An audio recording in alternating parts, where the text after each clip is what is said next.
Hello and welcome to the DMV's Winter Games presented by Game Gym, benefiting Children's National. We, of course, are broadcasting live from the Esports Arena here at Shenandoah University in beautiful Winchester, Virginia. I'll be your host for today, Alexander T. Kresek, and joining me is Mitchell Wabi Sabi Fine, the one, the only. How are you doing today? I'm doing pretty well, Alex. Thank you.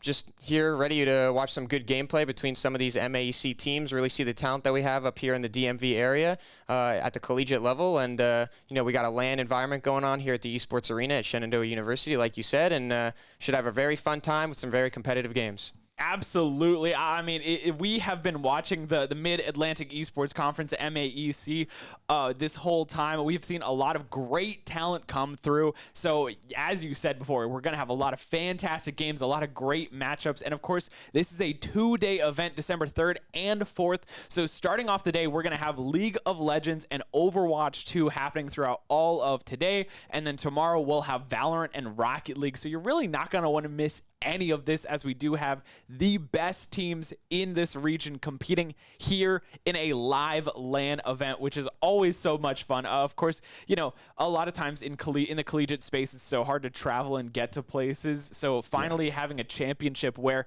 we have these players coming to a LAN to compete against each other is always so exciting. And I love having that environment. I love having that atmosphere, especially when we're so close. The arena is just out there. So when they pop off, when the players go crazy, we will be able to hear as well. Yep, exactly. We love seeing all the people here, the multiple teams, that we build up these storylines over the season. This team beats that team, whoever, talks some trash to the other person. And then, when it comes time to get down to business, when we're here at this LAN here playing for the real money, the first, second place, those prizes, teams are going to be pulling out all the mental games, everything they can do. And, of course, you're in the same room as your opponents, so there's no mercy in that regard.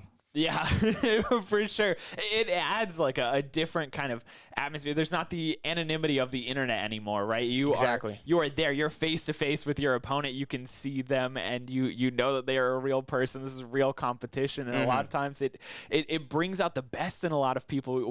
We've seen even in pro scenes, right? We have LANimals, right? People that go absolutely crazy in that LAN environment. Exactly. So I think in the collegiate space, we're going to see the same exact thing, and LAN kind of is a little bit of a newer concept, especially in the collegiate space, especially because of how new esports is and because of the atmosphere, the environment that we've been living in. COVID-19 has really forced a lot of things to be online. So now we're starting to see more of these LAN kind of these in-person events rising, and we get to see more of what these players are made of. Really, exactly. How do they play online? How do they play in person as well? Yep. Yeah. Just want to see how some of these players really come out in a LAN situation. Some players, when you get to a situation like this, you're in person facing your opponents. Sometimes people can fold under the pressure. It really depends on the individual, but if you're a true competitor, this is where you're going to want to shine the most. This is where you're really going to make the money, and you're going to go all out just to get that dub. Especially like we said, you're in person. It means the most if you can stand up and yell across the stage at your opponents after you just won, and basically rub it in their face. So. Yeah, so real quickly, before we get into the meat and bones of what's going on today, well, if you're kind of new to the MAEC, the Mid-Atlantic Esports Conference kind of area, I'll just talk really quickly of what it is. It's co-founded by Events DC and Game Gym, and the goals of MAEC are to showcase our region's collegiate talent, and that region is really that DMV, the DC, Maryland, Virginia kind of area, to increase opportunities for students and member schools and provide financial and other support for students and members of the MAEC. So really just a great way to help out the collegiate esports space, specifically in the DMV area, which I think is awesome. And really when one person in the DMV benefits, everyone else benefits as well, especially when it comes to collegiate esports. So I wanted to really quick give that rundown so that you know what MAEC is and you can keep that in the back of your mind. So without further ado, let's take a look at the bracket that's happening today. We talked about it. It's going to be League of Legends and Overwatch 2. So of course, first off, we're going to take a look at the League of Legends bracket, and we've got Shenandoah University versus George Mason University, and then on the other side of that bracket, we have got George Washington University versus ODU, or MSMU University versus ODU. So a lot of great things. And just really quickly, because it's not here on that bracket that you see, the George Mason GMU is the #1 seeded team in the bracket. SU is the 4th seeded team. And then on that other side, ODU is the 3rd seeded team. And then MSMU is the 2nd seeded team. So that first match that we will be watching first, which is SU versus GMU, is really the best seeded team versus I struggle to say the worst seeded team. The worst seeded team here,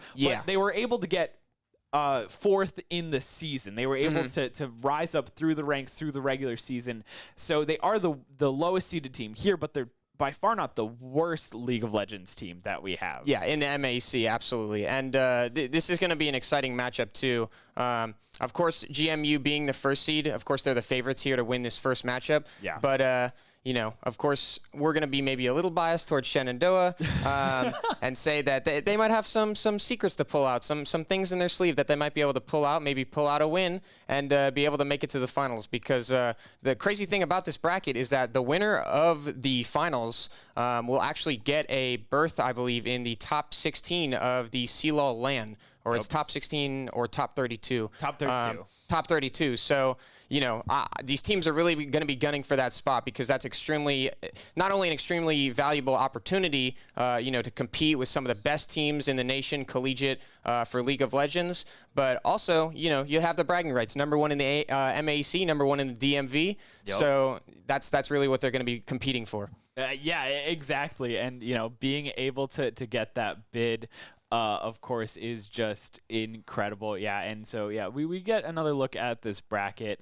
Yeah, as you said, the #1 team here, the team that walks away with the victory, does get a guaranteed bid into the top 32 of CLOL, which, again, huge honor. But really quickly, League of Legends this year in particular in the DMV area has really shaped up in a very strange way. When we're looking here at the kind of the standings, right, we have this sort of weird kind of back and forth between all the teams where GMU lost to ODU at the start of the season. GWU lost to SU at the start of the season. ODU lost to GWU, and it's just this kind of like circular kind of, these teams are losing to each other. So while there is like a clear #1, #2, 3, and 4, they've kind of all kind of beaten each other or they've lost to each other in a way that it adds a little bit of mystery where every team here has an opportunity. And I would say, I really struggle to say that if there is even a clear favorite here. Obviously, GMU is guaranteed that #1 seed, but only by barely, right? Only just a little bit, only by map wins.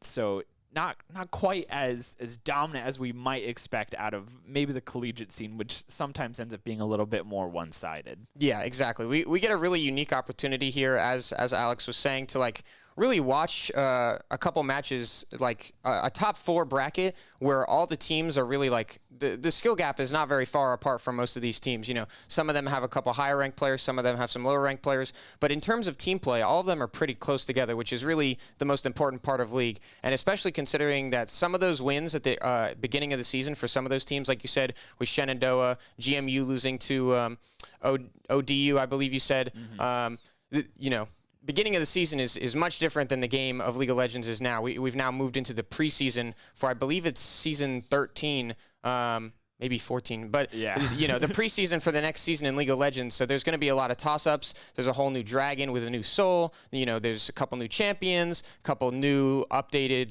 / brought back items. So really, you know, whoever's the most ahead of the game here could really be the favorites, and it's really a toss-up. Absolutely, and that's kind of the joy of League of Legends. We will definitely come back to that in a moment, but for now, a representative of Game Jim, of course the presenter of this event, got a chance to sit down and talk with the teams. So we have a quick interview with Shenandoah University. We'll throw that up on the screen right now, and after that we'll talk a little bit more about League of Legends, but for now, please enjoy this interview. Hey, I'm Joey Gariziak from Shenandoah University, and you are watching the Mid-Atlantic Esports Conference on Twitch.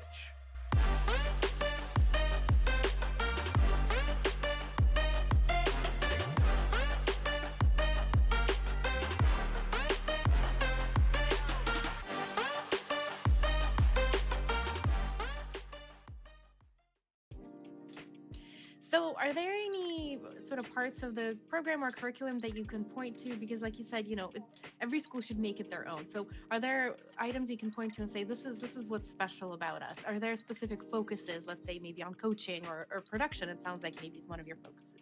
Yeah, I wish I could say production was our biggest focus, but it really didn't come around until we'll have our first full production class will actually be this year. It's a new class.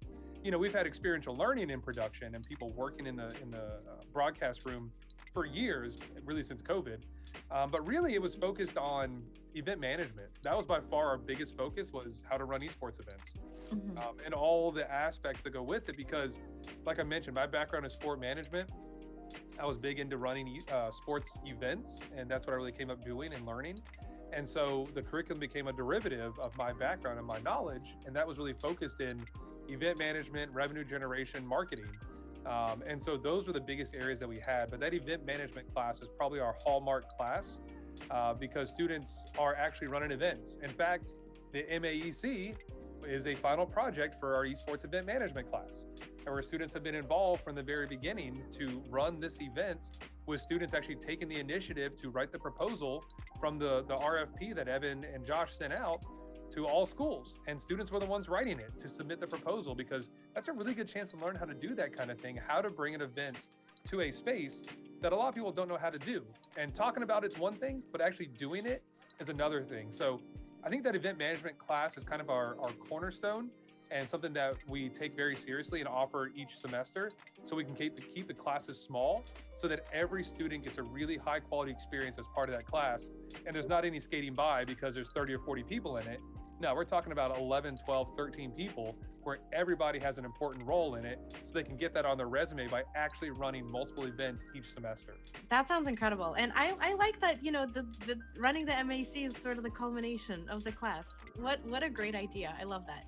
Wasn't again, I wish I could take that idea. That is not my idea. I can always take credit for things, but I really can't for this one. This was a student, Kasim, that really took the reins on this and has done a great job running it with the rest of the students in there. So I really love the way this has turned out.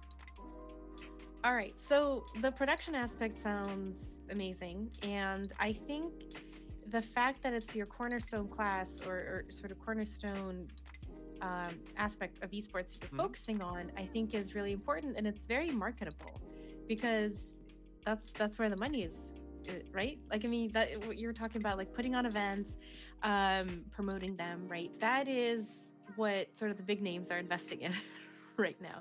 Yeah, I mean, absolutely. I think that the production side of things is incredibly important, not just for where the industry is now, but where the industry is going. There's always going to be a need for graphic designers and content creators and people to do the play-by-play and color commentary, or analysts and directors. There's always going to be a need for that. And it's not just in esports, it's also in other areas too. And so, yeah, that's been a big focus for us, especially during the pandemic when we couldn't host events in person in our arena. We were like, okay, well, what's the next iteration of that? Well, it's running them online. And to do things online, you got to be able to stream to Twitch or stream to YouTube, or you have casters and have overlays, and have graphic designers. And so we really spent a lot of time focusing on that part during the pandemic, and it's really become a big focus for us. In fact, I was able to hire a full-time coordinator for broadcast production this year and create a new position because of the need for having somebody in that position. So I was very lucky that, again, we go back to administrative support. Administration recognized our need for having that position. And, a lot of schools don't have that. In fact, maybe 2 other schools have a full-time esports broadcast production person just on staff. So we're really lucky to have that. It's really elevated what we've done to another level, and we're able to generate revenue. We're able to host more events. We're able to provide more experiences for all students because of it. So yeah, it's been really good and really been a focus for us over the past couple of years. That sounds amazing.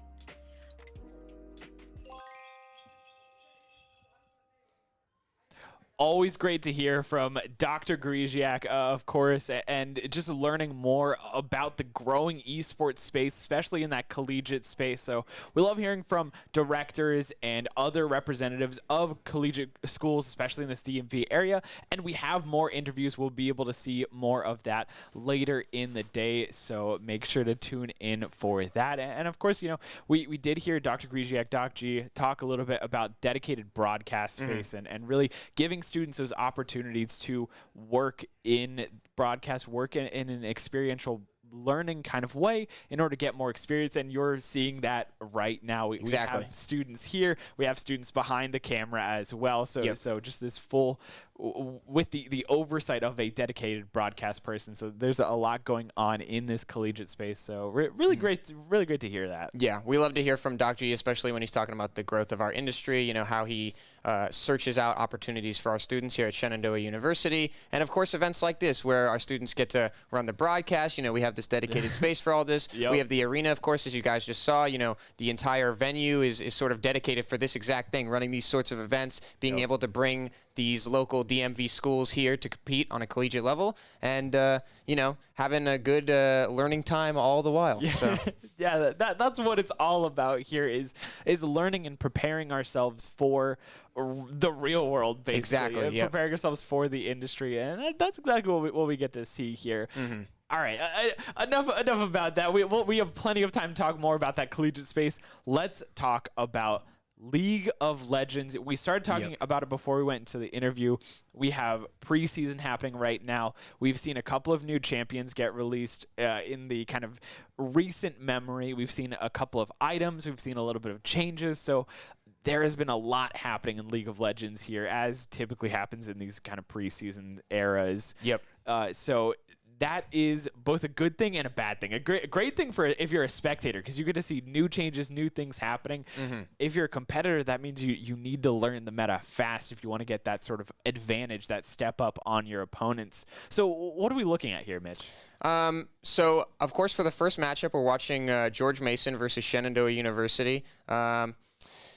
The big thing I think that's going to be really shown probably across the whole tournament is some of these new items. Some of the new items that have been brought back or readjusted. One of the big ones to touch on is an item called Ravenous Hydra.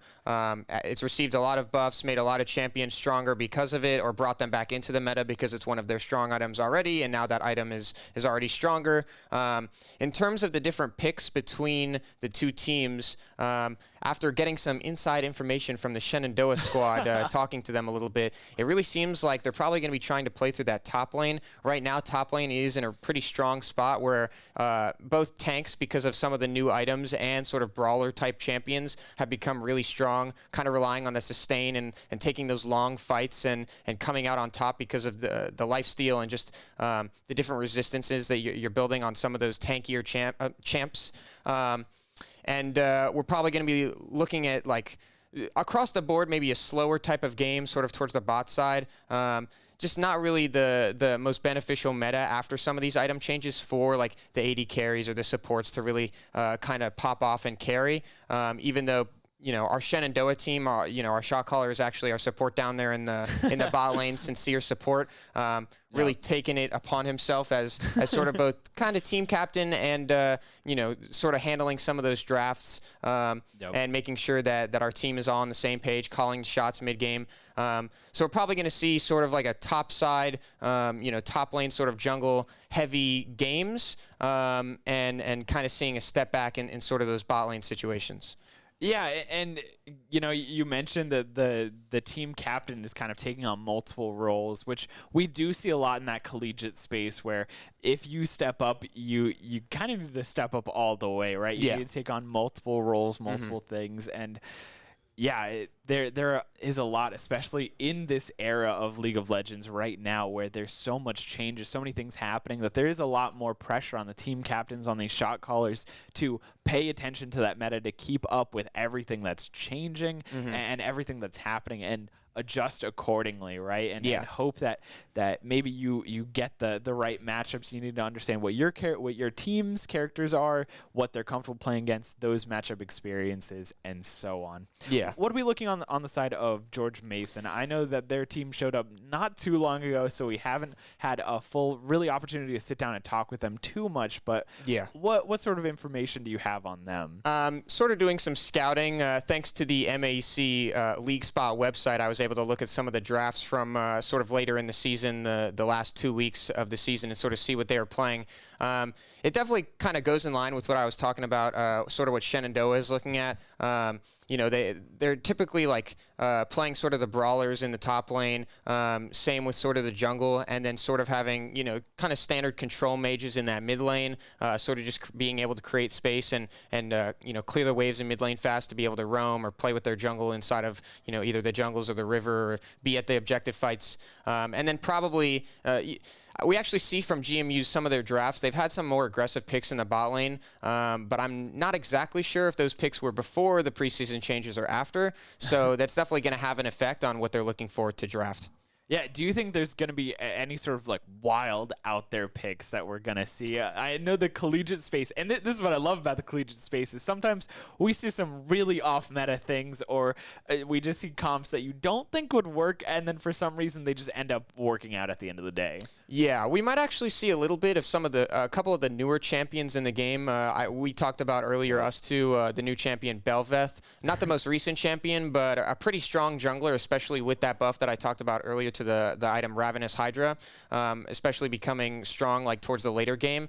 And then we could even see the most recent champ come out in top lane, Cassante. I think it's probably not too likely, but it would be pretty entertaining considering that champion is both a tank and a damage dealer because all of his abilities scale damage on the resistances that he builds. So he gets tankier, and while he gets tankier, it actually feeds directly into his damage numbers. Which is wild to me. Which is crazy, exactly. Absolutely crazy. Yeah. I would love to see that. If I'm gonna be honest, I would love to see the newest character being picked and played, because I'm sure not many people have quite as much experience with or playing or against that character. Exactly. So it really could throw off the other team's synergy, the other team's kind of momentum, especially if they see something crazy like that happening. Yeah, it would be especially wild, I think, for us to see kind of like a new perspective into, because you know, there hasn't been any competitive gameplay. Worlds ended a few months ago. None of the pro leagues in league are really going on, and when they do, we might be able to see some Cassante come out at that, you know, professional level. But in terms of team play in general,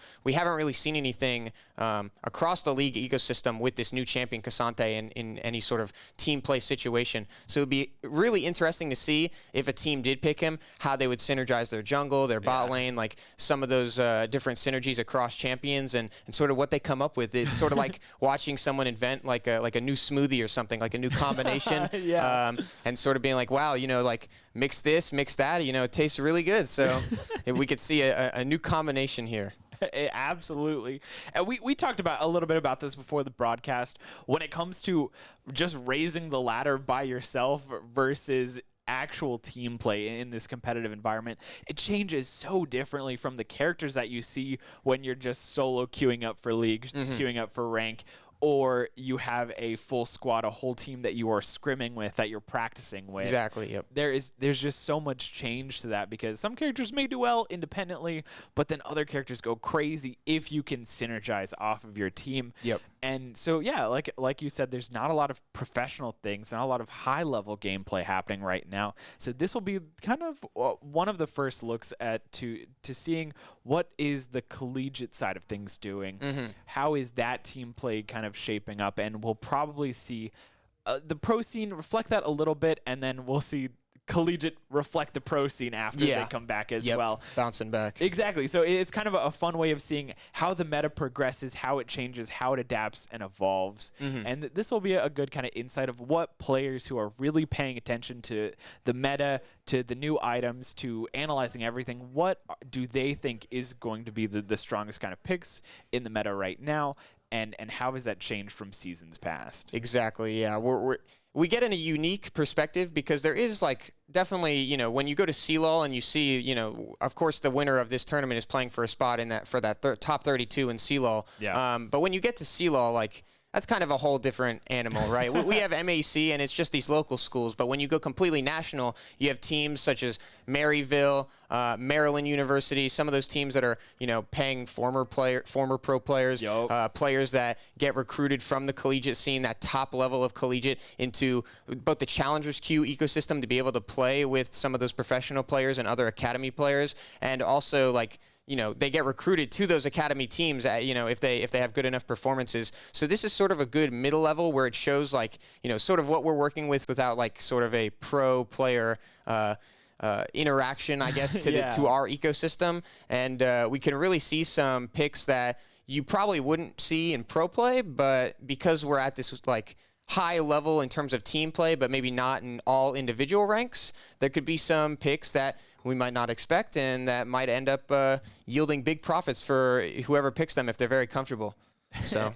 Yeah, absolutely. And yeah, I love to see the environment, and we really do like the Mid-Atlantic Esports Conference because it gives us a snapshot of our region. But like you said, of course, there's CLOL, which is the greater kind of national kind of collegiate League of Legends landscape. And then on the other side of things, we have NACE, the National Association for Collegiate Esports, also having that kind of national market as well, where we see a lot of our other teams competing in that, like Smash, Rocket League, Overwatch 2, and that kind of gives us a snapshot as well, just to figure out what does our region look like, and then how do we stack up nationally. Exactly. And for the most part, we do pretty well, and there are some very competitive teams here. I know for Smash, we made it into top 8. A lot of our teams made it into the playoffs for nationals, and then we run into these other teams that you're talking about, like Maryville,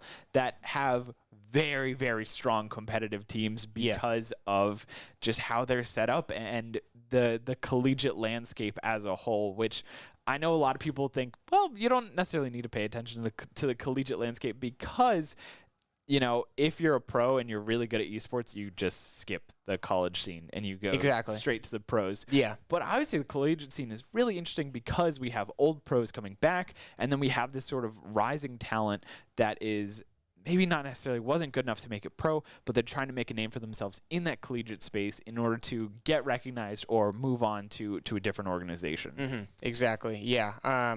We see actually like there's been developments recently too with some pro level League of Legends teams. I believe it was maybe Team Liquid, where they're actually associating themselves directly with, I believe it's either Maryville or Maryland. And they're saying, hey, you guys are basically going to feed directly into our academy team. So we really see like on a national level that some of these schools that really are searching out the highest levels of individual talent in the nation, like in the collegiate age range, the demographic, that hey, you can go to this university, you can develop your skills, you might be diamond or masters now, but, give it a year or two of playing on this collegiate team with some of this coaching staff that works at a professional level, and we can get you to the top rank, we can get you to challenger, and we could even, get you into pro level play or at least tier 2, academy level play for LCS. And it's really kind of a sight to see. You sort of see the potential of collegiate in the esports realm. We already see this. We've been seeing it for decades in traditional sports. So it's just good to see that esports, like Doc G talked about earlier, is kind of ramping up to hopefully become similar to the professional traditional sports in that regard. In terms of the ladder, you go from high school to collegiate to professional. So. Yeah, and I think a lot of that is just due to how new esports is, right? Exactly. It's still a growing field. We're still figuring things out. The high school space is constantly changing. It's very volatile right now, but there's a lot of talent in there as well. So as we have more time go by, as these programs really allow themselves to flourish and grow, we'll see more of a defined structure that will kind of probably look similar, but not exactly the same as traditional sports. Yeah. But for now, we are getting word from production. It seems like that we are having a bit of delay here as the players get ready and settled in for League of Legends. We did see a couple of shots of them kind of finding their computers, sitting down and making sure the games are all set. So for right now, we're going to take a quick 5-minute break. But when we come back, we will have George Mason University versus Shenandoah University. You are not going to want to miss this first action of the day, so don't go anywhere. We'll be right back.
Hello and welcome back. Thank you all so much for your patience.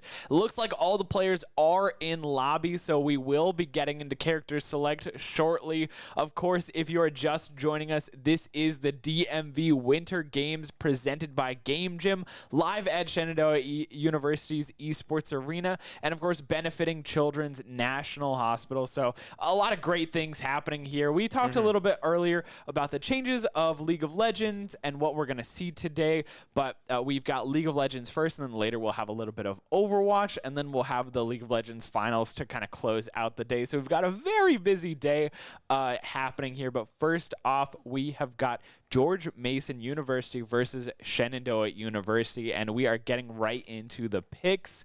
I will say before we get too much into these picks, the last time SU and GMU faced off, it did not go very well in favor of SU. GMU won 2-0 very handily.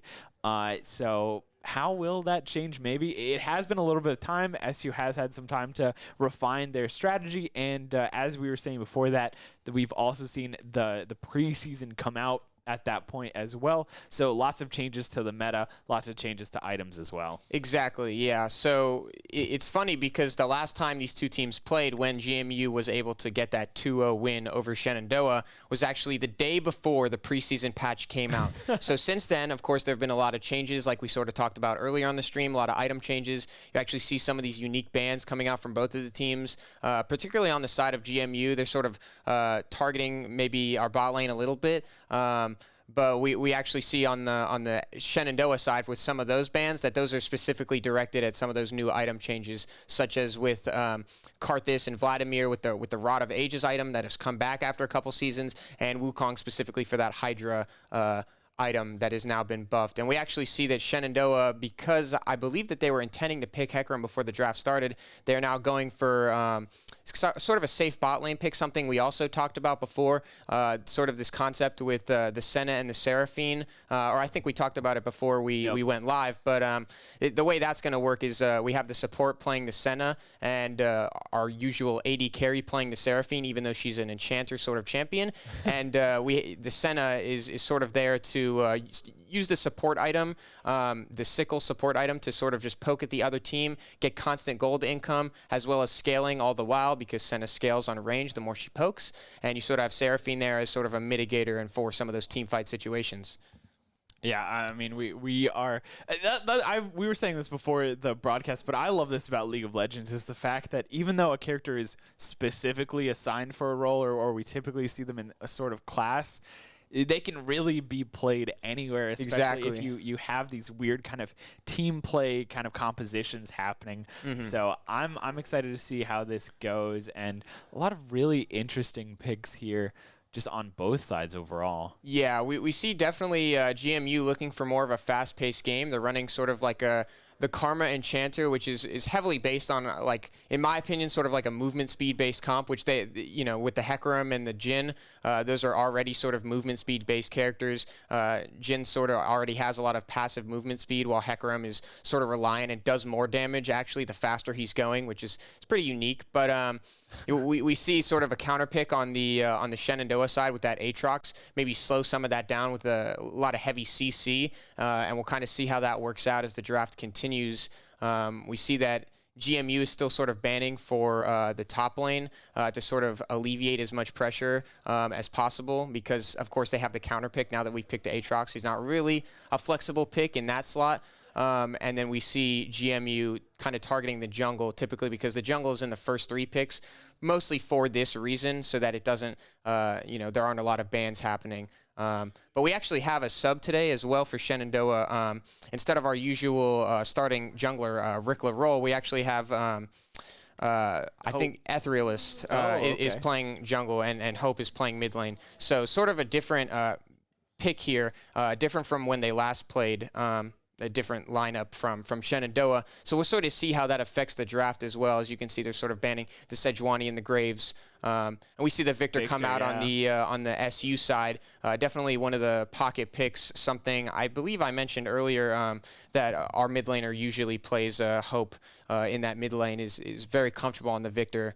And we'll sort of see how GMU responds with these last 2 picks in their draft. Have you seen anything so far that has been kind of unexpected or out of nowhere? I feel like while they're interesting picks, everything has kind of fallen out as much as we've kind of the way that we talked about it. Yeah, so I think with actually that last pick, the Jax counter pick in jungle, I think that's pretty standard on a high level, but not something that I actually saw when I was doing my research about some of GMU's recent drafts. Of course, again, those were before the preseason patch, so things are definitely a lot different, but not something we've seen so far. And I don't believe the Syndra has really been played from GMU either. Sort of interesting. I mean, I'm sure that he feels that, you know, their mid laner that he can pull that off. He has experience from what I saw on the other two other control mages in Azir and Cassiopeia. So, you know, Syndra kind of fitting that same role. And we have the Jarvan coming out, which is definitely going to be pretty strong, looking for the Shenandoah comp because of the AoE that we have in sort of that bot lane. With the Victor, Jarvan is a very strong combo, as well as the Aatrox. Sort of just put them in the Jarvan ultimate and sort of just abuse them from there. So we'll really see how this matchup pairs up, just because it looks like, you know, that Karma is really going to have a lot of people on that team to sort of enhance, give movement speed to, and sort of just kind of run around the map deathballing. And we will see how SU is able to kind of slow down the fights, turn them into sort of extended trades, and, you know, sort of outlast the GMU draft. Yeah, I mean, as we were looking at the draft here, do you think that one team has kind of won out in the draft here? Do you think that one team has gotten more of what they wanted and denied enough of the other team, or do you feel like it's pretty even? I feel like the draft is kind of even as we last saw it. It's really going to be an important phase of the game when we talk about early game. If the GMU team gets a lead, just because their comp is definitely a lot more aggressive, right? They have like sort of the Enchanter and Karma. Like I said, they want that movement speed. They want to be going in all the time. They want to be, you know, saying, okay, let's all like run at these guys all at once, basically, and sort of death ball over them. And if Shenandoah is able to sort of outlast that early game, sort of scale into the mid game, I think that's where they will shine the most over sort of some of those mid game objective fights. And if they're able to sort of slow down the pace and sort of control the game, then they will definitely find success. So I think, to sum it up, I think it's pretty even. It's very dependent on how the early game goes. Yeah, it's dependent on the stages of the game, specifically that early game, because if GMU is able to do what they want, they'll get ahead. But if SU is able to stall them out, to shut them out in that early game, it'll be difficult for GMU to kind of find their footing. Yep, exactly. All right, that I can understand for sure, and I'll be very interested to see. Of course, League of Legends client does have a 3-minute delay, so we will have a little bit of time to talk more about League of Legends, about the compositions, and about the teams as well. When you were looking at these compositions, was there any team in particular, or any lane specifically, that you might find will struggle on either side? I think maybe the biggest one might be that top lane matchup. I think that, or at least I know in the Shenandoah top laner, we have our boy Way Awesome Kevin up there. Wow. He's not typically used to playing the Aatrox as we've seen mid-season. I think it's something that he's been working on since this preseason release. The MAEC regular season ended, and until now, until the playoffs, he's been working on that pick. We'll sort of see how it goes into that Jax. Sort of a weird matchup because he really has to keep the space. Jax sort of jumps in and wants to stun on a regular basis, whereas Aatrox kind of wants to keep like a centered line of distance, like a certain amount of space in between, so he's able to use the knock-up. The way Aatrox works is his Q on the edges of the hitbox is where it knocks up, but if they're inside of the hitbox, it doesn't actually knock them up, and that's sort of what Jax does. It's sort of he has a jump where he literally jumps on top of the other person, so kind of gets rid of that space. But if Kevin is able to sort of use those abilities properly while the Jax is sort of using this movement jump to get in, he'll be able to stop him, and I think it'll be pretty entertaining and back and forth. Yeah, just hearing that, I cannot wait to see what either of these teams are going to pull out and which one of these teams will kind of win out in this game. We did talk about it before, you know, last time they met, GMU 2-0, a very solid win, but this SU team is not out by any means. The preseason has changed up a lot of things. This team has been working really, really hard as a unit to kind of shore up some of those weaknesses that they've had. And just overall, they've been putting in a lot of work recently. And I think we've seen it with the draft as well. They were able to fight this draft, able to pull out a similar composition to what they were planning originally. So I will be very interested to see. But of course, SU is that 4th ranked seed, so the underdogs for sure. GMU has just had a dominant season throughout the entirety of the MAEC. Lots of great things out of them, and overall just very, very strong and competent players. Before we introduce you to the casters, Mitch, any kind of final remarks about this game? Any things that we should be paying a particular focus to? Yeah, sort of like I said, I think it'll be sort of a top-heavy early game. I think that, you know, that initial gank that ends up in top lane between the Aatrox Jax and the, I believe it was, or, you know, whatever the jungles are, I think that early game gank is really going to determine, I guess, the outcome of the game. Yep. And without further ado, let's send it over to our casters. Will and Xander, take it away. Thank you guys so much for that introduction. As you can see, it is a full house in the arena here behind us. Exciting action going on. We have George Mason against Shenandoah League of Legends for you guys. I, of course, am Will Jenkins, and being joined by the man himself, Professor Xander. What are you expecting to see from this game here today?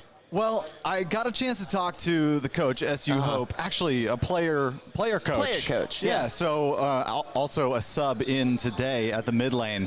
Got to talk to SU Hope a little bit, and they know what they're up against, right? GMU is a very strong squad, especially with the way that they performed throughout the entire season. And he knows what they're up against, but he feels like it's a good matchup, and they're really prepared to take it to GMU today. One of the things that he mentioned to his players before they got started today was, if you leave it all out on the table, if you come back empty at the end of the day, then you've won. Win or lose, you've won. You've put it all out there, and that's what SU is going to be looking to do today as a team. So we'll see how that shakes out ultimately. But so far, let's get into it. We got a little bit of a scuffle here, back and forth in all of the lanes, of course. But again, as the analyst desk had mentioned, the top lane a little bit of focus, as there's might be a little bit of an offset matchup there, but health bars so far a little bit in favor of GMU. Yeah, and I'm excited to see what this bot lane will do.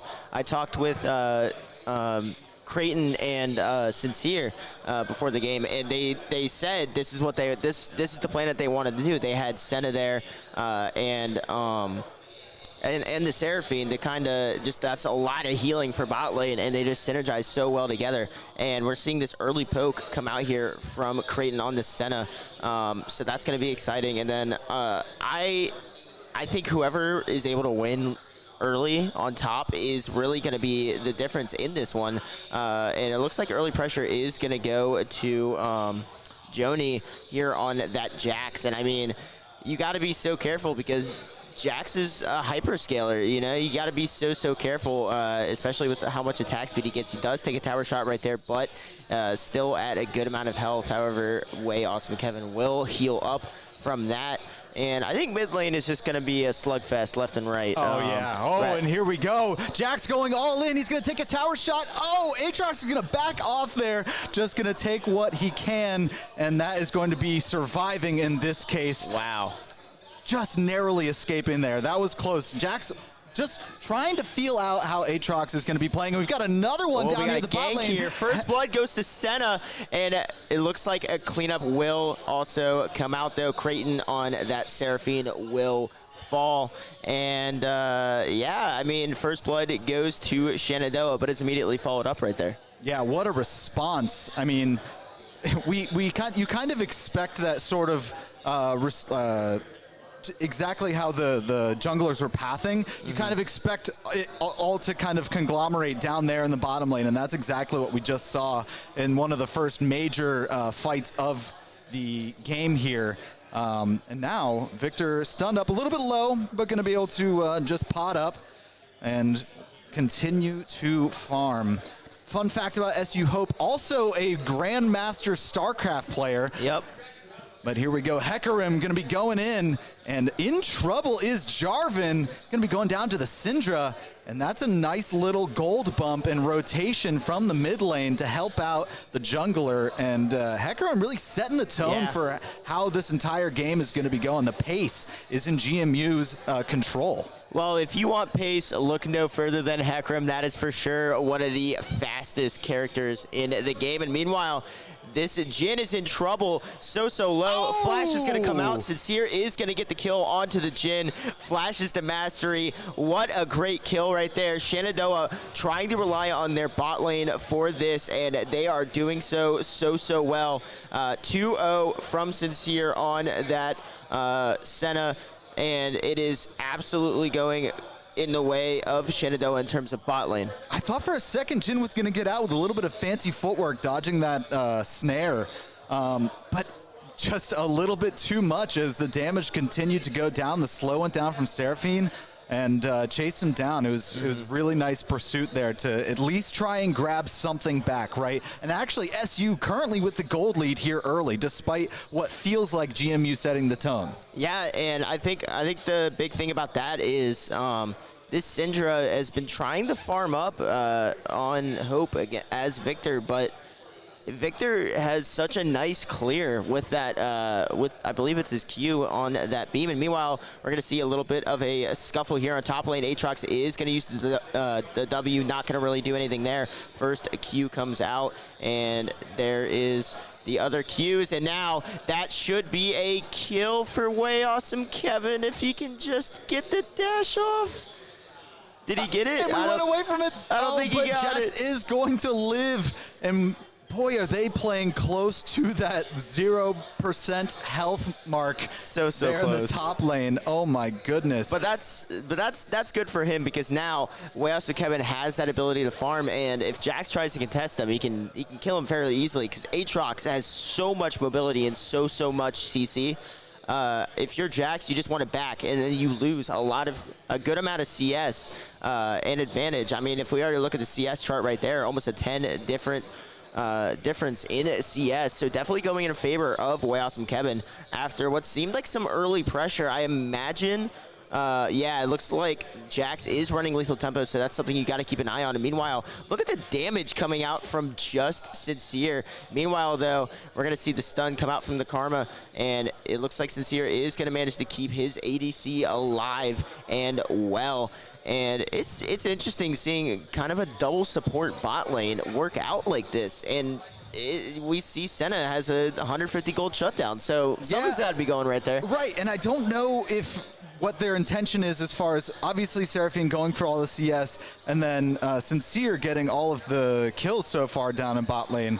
I wonder if they would have preferred that to be on Seraphine, or if they're trying to build up both players. Yeah. I know typically if you're not trying to focus putting the gold onto one of the players, typically the ADC, then you can fall behind to one that might, say, the Jhin, who's getting all the kills and all the farm. And we've got another scuffle here top lane, and this is going to be an Aatrox retreat as Jax, with the pressure early, is...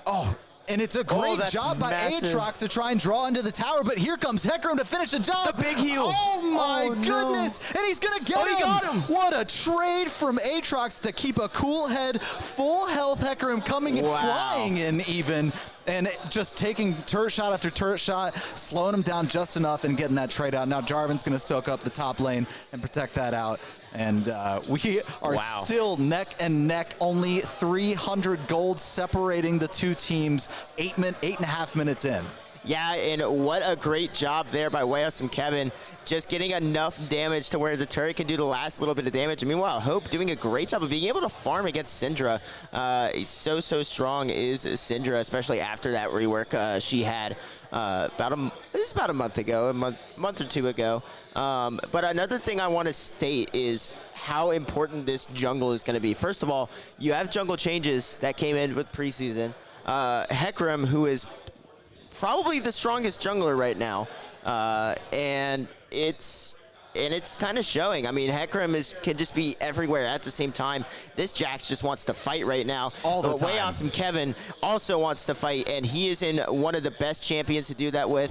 Aatrox is so strong after that durability patch, and look at that healing. I mean, It's just absolutely unreal. And I'm glad you brought up the jungle items, because it looks like it's no surprise to me that, we've got the Senna ult coming through, trying to give a little bit of shielding over to Kevin, but no, Jax is going to prevail in the 1v1. But I'm glad you brought up the new jungle items, as it's no surprise that Hecarim has Gust Walker, and of course giving you extra movement speed. And then we've got Jarvan, who's going to be going with Moss Stomper, affectionately known as Bulbasaur, Squirtle, and Charmander. Yeah, exactly. Whenever I play that's what I call him. But First Dragon goes towards George Mason with that just Hecarim pressure that they have. Jarvan has to kind of sit back and wait a little bit, I think. Jarvan is going to be a good shout, though, against the Hecarim. If he can trap him in that ultimate, it'd be absolutely massive for Shenandoah, because then that cuts down on the area of space that Hecarim can cover. And that's where Hecarim's the most dangerous, is when he builds up movement speed using his E or his ultimate. He's just so quick and just runs around the map so fast. And tons of damage, might I add. Yes, that too. And another item I wanted to kind of talk about that a lot of lanes are really abusing is Ravenous Hydra. That has seen a lot of buffs, and now you get the AoE proc on physical damage, and Jin ult's going to come out, not going to find anything there, and Hecarim will secure the Rift, however. And now, if you're Shenandoah, you kind of start to worry. That first Rift Herald is so important. And now Victor going to get absolutely stunned out and will fall. Big damage there coming out from George Mason. And Jarvan's going to try and go in, forces the flash. Karma going to get the root off. And now it looks like Etherealist is in trouble here. Yeah, you don't want to get desperate and try to make something happen, force something. Just let this bottom lane start to take over the game. If they can get through without giving up too much while waiting for this bottom lane, who seems to have pretty solid control over this bot lane so far, then they can get out and start team fighting, because Seraphine's Encore is really great for team fights. And now, once again, a scuffle. You know it. Jack's getting into it. Can he take a tower shot? Yes, but he needs to have more of a sustained fight underneath that tower to seem to have any shot against 1v1ing Jax. Yeah, and this is when Jax starts to get worrisome, is when he can deny you that lane presence and really doesn't allow you to farm at all. And that's exactly what this Jax has been doing. So it looks like Way Awesome Kevin's going to have to rely on a gank in order to get some farm, or at least to try and get back in it. Hey, and even get farm, ahead. even if you get the jungler to come over just to help you farm up a little bit. Intimidation. It's totally fine, as long as, jungler's just popping by just to say hi, hopefully get a gank, sure. Yeah. Oh, but speaking of gank, here is Hecarim. Ooh, and the SU bot lane gets split up. Is it going to be Seraphine able to escape? Is he going to continue? He will. And is he going to go down? The final turret shot. And finally, a kill going down onto Seraphine. Creighton probably elated, despite the fact that both bottom lane players going down. At least you're getting something back from what seems to be a very overly hungry Hecarim, and the Cataclysm. Etherealist with a big combo there. I didn't know Jarvan did that much damage. I mean, you watch goodness. What a combo there. Etherealist picks up a kill. Hecarim dying the turret for the second time in this game. A rather unfortunate stun going to come out onto Hope. Q is going to miss from Syndra. However, I believe Syndra is getting close to that point where having 2 charges on that Q is a possibility. Well, you see so far, Hecarim, I mean, no armor to speak of at the moment built on that character. And as a result, you would think if you know that you're going to be diving the turrets, you get at least a little armor to help out. But it seems like the second turret shot takes like 60% of his health. It's crazy. But now we've got Shelly putting pressure on the top lane. And this is going to be probably the turret down. And Aatrox is going to have to watch out. It is close. I can't exactly see at the top. Got a little bit of the bar there, but it got enough to survive here for the moment. But soon enough, this tower will be going down, and the dominance from Jax so far, the pressure will continue to be even greater. Yeah, and another thing to keep an eye on is as well with that Divine Sunder online for Jax. And then it looks like Way Awesome Kevin is going to get a lethality route, so it looks like he's not going to be building Ravenous Hydra against Jax, because when that item is online for Aatrox, his entire Q will proc the AoE. It makes his lane clear so much faster, plus the amount of healing you get from it and the stacks on the item, the way it's changed, you just get so much healing.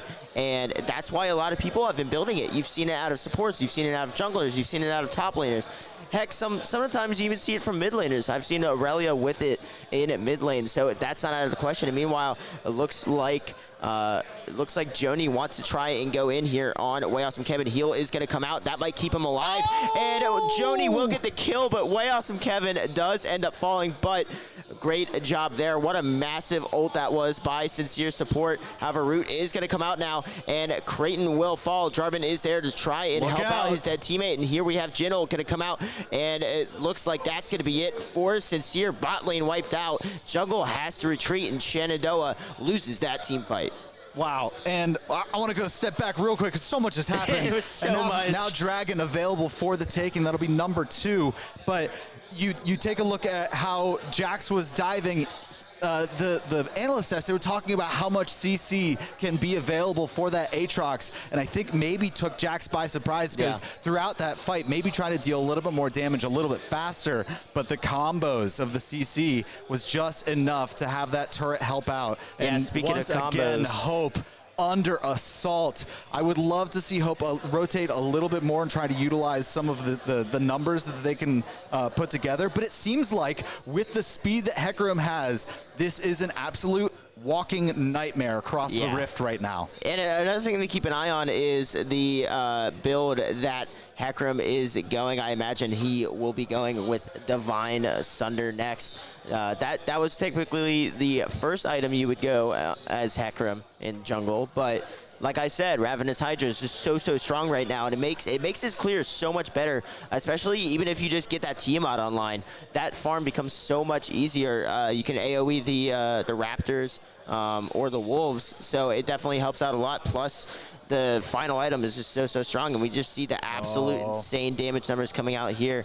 And just look at the movement speed he gets. I mean, that's just absolutely ridiculous. And you know what Hecarim's going to do is going to back off that tri-bush after the ward kill and come right back through. Here you go. Just knowing that the amount of speed that he has. Okay, the ward saw me. They're going to back up. You know what? I can look like I'm going somewhere else because it was a failed gank, but now I can keep that pressure on. Ultimately, nothing's going to come of it as SU. The Cataclysm coming down. Jax is in trouble now. This top lane finally going to get a little bit of uncontested pressure. Oh, wow. And Victor almost walking out. Hope is lost. Yeah, well, it's also a little hard to do something when you get rooted by Karma and Jin just lays into you. Sure. But yeah, no, SU Hope right now just kind of unable to really do anything. And another thing I want to note on Jarvan is that he's building Gore Drinker in the jungle, so opting for more that sustain. That active comes up so fast. So definitely something to keep an eye on as the game progresses. We'll probably see him going with Cataclysm and then just press his active item and then heal all that back up if he catches more than one in that circle. So that's definitely going to be something to keep an eye on. Way Awesome Kevin looks like he will most likely be going Eclipse onto Aatrox, so maybe trying to get rid of just the option of the armor, because to really try and counter lethality, you need a lot of health, and since Jax opted for Divine Sunder instead of something like Heartsteel, it gives him options as well going forward. I imagine Death's Dance will be next. That's typically the build path on to Aatrox, but we'll see what happens with that. And we see Senna with Kraken Slayer, so it looks like kind of an interesting bot lane. It worked out early, a few ganks from Hecarim as he moved at the speed of light, and now it's just kind of even. But another thing to keep an eye on, this Jin has been roaming a good amount and now has 5 kills and a 450 gold shutdown. Oh yeah. And it looks like we've slowed down a little bit now that the first defenses of SU have been cracked open. We are going to see a little bit of slowdown, but Jax in the jungle, the top jungle, going to be trying to apply some pressure to Aatrox near that top turret once again. A little bit of time to play around in that jungle when the Aatrox has got so much pressure in lane with that first turret down. But now that they have control over the river, GMU can probably play this a little bit slower, collect a couple more of those upcoming large monsters that are going to appear in the river, and just try to keep whatever pressure they can up and hopefully not give SU too much time to farm up and make a comeback, because they are ahead currently by about 4K, which is pretty significant here in the mid game. Yeah, and being down this amount in this stage, definitely something to keep an eye on in this. And mid is just been bullied. I mean, that is the life of a mid laner. You're either the bully or you get bullied. There's no in between. Either everyone wants to ARAM in your lane at once, and you just happen to be the only one in your lane with no one to support you, or you just get ganked by everyone in existence. And I think that's what's kind of been happening to Hope right about now, and it looks like Cataclysm is going to come out. However, Hecarim will ult out of that, and Victor and Jarvan will fall. Optimistic Ego does take out Etherealist, and now Aatrox's ultimate is going to come out, but whereas Kevin Harry gets stunned into Oblivion, won't be able to do anything. And right now, this is just a cleanup for George Mason. Joni hunting down this Seraphine will get that kill. Last one alive is SU Hope. Disaster strikes the SU squad as they got a little bit of separation from the back line and the front line, and Aatrox obviously needs to spend some time, taking up the time of the back line, right? Trying to get in and cause a little bit of chaos. But unfortunately for him, Hecarim was already around the backside doing the exact same thing to the SU backline, and Hecarim currently a little bit scarier in the speed and damage department. So that was potentially doomed from the beginning, since Jarvan dropped very, very early. Yeah, in terms of mobility, Hecarim by far wins that matchup and has done such a good job at initiating with the CC he gets from his E and his ultimate as well. So that's definitely just it's such a good initiating tactic, and it's worked out so well for them. I mean, 3, 3, and 6, 2 of those deaths to being under turret, and then meanwhile, this Syndra right now, perfect 6-0-0, and Hope hasn't really been able to get the farm that I think he would like.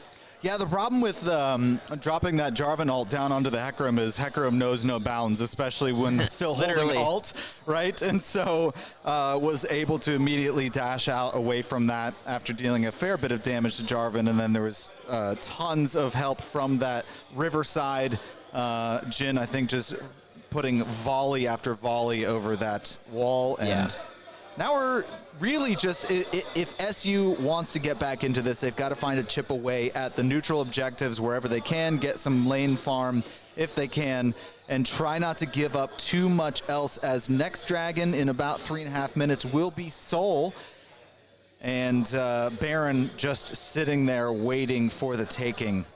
Yeah, good news on Dragon, though. Won't be up for a bit, and it looks like George Mason wants to do this Baron really quick here, and it looks like Etherealist might try and get a steal here. If he could, that'd be absolutely massive. We've seen it before from Shenandoah. Can they do it? The ward goes out. Baron hits him for some reason. I don't know what that's about. It looks like they're going to try and collapse on them to try and prevent that steal. Oh my gosh, the CC train was unreal. Yeah, he didn't stand a chance right there, and Baron goes in favor of George Mason. Power play on the line for George Mason in hockey terms, and right now Shenandoah just backpedaling as much as they can. And that was such a smart GMU play, right? I mean, they paused for a moment, realizing that Jarvan was just waiting in the wings, and stopped to send 3 over the wall to take care of it with the lockup, and then continued to finish off the Baron completely safely. And all to kick that off, they put the Rift Herald down in the bottom lane to apply pressure to that bottom lane turret. Yeah. So there was pressure on the map while they were still able to do Baron. I mean, really, really smart overall macro play from GMU there. Yeah, and another thing is just that Syndra. I mean, late game Syndra, mid game Syndra, early game Syndra, it doesn't matter. Syndra is good in every part of the lane. Maybe not so much as early, but late game, getting that execute online with 100 stacks of her passive, that's something you have to keep an eye on. It will execute anyone below 15% HP. So that's definitely going to be something you might want to look at in this scenario. And not to mention, it seems like Syndra has not missed a single Scat of the Week stun. Yeah. Every single one seems to have landed so far, and that is so much pressure on Hope. Early game, still 0-3, 160 farm, just trying to find a little bit of ground to stand on, as really the early game was all in favor of that Syndra and baton. Yeah, and another thing to note is, as well, Victor building Leandries. That's an interesting pick. I've never played Victor, so I don't know this from experience, but I assume maybe Ludens would have been an option, but again, I've never played the character. We do see Ludens on Syndra, and Syndra looks like is going to complete Radabloon's Death Gap here in a bit. Has the two needlessly large rods, or I believe that's what that is, and Indeed. and right now it's even with Baron, George Mason. Oh my goodness. What else do you say about that? The lead easily in favor of Syndra, now 8-0, 1,000 in the bank, an absolute 100-0 deletion. And we were talking about the lead that Syndra had over Hope, and that's exactly what it looks like put into practice. There's that execute I was talking about. Oh my goodness. What a massive damage output by that Syndra. And I want to see the damage graphs after this, because I guarantee you Syndra's got to be up there, top damage. Yeah, I think Hecarim's a close second. Well, just did at least 1,500, I'll tell you that. Yeah, I mean, that was absolutely unreal. Red turret will fall there. Inhib exposed on the right side. George Mason will take that. Super minions now in that lane. Gonna go in favor. Stun gonna come out there. And Sia Creighton, you are now dead. You have just been Syndra'd. And now Shenandoah gonna try and get something here, but that's a massive ultimate there by Hecarim. Gonna take out most of Shenandoah, and George Mason will steamroll to victory. Aatrox, last one standing, is gonna heal up. Jhin ult is gonna go out, but that's not gonna... Oh, that is gonna do enough to kill the Aatrox. Oh in my the fountain. Goodness. That just goes to show you the lead that Jhin has as well, 7-1. And that is going to be GMU taking game number 1 in the semifinals here in the MAEC playoffs. Wow. I mean, what a game. Even at first, and then mid-game hit, and then that went right out the window. George Mason just steamrolled the victory. I mean, what a performance by George Mason in that one. I mean, absolutely fantastic. And I think the difference maker in that one, it seemed like the Hecarim early on, but in the end, it was the Syndra. Oh, I mean, it's Hecarim early on, Syndra later on, and I'll tell you what, boy. But we've got plenty to say, but we may as well let our analysts do a little bit of analyzing. Boys, what do you guys think of that one? Yeah, thank you guys so much. What a match. Oh my goodness. It was even at first, and it looked like the plan was at least falling sort of in SU's favor at first, right? We talked a lot about how that early game was really where GMU wanted to live, where they wanted to survive and thrive. Yeah. And it seemed like at least at first SU was keeping up with them, but you know, all of a sudden, just things started snowballing out of control. Basically, we did see First Blood go to SU, but then it was directly traded back. Yeah. And then after that kill, everything just started getting out of control. GMU got the first Dragon, they got the first Herald, and then they just kept getting more and more objectives. They kept taking more and more control of the map. Mid lane in particular seemed like it was really, really struggling. We talked also about how SU wanted to play maybe a little bit in favor of top lane, and it just looked like that Aatrox could not really get the foothold that they were hoping for up in top. Yeah, that it was definitely a tough matchup to watch, sort of on the side of SU. Kind of like what I talked about. The whole point of the GMU top laner they're picking, the Jax, is he's able to go in really easily. He has basically a single target ability where he says, oh, I'm going to jump, and I'm just going to jump to you right now. And Aatrox has to keep this level of space in between him and his enemy to actually be able to sort of deter that sort of activity, to actually like knock him up, use some sort of crowd control ability. And that just wasn't really able to happen. We also saw, like in the early game, definitely an abnormal start from both sides of the jungle. They both started on the top side, sort of went for that bot gank first. it ended up working out sort of because they mirrored each other. But it would have been really interesting to see if they had mix matched and sort of ganked the opposite lanes at the same time on opposite sides of the map. But yeah, we saw them both go down to bot lane early, sort of have that early game trade. The Jhin just sort of was not able to be killed as many times as the Senna. That's sort of just how it goes. He has a little bit more mobility than the Senna in that regard, especially with the Karma on the side of GMU with that Hecarim. Yeah, they basically did, I think, what we about expected, which was they kept the tempo up in that early mid-game and really capitalized just off the pure mobility and AoE of their abilities, just the wide range of their damage. Yeah, I mean, and when we're talking about GMU and their mobility, that Hecarim just played such an important role, was literally all over the map. We saw it even before they had enough speed and mobility and time to, do a little bit of ward faking, like, oh, pass over this ward and then double back, trying to get some ganks when the team wasn't expecting it.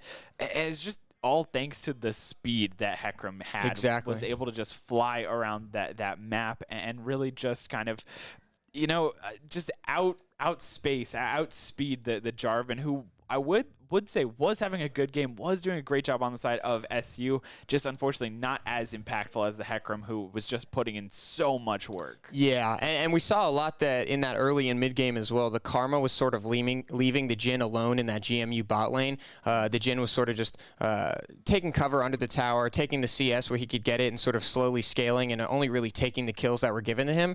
And we were able to see the Karma sort of roam around with this Hecarim and sort of give him the speed boost. And the different side lanes that he, the mid lane, the top lane that he was showing up in, really made an impact on some of those fights. Whereas, we have two bot laners in the bot lane versus their one guy, and so we're sort of scaling a little slower. The Seraphine or the Senna can't really roam just because they're both reliant on being around each other.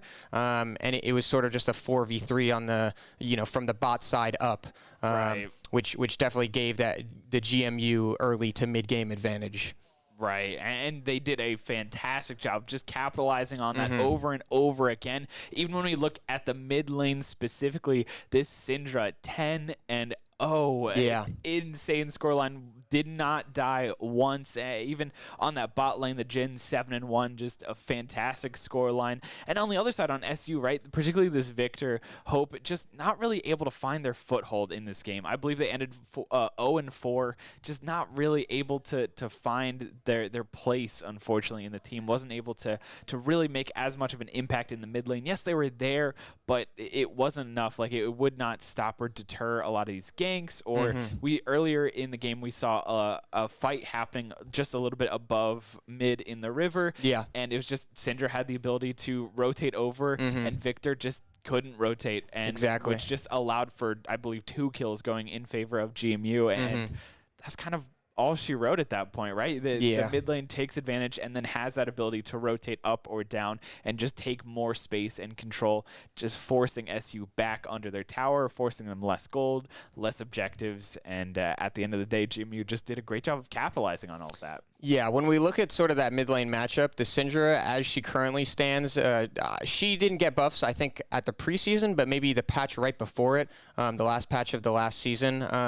So she's really in a strong place right now where she's able to both, have a lot of 1v1 like fight winning potential, but also have a lot of wave clear, so that we sort of saw that where she was able to sort of set up for the ganks with constant poke and CC, and then also be able to clear those waves faster than the Victor was. And it not only put a negative impact on the Shenandoah mid lane, but it also put that impact onto the jungler as well, because that Jarvan and Victor are really looking to combo. But if the Jarvan is setting him up and the Victor can't really sort of finish the play because the damage output just isn't enough, right, the whole sort of synergy kind of falls through. So, that Syndra, both with the poke, the CC, and the wave clear, was sort of just able to roam around, hover on top of her jungle, sort of help out, whenever needed. We saw in that early game fight, like you mentioned, and it really made the impact between a lot of really important kills in that early mid game. Yeah, and so overall, as we said before, I think it started out pretty even. Both these teams are kind of going back and forth. GMU just slowly started gaining a lead, and at the point that the game had was nearing its midpoint, they had just started to snowball out of control. And with that, GMU just did a great job of capitalizing on that. Yep. Moving into game number 2, this is a best of 3 situation, so we do have at least one more game, but so it's not done by a long shot. We still have game 2 and potentially a game 3 as well to look at. Moving into game 2, if you are on the side of SU, on the side of Shenandoah University, what would you change? What would you fix up in order to kind of make this comeback? I think that they definitely need to take a closer look at their jungle picks, sort of the jungle mid synergy. If Hope isn't really in a position, like in a player matchup, like standpoint, individual versus individual, where he can really sort of win out that mid lane and really be able to capitalize with his jungler, I feel like the jungler, Etherless, should really be looking sort of at those side lanes. He was kind of doing that at the early game, but it just reached a point where he was trying to make plays top side of the map or whatever, and it sort of just spiraled out of control. So we're moving into draft here. We actually see that... I believe that is, so the GMU side already banned out the Senna and the Yuumi, both targeted at the support here, and sort of similar bans from the SU side, except they're banning out the Aatrox this game, as well as the Hecarim. We actually see a Wukong blue side pick number 1 from the SU. This is something I actually talked about with some of the players because, and I think the casters talked about this a lot, the item Ravenous Hydra is so strong that, they really want to capitalize and pick some of those champs a bit more that really can utilize that item to the best of, the champion's ability. And this is what we were talking about during the game as well, where we were looking at, hey, why was Wukong banned first? Exactly, why was he banned immediately? When we were like, I think SU can probably play this character. They probably want to play this character, and that's exactly what we're seeing here. They're going to first pick Wukong so that they at least have that character on deck, and they feel comfortable potentially seeing that character in the jungle more top, potentially. Yeah, it's sort of a flex pick. I think Kevin is able to play it in that top lane, but I know that it's intended initially for jungle. We actually see sort of a similar draft from GMU as the first game, where they're sort of picking the jungle and probably the bot lane and will be the support in the first 3. And on the SU side, we see what is now determined, or definitely the jungler in that Wukong, and then the top lane Gangplank, which is definitely a pick that we love seeing out of Way Awesome Kevin, the man Whack. Sort of his number 1 pick in that top lane, his one trick, so to speak. Yeah, that's a go-to, is that Gangplank. Exactly, yeah. So we're going to be seeing some big barrels out of Kevin in the top lane, and it looks like they're going to pick Riven to counter it, actually, sort of saving that support pick for later down the draft as we move into the second phase of bans. And just based off the first 3 picks, it definitely looks like the SU side might even be up, I dare to say. It really depends on, I guess, what they're going to ban out, probably in support and mid. But it does seem like the draft is a little heavier on our side in these first 3 picks for game number 2. Yeah, I think there is something to be said about meta and characters that are good, and then there's also something to be said about just comfort picks as well. Yeah. And when we look at a character like Gangplank, definitely has some technical skill associated with the character, but at the end of the day, Way Awesome Kevin just loves this character to death. Loves this character so much. So I am very interested to see how Gangplank does, especially when you have a character that Kevin just absolutely adores. And we are going to see a couple of bans come out. We do see the Caitlyn get banned out as well. Yeah. And the Syndra. GMU actually opting for 5 whole bans specifically targeted at the bot lane. The first 2 being support and the last 3 being the AD carry. So they're really trying to put the pressure on, I guess, what they consider would be our strongest lane, which has got to be that bot lane. And we'll sort of see what they pick here. Opting for sort of a, with the Leona, the heavy CC support to really, or even Rel, to go in with that, the Tristana. They're definitely looking, or on the GMU side, they're building sort of a hard engage comp with that Rel, with the Riven, with definitely a solid backline behind it to do a lot of burst damage with the Graves, and then the Tristana with her bombs. And it definitely looks like on the SU side, based on the next 2 picks, we'll sort of see how it develops. But, so far we're sort of looking like AoE sort of control, sort of similar to last game, but a little different. And we actually see the Corki pick there for the mid lane, which is something I also talked about with some of the players beforehand. I don't think Hope was completely prepared to play it, but I think that this game, SU is saying, okay, we're going to double down on the Ravenous Hydra strats, and we're just going to, play essentially 3 champions on the top side of the map and mid that basically all utilize this item.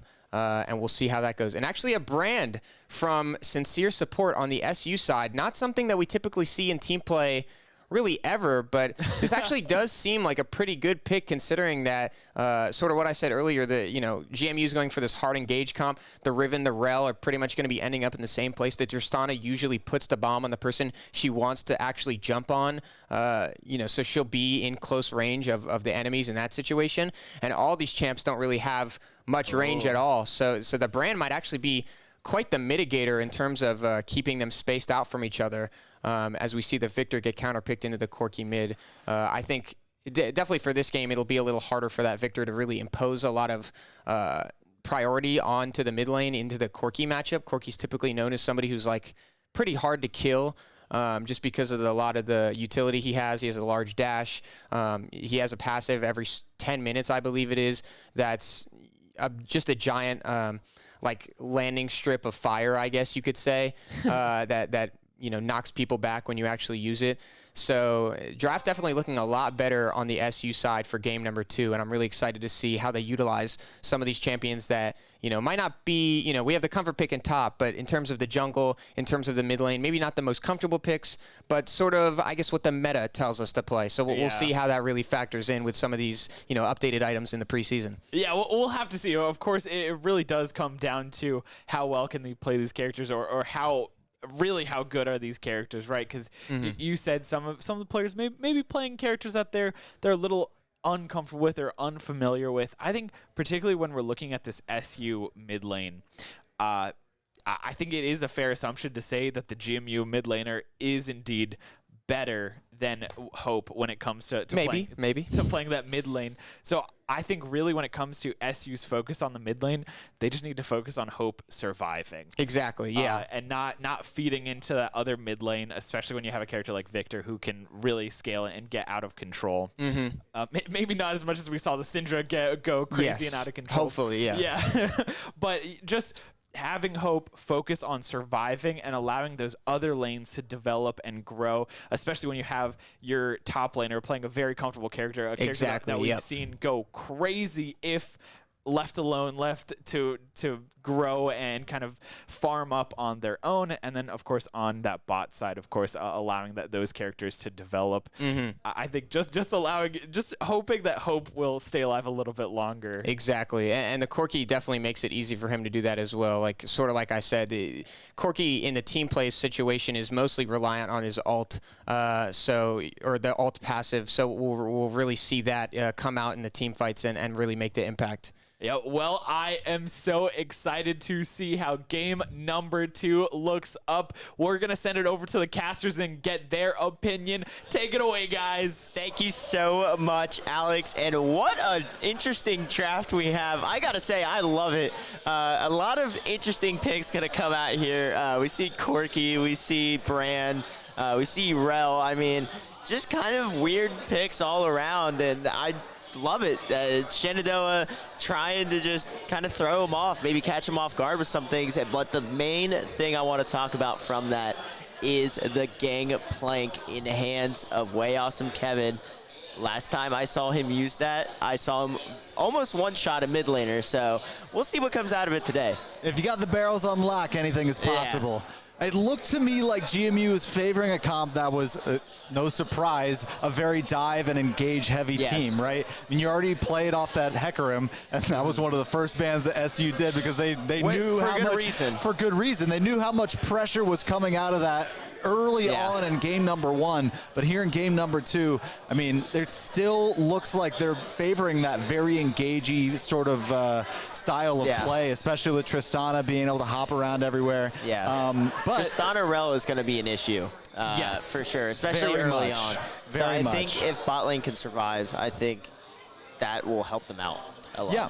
Yeah, and you talking about the gangplank a little bit. Riven has a ton of different CC that can put down onto gangplank, but he's always got his citrus. Yep. So if he's able to time that right on Riven's sort of stuns, then it could be continuing to be a pretty fair fight there in the top lane. It will be about, Way Awesome Kevin being able to survive, and not only survive, but thrive and take over that top lane and really put the Riven at a disadvantage. But, I mean, the jungle pressure really tells the tale and dictates whether or not that's going to be possible. Yeah, and another thing to keep in note about Gangplank is global ultimate. So let's say they dive hard, Tristan and Rel dive hard on the tower. Gangplank can ult on that stretch of area and slow them down, and maybe allow another turret shot or two, which we've seen has been the case for a lot of kills early on. So definitely that's going to be something to keep in mind for sure. And I think, honestly, bot lane is going to decide who wins this one. Because I think Riven and Gangplank are both kind of in the same boat, kind of waiting towards that mid-late game, where Riven has low cooldowns, is able to put out that CC, and Gangplank just does massive amounts of damage. And it looks like... And another thing I also want to note, though, is George Mason wants to try and win early. You have Tristana and Rel, which is insanely dangerous early on. Then you also have Graves. Graves is one of the strongest early game junglers in the game. You have to be so careful about him. He's able to put out so much damage in really a blink of an eye. So that's something you definitely have to keep an eye on. And Wukong, while not the worst early game, not the best though. So maybe as we get things going in this one, we'll see maybe junglers apply pressure maybe after clearing one half of the jungle. Maybe an early gank in this one. And Hope is going to get poked out on this Corki, which I love that pick, honestly. Corki is just such a funny character. And I think Victor will win early on, but here we go. Sincere is going to get dove. Ignite goes out. And Rel and Tristana just do so much damage. Oh, wow. Sincere barely escaping. Creighton just trying to do whatever damage while they just completely ignore him. And hopefully later on that starts to become an issue. And look at the pressure from every single lane. SU Hope needing to, make sure not to trade out valuable health. Oh boy, Tristana looking to hop right back in. If you're Hope, you gotta try not to trade out valuable health like that. And that's first blood going over to Victor. And I think that all stemmed from a play just a little bit earlier on where there was a shot that he was trying to go for a couple caster minions and lost about 200 health in response. And then you give it a little bit of time, Victor gets the cooldowns back, and it suddenly becomes a kill. And the pressure is back. But Corki, hopefully, well, now with having the teleport, is going to be able to get back to lane super quick, so not losing much for it, besides giving up that 400 gold for first blood over to Victor. Yeah, and honestly, I think Shenandoah knows that they need to play for the late game. Early on, they're going to start losing, but you need to be careful to not let that snowball. You need to try and play smart and play safe when you can. Don't try and get overly aggressive, because if you try to, George Mason will make you pay. And especially with this comp that they have, we see Way Awesome Kevin pushed up against the back of his turret, and that's just going to happen here early on. You kind of just have to deal with it. Hope gets first blooded, unfortunately, but you also got the flash off of the Victor. Yeah. So you definitely want to try and just, I wouldn't say feed. Well, obviously you don't want to try and feed, but you want to try and mitigate the amount of damage that they'll do early on here. Yeah, and something to note, and while Graves is now going for the gank here top lane, and it looks like going to be able to walk out is Way Awesome Kevin. But if you take a look at the summoner smells between Gangplank and Riven actually has Ignite. So not looking for the global presence like Gangplank with the teleport and obviously the ultimate, but also really just going for kill pressure here in top lane and get ahead that way. Yeah, and Way Awesome Kevin loves this Gangplank, and Graves trying to deny him that farm. Way Awesome Kevin is going to have to flash out, and a kill will go to the Riven, who will manage to escape. Hope getting poked out. Shenandoah right now backs against the walls. Massive gold lead early on here. Hope not going to really be able to get any farm here, and looks like bot lane for George Mason is going to Oh, wow, look at get that Baton. pressure. Just going to force out all of this farm, dying to the tower, not even going to be able to get any of the EXP for it. And Graves in the far jungle, too. Look out, Hope. Oh my goodness, barely gets away from that one. He's got it back again. Look at that CS difference in mid lane. Almost double the CS that the Corki has. So just absolutely great job there by the Victor, denying that farm for that Corki. Hope trying to kind of backpedal and figure out something to do. Oh my gosh, and look at the lead that Victor has. Currently a 700 gold lead just 5 minutes into the game. That is so much extra gold for this state of the game. Unbelievable job so far. I mean, we knew that the jungle was going to be probably a big difference maker in this game, but who would have thought? Yeah, and right now, it looks like Gangplank's starting to get some pressure onto this Ribbon, and heard some sounds behind me. It sounds like Overwatch action's heating up with Shenandoah versus George Mason. So that's going to be something to maybe keep an eye on for the finals of Overwatch, which is coming up after this game. And honestly, I cannot wait for it. But let's focus on the game at hand. Way Awesome Kevin pushed up against the turret, and I believe he just took a tower shot or two. Yeah, Way Awesome Kevin definitely on the low side, but using those Qs, able to get plenty of damage down onto Riven. Riven, if timed right, has that ideal shield, able to sustain through big engages. And now we're going to cool off here for a moment. Brand stepping up, though, looking to get a little bit of damage down, but the damage is going right back onto him. And really, I think, once again, GMU going to walk away with the favor of that.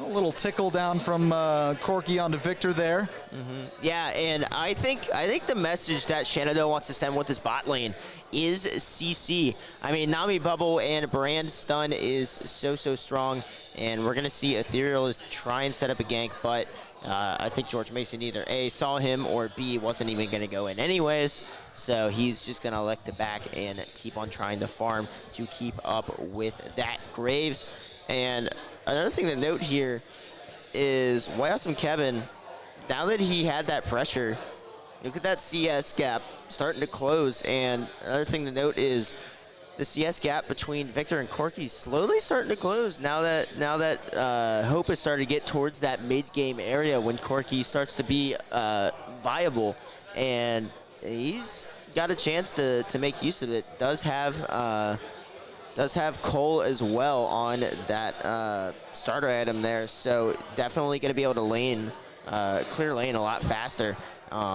And Way Awesome Kevin on this Gangplank doesn't find damage at all. That's surprising. I thought for sure he'd find damage there. And it looks like Ultimate's going to come out Riven. Oh my goodness. Just so much damage. Mid-air apparently doesn't get affected by that. And it looks like George Mason will find a kill top lane and take out Infernal Dragon for the first Dragon of match number 2 here. Yeah, and you know what that call speaks to me is that Hope is looking to just farm here and try and get a little bit back, right? Farm up and try and get some money down the road, make up a little bit of that difference despite being so far behind in the CS. So gonna have to play a safe game because of the damage that Victor does, but gonna start as he's able to develop that tier, gonna be able to poke down the CS a little bit safer, right? Yeah. And a little bit of counter jungling there from Graves. So the pressure, the global pressure from the jungler once again continuing to be so fierce. Now Graves in the bottom lane, look out, bubble dodge, and this is the entire bot lane pushing in. Creighton under attack, and that is going to be the bomb going off, but a little bit of response from Brand, and that's going to be a nice little 1-for-1 despite the numbers committed over to the bottom lane. Hopefully with the extra time available, something might be able to happen.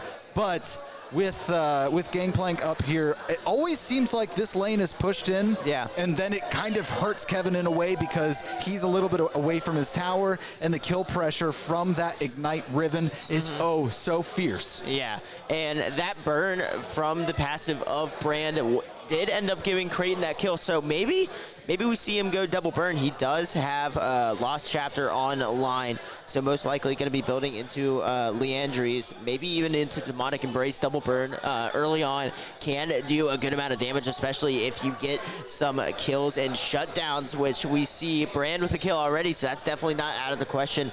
Rel looking towards top to see if he can try and assist the Ribbon. Nothing going to be able to find out there. And now George Mason going to try and maybe regroup a little bit. Way Awesome Kevin going to farm up with this Gangplank.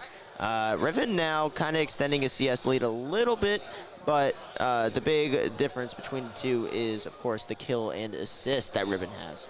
And obviously, once Brand hits that level 6, then the team fight potential is absolutely there. But, you know, with mana regenerating early items, definitely looking to go for a big poke-heavy early start, especially with Nami by your side. And hopefully, you're able to poke down enough to either deter engages, or once you're ready to engage, bot lane for SU can take command. But once again, the landslide, it's not quite a landslide. There's actually been quite a bit of mitigation as far as stopping the bleeding, putting a tourniquet here on how many kills you're going to give up, and Kevin just has to run, but Kevin has nowhere to run under the tower. No problem. 3 people top, and now going to be able to... Laner. Rel, or not Rel, Riven barely living has to use the shield in her kit to try and get out of that one. That one almost could have been bad. I believe that would have been an execute though, so I don't think would have been too worried about it. And meanwhile, looks like... Oh no, now the rotation to mid. Look out, Hope, because this is an engage heavy grouping just traveling through your jungle looking for the next victim. However, support roaming around for George Mason means bot lane pressure for Shenandoah. They successfully get a plate, and they're going to back off in that scenario. Hope is going to manage to get out of that. What a great job. And look how much damage that turret just did to Rel. I mean, that was so much. The dismount from Rel doesn't really matter, and it looks like they'll drop Rift on that mid lane turret. And Hope is going to barely have his tower survive. That's a lot of plates. He's got to be able to auto the back. He's got to get to the back of Shelly, but Shelly keeps turning. They always turn when you don't want them to. I swear. That's how that works. Creighton will take a few shots there. Joni is going to avoid the barrel and ignite. Way Awesome Kevin, and he's just going to be able to walk underneath his turret. And now you got to be careful if you are Joni. Way Awesome Kevin wants to go in, but he doesn't know the Grace is there. Riven engages onto him. He's trying to just walk around and kite, but it's not going to be able to do anything against 2 people. Graves and Riven proved too much there for Way Awesome Kevin. And now this Rel is just roaming everywhere right now.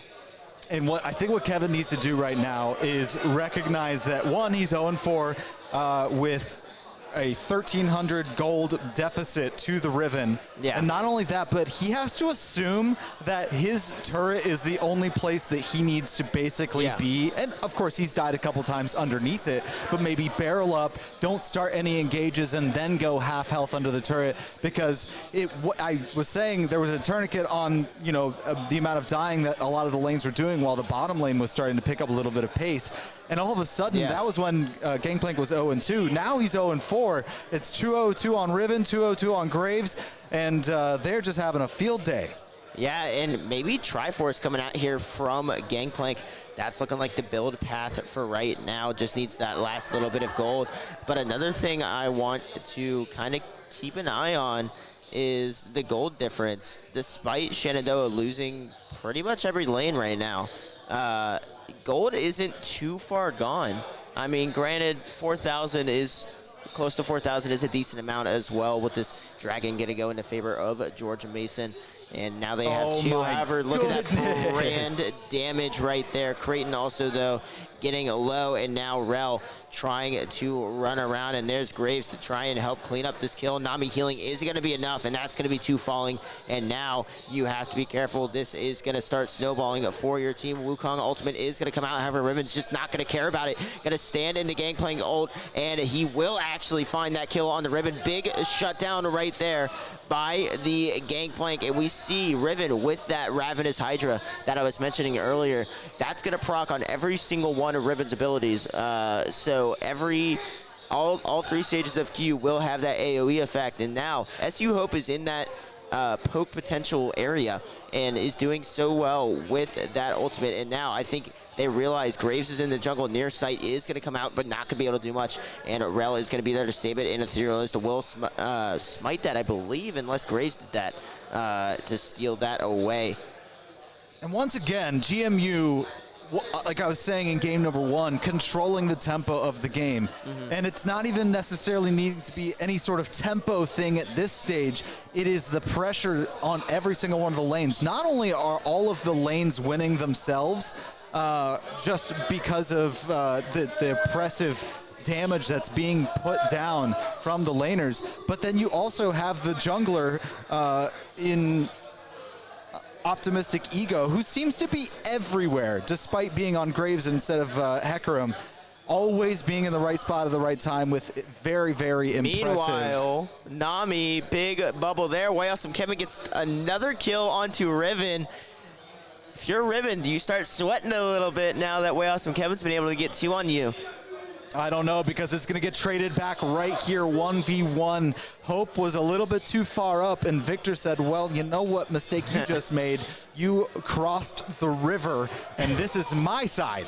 And another thing to note is when George Mason is playing Victor, they have Ludens online rather than Leandries, which I think is interesting because we saw Hope play Victor in the last one and was able to do stuff with Leandry, or well, tried to do stuff with Leandry. I definitely see the idea that he had there trying to build Leandry's early on. If it ever came online and Jax got to a point where he was so beefy, such a big, scary person late game, then Leandry's was going to help out with that pressure a little bit and the health bars.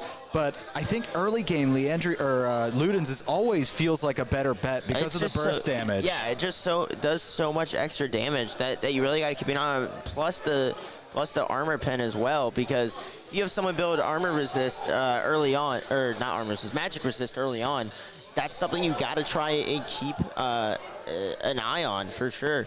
And we're gonna see Way Awesome Kevin just try and farm up in his lane.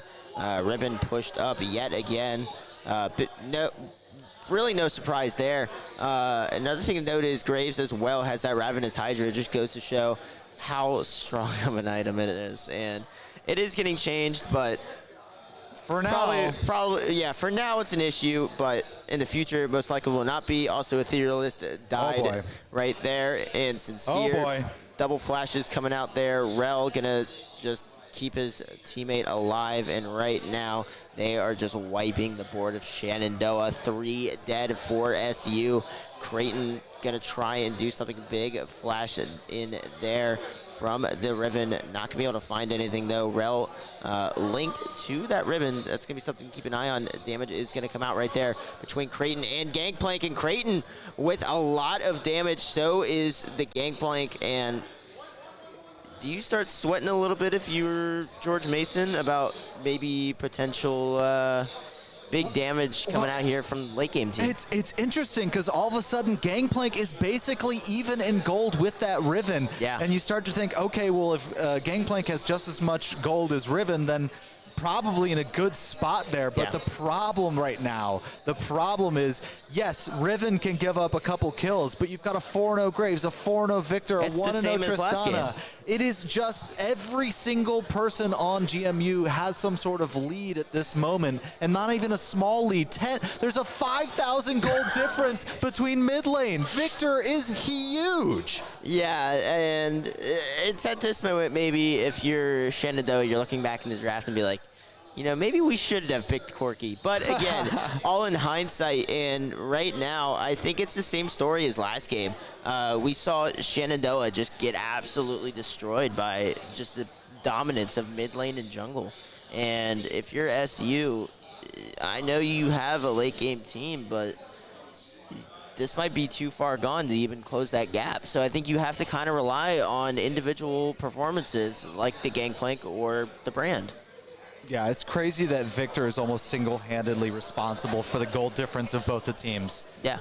That just blows my mind. They've got 3 dragons to their name as well. They've got map control through and through. This will take a series of miracle plays, but it doesn't really matter when your entire health bar goes down to one little combo from Victor because of that 5-0, because of the nearly 200 CS. It is just so much damage. You take out one player and all of a sudden you've got so much of an advantage already. And now, look at this. They're just not even respecting the walls of the SU base. That's going to be another one. Tristana diving in, and the rest of GMU going to continue to take down this inhibitor with the help of Shelly. And do they continue? They're definitely going to take out Corky. Thank you for that free kill. And they're going to get the charge off on the Nexus turret. Wait, are they going to get the second one off? Oh my They're goodness. going for the end. They're going for the finish. Is SU going to be able to withstand the onslaught? We'll see right here. Etherealist with one. Doesn't quite find the second. Optimistic Ego is linked up on that Graves. He wants the it. damage coming out onto Sincere. Can he grab it? Has no mana. Nami Bubble does end up missing. And now you have to be so careful if you are that brand. But now you have to be careful if you're Optimistic Ego. You are linked up, but can't take the Hex Tech and the shutdown from the Gangplank of all people. And now Shenandoah trying to survive the siege. They have to deal with the super minions in mid, but you just gave 1,000 gold to probably the last person you want to give 1,000 gold to, the Gangplank. It is such a. I want to, believe, right, in this moment. Give it just being a little bit. Of course we do. Being a little bit too aggressive in that Graves cost them giving back 1,000 gold in differential here. But SU just had their entire Nexus cracked open, and it is just sitting there for any sort of backdoor if it happens, right? Only one person has the teleport on their base, so if they left any wards down there, then that is a possibility. But Nami now, look, they're just going to go back, heal up, and march right back down. All they have to do at this point is ARAM, and they actually kind of caught SU by surprise. They did. And they're just going to go right for the Nexus. Well, maybe get a couple more kills along the way, but there you go. Tristana going to deal the damage. And Victor's ladies and gentlemen, stunned. Oh my goodness. GMU is going to take the game and the series against Shenandoah 2-0, and they will advance to the grand finals of the MAEC playoffs. I mean, that was absolutely unreal. What a performance from both these teams. It's just George Mason, early game comp, was able to steamroll the victory. That on the back of that victor, I don't think that person has died the entire set. I don't think the Syndra ever died. I don't think the Victor. Oh no, Victor died at the end when he was in the base. Real good player. Very close, but yeah, I mean, absolutely unreal. Baton is just insane. Yeah. I mean, hats off to you. What a performance there. I believe that's going to be it though for me and Xander. Right now, we're going to send it right back to the analyst desk, guys. Have fun with this one. Yeah, thank you guys so much. What a fantastic cast you had, but. Wow, what a game, what a series. GMU, of course, holding strong on their first seed position. I think SU had some moments where they were really giving them a run for their money. But at the end of the day, looking at both of those games in the series, GMU looked dominant the entire time. I mean, especially looking into this draft, you and I both kind of thought maybe SU had a little bit of an advantage coming into that draft, but maybe that was just an advantage on paper. We talked about it before. Where does the comfort picks lie and where does the meta picks lie? And again, I think we have to just bring attention to this mid lane again, where Corky, I think, would and is a good pick, but it just looked like Hope was unprepared for it. It did not look like a very comfortable pick for them. Unfortunately gave up first blood to that Victor, really allowed more pressure, more CS to go in favor of Victor, and really the mid laner on the side of GMU doing a fantastic job of just denying that mid pressure from Corky at all for the entirety of the time. Even when we look up at top lane, right?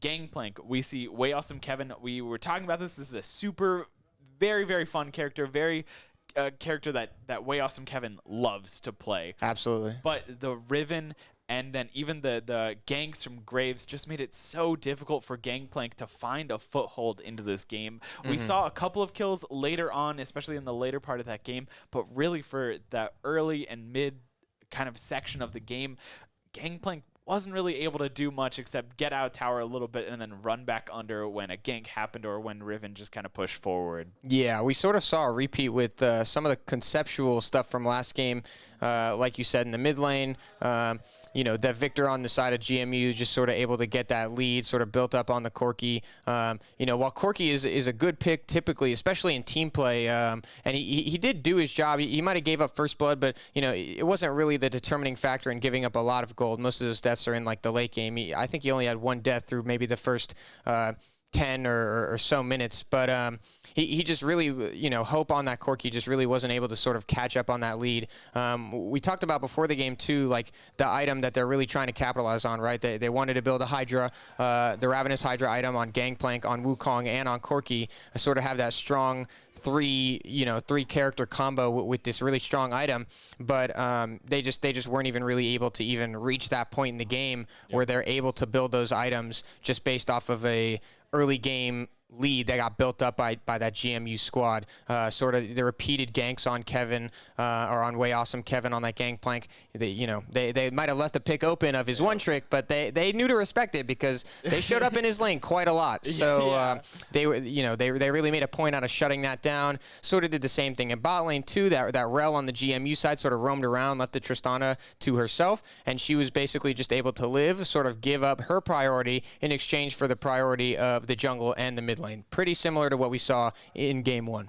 Yeah, and it really did come down to that roam that GMU had. It was so strong that we were looking at it, we were watching it, we were like, SU just needs to do something, right? They need to match it, or they need to change up something that they're doing. Yeah. And they just weren't able to adapt fast enough. They weren't able to adapt effectively enough in order to stop this really, really strong roam that is just going around taking out SU's lane one by one as GMU is just roaming this map. And I mean, I think it just speaks to the strength of GMU and the strength of the strategy that they built, that no matter what composition they're running, they can still kind of find a way to fill in this roam and kind of play the playstyle that they want to, regardless of the characters that they've been, forced to play based on how the draft goes. Even if the draft isn't necessarily a super favorable into them, they still find a way to play their game and to do it effectively as well. In this game, I think GMU had a fantastic start. They started out guns blazing. They did a great job. We saw in that early mid game, we saw SU starting to come back a little bit. They were getting their CS back. We saw WAC starting to make a little bit of a comeback in that top lane. But as soon as there's hope, as soon as there's a little bit of a spark, GMU snuffs it out, and they just immediately take the game back into their favor again. And I think with that, GMU just did a fantastic job both in game one and game number two, really showing why they are the #1 seed and why they deserve a chance in the finals here as they move on. Chance to compete in those finals again for the top 32 placing or spot in that top 32 bracket for CLOL.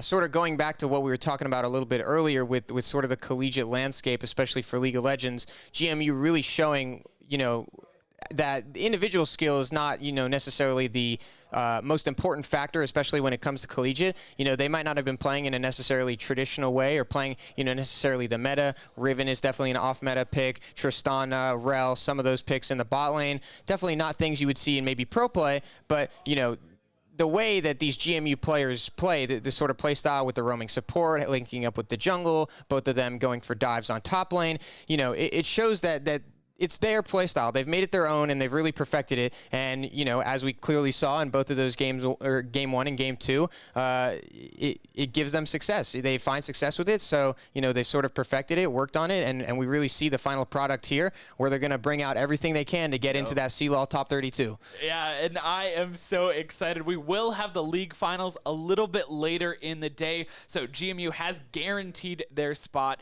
in the finals. We'll have to see how the other side of the bracket has played out. Again, that was ODU versus GWU.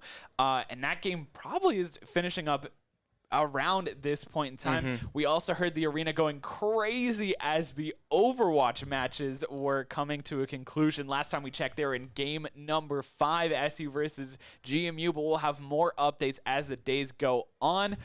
For now, we're going to be taking a short break. We have a fantastic replay if you missed any or all of this last League of Legends series. And then, of course, we have another fantastic interview with American University. So lots of great things coming up. And then after that short break, we will have the Overwatch 2 finals. You're not going to want to miss any of that. So make sure, if you're going to enjoy this break, grab some water, grab some snacks, and come back, because wow, we've got so much more collegiate action coming at you. So stay tuned. We'll be right back after this.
Children's National Hospital has been using video games to treat patients and gauge their movements.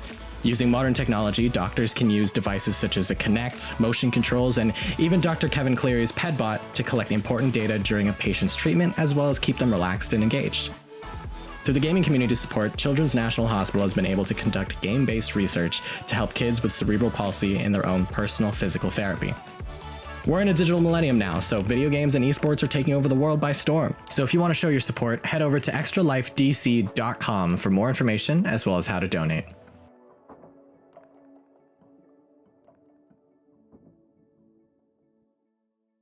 Hey, I'm Andrew Stovic from American University, and you're watching the Mid-Atlantic Esports channel on Twitch.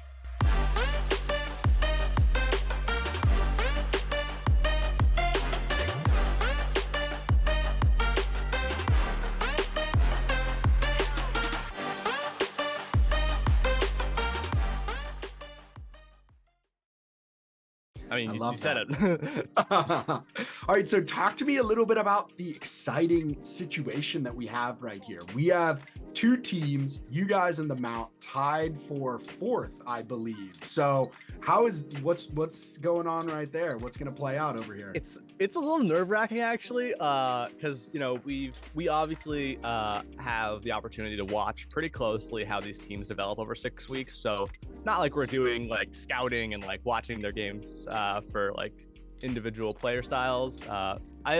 We probably will one day, but this season we haven't done that yet. But we do watch how the teams are developing as a whole.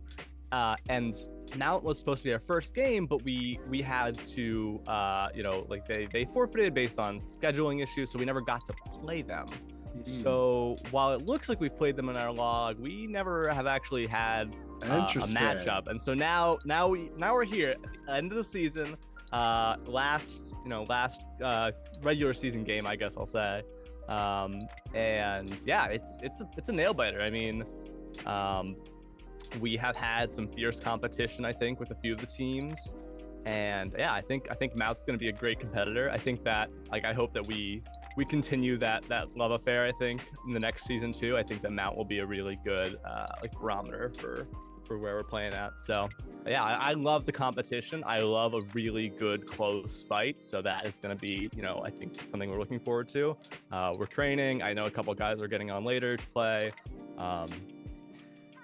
I'm really excited for that one. It's going to be so hype, man. It's going to be good. And that's what it's all about. The MAEC is all about creating these regional and local rivalries. And in other collegiate conferences, you're matched up against, Nevada Upstate Technical University or Alaska Polytech or whatever. And it's just harder to create those relationships and, have some of those rivalries. And so I love hearing that, you're looking at the Mount as a mountain to climb, this season, but also as a gauge for where you guys are going forward. That's what this is all about. Yeah, I to speak to that, I transferred to American my sophomore year from Catholic University, which is I can point to it. It's across the district right now. Yeah. And they have an esports program. So when we were starting this program, a lot of the influence came from Catholic. A lot of it was I know what some of the other programs kind of do, and I know really well what Catholic does. We should think about where we're headed, what our directionality looks like. But in that same vein, we were like Catholic's gonna be a competitor. We're gonna strive to come up and play against Catholic and really hold our own. So that has been a recurring theme, and I think that like you were just saying, the local rivalries are so much better in my opinion than the ones that are 2,000 miles away. You said it perfectly. Well, especially when you transfer and do that kind of thing, just like traditional sports, when you play, if you have two teams and somebody transfers, you want to beat that team, for both of those teams are rival, trying to gain that supremacy. And that's what this is all about. So, what else do you guys have coming up? What is the next, do you have any other championships or any other leagues? What do you guys got coming up at the end of the season here? Yeah, so we round out the season, I think December 16th. That's when we're rolling stuff down, packing away till January, February. Right now we're currently in CVAL and CLOL fall warm-up just wrapped up a few weeks ago. It was about a month ago. The boys did pretty well. We're really happy with how they did, and we're pretty sure that they are going to be competing in CLOL, proper CLOL, the regular season. And that starts pretty quickly. The turnaround is registrations at the end of this month, and then they gotta start warming up and getting into shape, I guess you'll say, for that January start date. So I think a lot of it is just gonna be pushing prep work and team play in the off season. As far as club administration goes, we've got to start getting our bearing. Kind of how every new club has to figure out where it's headed. Not general mission statement, but we were talking about doing an award show for the boys and the members of the club. Love just that. feel here is the best pentakill or that kind of thing. The old paper plate awards. Yeah, exactly. Yeah.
Recalculating. I will get my revenge.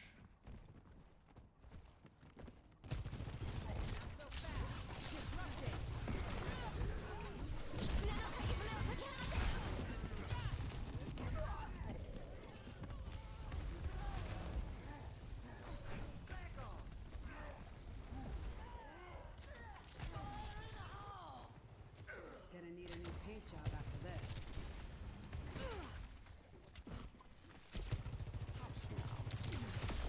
I've got your number.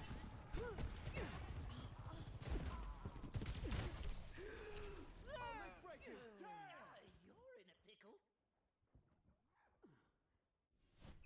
Score 1-0.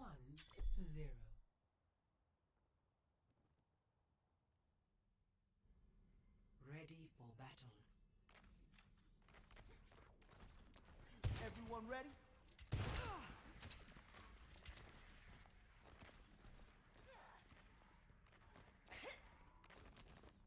The world is a dream not yet realized.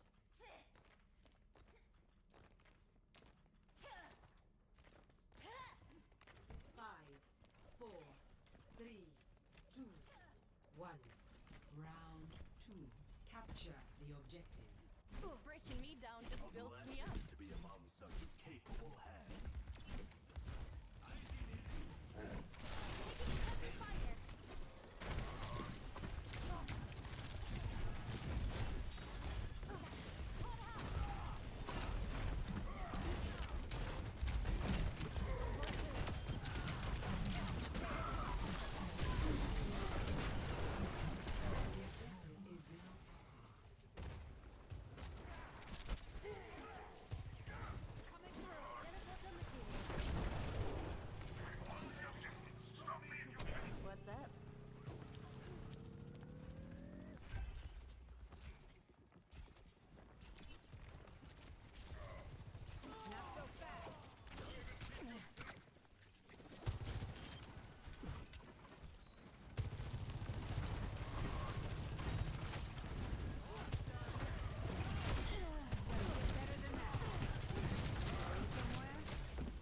finish my projects.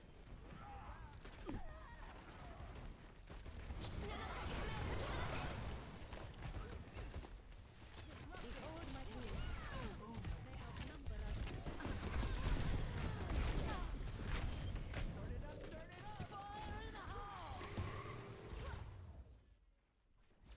Victory.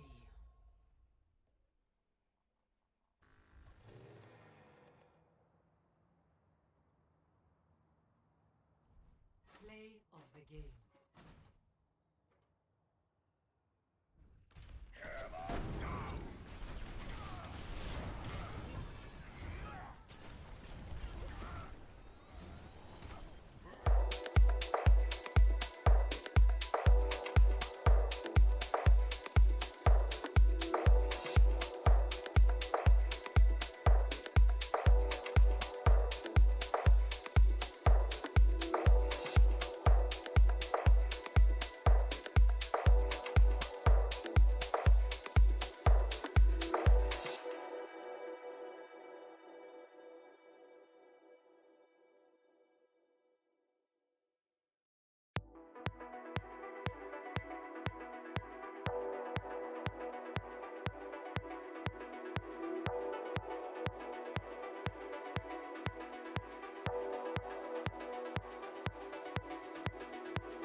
Ready for battle.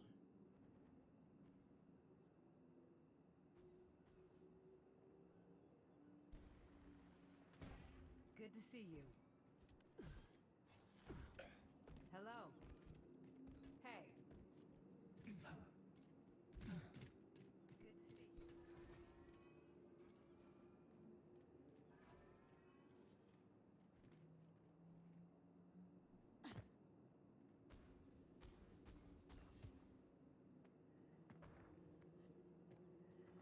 Oh, I am sorry to hear that. Sorry enough to help. 4, 3, 2, 1. Attackers incoming. I've attacked. Get ready. Squad the field. You are done.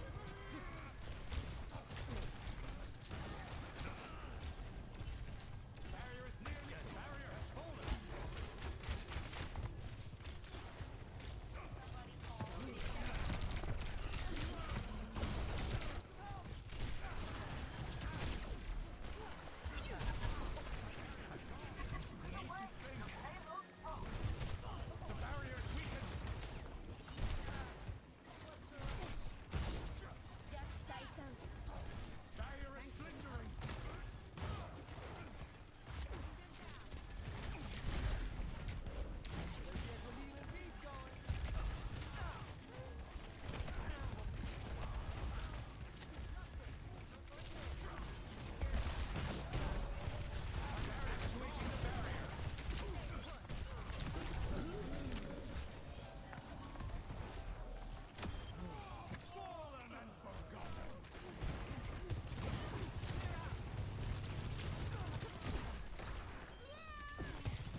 seconds remaining.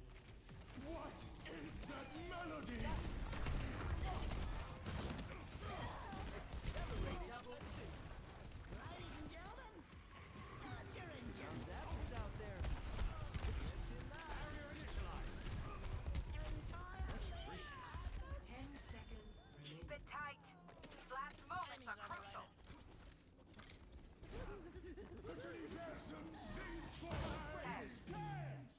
Hello. Round 1 complete. Score 0-1. Switching sides.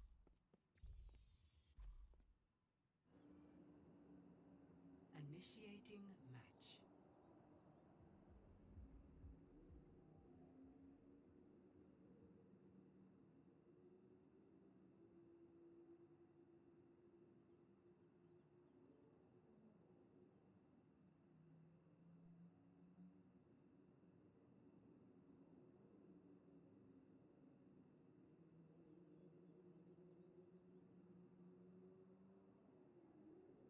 Ready for battle.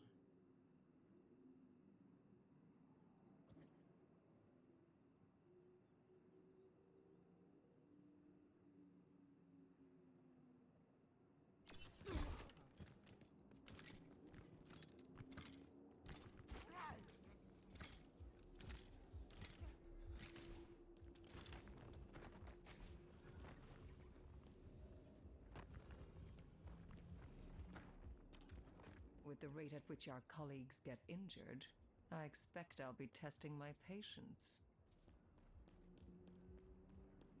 5, 4, 3, 2, 1. Attackers incoming. Stop the payload. Now, to know the unknown. Actuating the barrier.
game.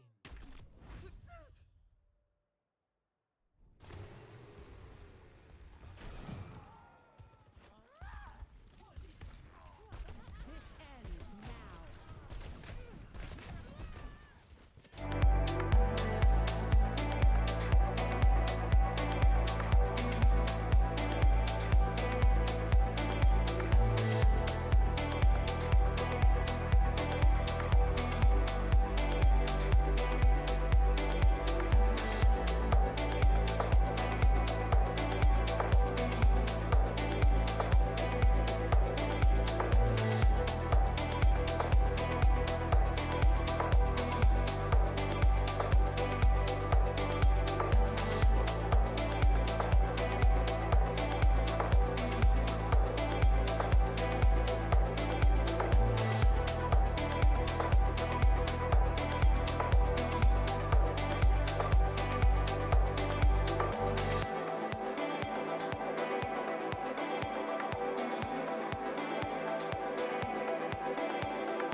Another day, another mission. Man, I'm so excited. 5, 4, 3, 2, 1. Objective unlocks in 30 seconds. It's getting me there.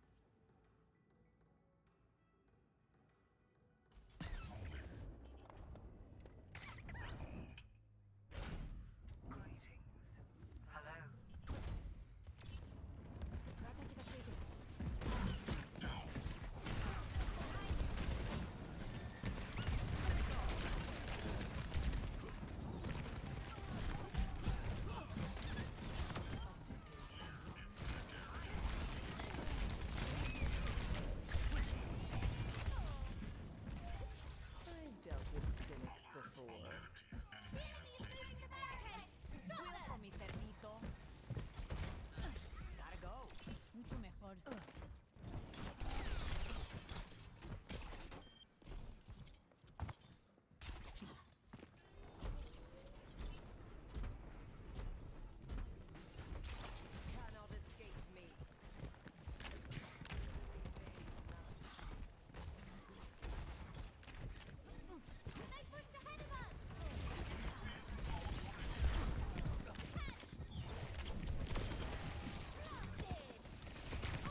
Hello and welcome back to the DMV's Winter Games presented by Game Gym, live here at Shenandoah University's Esports Arena, of course, all benefiting Children's National Hospital. We've seen a lot of fantastic gameplay so far. We were able to watch some of the semi-finals with GMU versus SU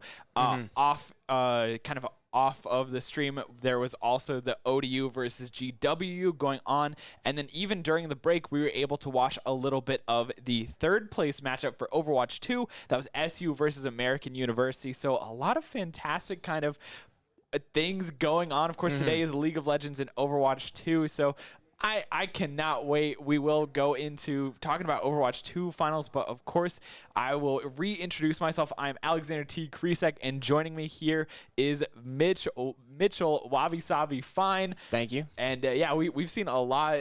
Mitch, kind of run us through what we saw with League of Legends coming into this Overwatch. Yeah, so what we saw from the first set in League earlier on stream was that Shenandoah versus GMU matchup in that best-of-3 format. We saw GMU sort of have that dominant both Game 1 and Game 2, more so in the Game 2. But, yeah, we really just watched them be a team. I mean, they really just use their team synergy. They have a style that they like to play in League, and they've sort of worked on it, perfected it, and they pretty much played it to perfection because, you know, again, as we've said, the winner of this DMV Winter Games League of Legends bracket will actually get a berth into the top 32 of CLOL, which, as we talked about earlier, is a very valuable experience for any team that really wants to compete.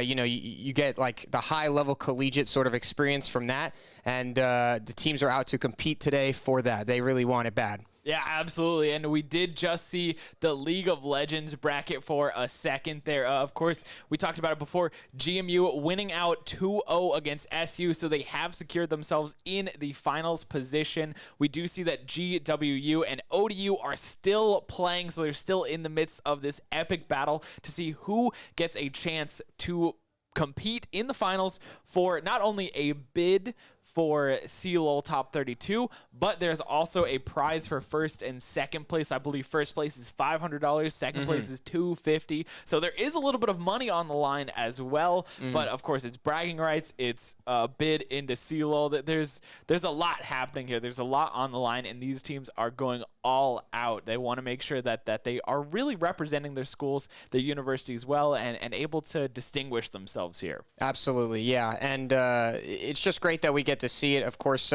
not only is it bragging rights, but it's bragging rights for the DMV area. You know, we're competing for that Northeastern school collegiate pride. So we really see the teams showing out here as much as possible. And hopefully we'll see a really good match in this Overwatch 2 Grand Finals that we have coming up shortly between BSC and GMU, because it looked like those first two matches, maybe Brian Stratton versus American was maybe not the closest, but it was a very close match between our own Shenandoah University Overwatch 2 team and the GMU squad, going all the way to a Game 5. Unfortunately, Shenandoah not being able to pull it out, but you know, it was a good set, and we love to see a good set no matter what. So hopefully it kind of emulates that same thing in the Grand Finals between Bryant Stratton and GMU. Yeah, and here we go. We get to take a look at the bracket as well. I mean, Brian Stratton, #1 seed coming into this, undefeated. GMU also undefeated as well, taking that second seed. So we haven't seen this season GMU versus Brian Stratton College. Both these teams undefeated. They did not play each other in the regular season. So this is a matchup that I am extremely interested in. Obviously, GMU, one of these really, really good teams.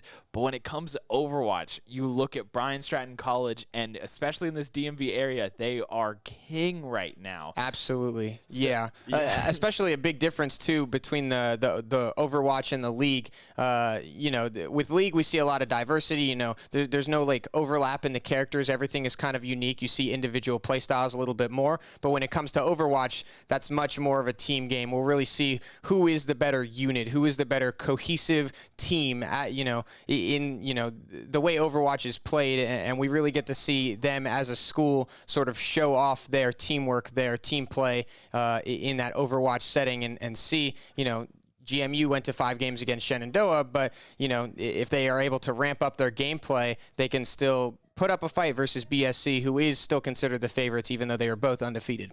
Yeah, you know, it does get really difficult when both of these teams are undefeated. They haven't played each other, so there's a little bit of mystery here. We can only assume, right? We can only make some guesses, some educated guesses. Yeah.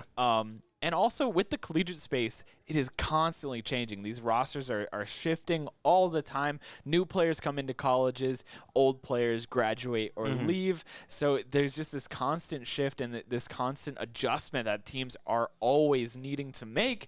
And so one team may be dominant one season and the next season they completely fall off. Yeah. So it is really hard to predict these, but based on everything that we've seen, I think it is very safe to say that Bryan Stratton College is the favorite to win this, but I would not be surprised if we see some magic happening out of that GMU squad. We did see them pull out some magic against SU earlier. It was off stream, but it went all the way to game 5. So it was so close. Back and forth. Yeah, back and forth. And actually, while we're talking about BSC, a representative of Game Gyms did have an opportunity to sit down and talk with their representative. So we have a little bit of an interview for you, and we'll give you that right now. Hi, my name is Kyle Dodd from Bryant and Stratton College, Virginia, and you're watching the Mid-Atlantic Esports Conference on Twitch.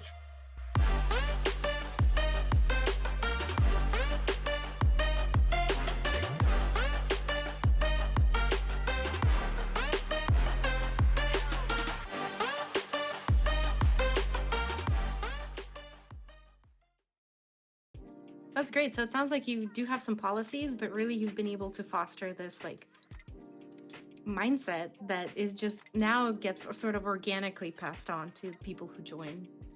Yeah, it's definitely something that it didn't happen overnight.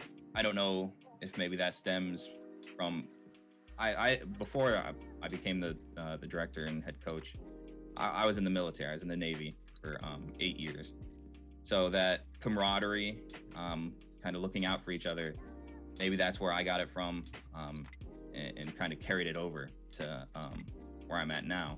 Whether it's practice, the classroom, or maybe we do a team outing, out for dinner, whatever it may be. I'm always making sure people are communicating, talking to each other, and doing what's right by their teammates. That's awesome.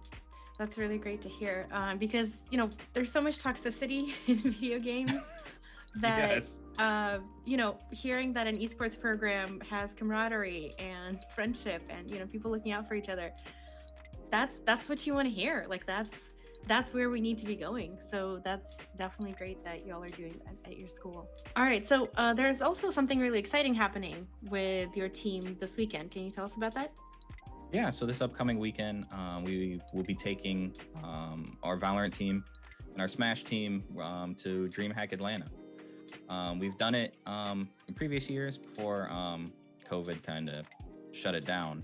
But this is the first time again that they've had it open.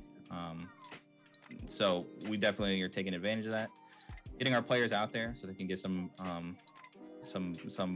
real in-person experience. Because that is something that I would hope for one day that it's a little bit more prevalent in esports, is at least collegiate esports, is the LAN experience. So this is something that's going to be huge for them. Our Valorant team will get to play. I think there's a 10K tournament, and then for Smash, our Smash players will play in the singles bracket and the doubles bracket. So that should be exciting, most definitely. That is really exciting. And like you mentioned, I also do hope that these in-person events, these LAN events, become more prevalent in the esports space, because esports by its nature, it's online, right? So, which is a good thing because people can participate from anywhere. And actually that's what made it, so popular during COVID times. That's actually when a lot of the esports programs at colleges took off because that was really the only competition people could participate in. But going and competing in person is different. I mean, it's a completely different experience. So the fact that your students have an opportunity to do that, that's amazing. Yeah, as I mentioned, when I traveled for Halo way back when, those are some of the greatest memories I have, being able to meet up with my teammates somewhere and then we compete over the weekend. It's amazing. So that sort of experience and those sort of memories I want them to have and make, and to always fall back on and remember. So Absolutely. So, Kyle, what's next for your school's esports program? Do you have any specific projects that you're working on, or, for example, looking to pick up another game title or anything like that? really what we're focusing on, since we just had so much success with our Overwatch team, we're trying to replicate that success with our other titles. Valorant is probably the next biggest one. How it's just booming in everything right now, with the pro scene, the game changers, and now with CVal, it's only up and who knows where it'll go. So Valorant is definitely a big one for us. Any new games that come out, we definitely like to incorporate them. We're always recruiting for some of those titles that may require less player sizes, such as Madden or 2K. So that's always somewhere an area that we like to recruit for. But yeah, hopefully, I mean, anything that comes out in the future that's exciting. I love team-based games, so I'm always hoping for more stuff such as Overwatch or Valorant. Yeah, absolutely. It's like you mentioned in the beginning, communication is the most important part of life, really. So those team-based games, they're not just fun because you're playing with other people, but they are also teaching you really important life skills. Yeah, so because a lot of it's as cheesy as it sounds, a lot of those skills that they pick up in those games, communication skills, and those are some of the few things that can translate over to potentially real life. So yeah, I love the team coordinated. And welcome back. I think it's always great to be able to hear from the collegiate space, especially in esports, especially from a college like Brian Stratton, which has been doing incredible right now in the scene and just, growing. I feel like they started out small and now they have one of the best Overwatch teams in the region. So always great to hear a little bit more about their program and about what they have going on there. Of course, speaking of which, this is the DMV's winter game, and that means that it is presented by Game Gym. So I want to take a little bit of time to talk about Game Gym, what they're about, as well as Events DC. So Mitch, can you tell us a little bit about Game Gym? Who are they? What do they do? Yeah, so Game Gym was founded in 2018, and essentially they're trying to figure out, or they really have figured out the problem, or the solution rather, to the problem that is like unhealthy gaming, sort of, the toxic or like the negative things you associate with gaming, the bad habits of eating, sleeping, those sorts of things. So Game Gym really offers the healthy and holistic approach to those, to this esports sort of thing that we're doing here. And, we offer, offered structured sessions with professional and certified coaches, specifically targeted towards like kids, with the summer camps and sort of the after school coaching stuff, to help those kids really build the good habits. So when they end up in a position like us, when we're at the, Shenandoah University studying esports, as we are so privileged to do, we don't have some of those bad habits, the bad sleep schedules and, sort of not exactly the healthy things that people would associate with gaming. So Game Gym is essentially trying to solve these problems, at the base of the community with the younger kids who are looking towards us to be like, hey, I kind of want to do that, or I want to be a pro gamer, or whatever it is. Game Gym is trying to solve it. So that's sort of what Game Gym is all about. Yeah, and I mean, I think for a lot of us, right, we started gaming when we were very young, even just starting to get an inkling into it. And nowadays, it's just so easy to start gaming that a lot of people start younger than we did, right? They start playing a lot earlier. So I think it is important to focus on how to game in a healthy manner, because there are a lot of negative tropes, a lot of negative stereotypes, and a lot of negative habits that you can pick up through gaming, but there's also a lot of positives as well. So focusing on the good and making sure that you're reinforcing good behavior is always a good thing. So of course, MAEC, the Mid-Atlantic Esports Conference, is co-founded by Game Gym, and then the other co-founder is Events DC. You've probably heard of them before. They are the premier host of conventions, sports, entertainments, and cultural events in the nation's capital, in Washington, D.C. I mean, it's not just esports. They do basically everything, right? Yeah. So if you are in the DMV area, you've probably heard of them. You probably know what they do. You've probably seen them in some form or capacity. They've also just extended their reach to esports as well, which I think is a no-brainer at this point, honestly. Yeah, absolutely. I mean, of course, we have this event, but, you know, there's a lot of things happening in D.C., specifically around esports. We have the Washington Justice, and all of that there. And, you know, esports across the country is, you know, growing, of course, as an industry. So Events DC is definitely looking to get into things like, you know, the MAEC, of course, Game Gym. I'm sure eventually down the line they'll probably work with the Washington Justice if they haven't already, and you know, just for the greater DC area, providing events on a large scale. They do work with the Washington Justice. Okay. I can't confirm that. Yeah. So yeah, it's just like so much is happening, especially in the hub of the nation's capital. So of course, huge shout out to both Game Gym and Events DC, both incredible companies. And of course, we have to talk about this event and what it is kind of promoting, what it is kind of benefiting, and that, of course, is Children's National Hospital, which is one of the top 10 pediatric hospitals in the nation. So all of that money that's been raised through the DMV Spring Summit in 2022 will fund research by Dr. Kevin Cleary, and that involves using video games to help kids with cerebral palsy to improve their motor skills. So, you know, just a great benefit here, and it ties in directly with esports. Of course, you can donate at www.extralifedc.com. If you're here in person, we have a QR code up front that you can scan as well. Every little bit helps. So, you know, if you can and are able to, I would highly recommend donating even just a little bit,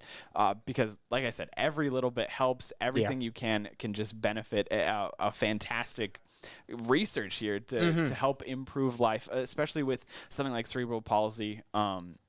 Just able to improve motor skills is just an improvement in life in general. Absolutely, yeah. So I think we're actually going to throw it to the casters as we go over the Overwatch 2 map pool for these grand finals. Hello, ladies and gentlemen, Overwatch fans. This is what you have been waiting for. Grand finals. $750 on the line. I, of course, am Will Jenkins, joined by the man himself, Josh Cunningham. Hello. And we have one great matchup for you guys. But before we go into that, let's take a look at the map pool that we have. We, of course, are going to Lijiang Tower on the first one. That's going to be control map heading into Escort Hybrid. And then, if needed, we have push and control online. And as I said, Josh, a lot on the line here, $750. That's good if you're in college. Yeah, that's a lot of money on the line. That's going to be more than my rent payment, almost 2 whole rent payments. Yeah, a lot of money here that's going to be split up between these teams. And we're looking now at the BSC side of things. These players are getting ready to get into game. I am so excited for Lijiang map number 1. It is going to be a heater. And, yeah, I mean, GMU doing a great job so far in the tournament, as well as Bryan Stratton College showing up here in the finals, fighting for that prize money, doing an absolutely amazing job this weekend. I am so excited to get into game shortly. Yeah, and it is absolutely fantastic. We have a almost packed house here.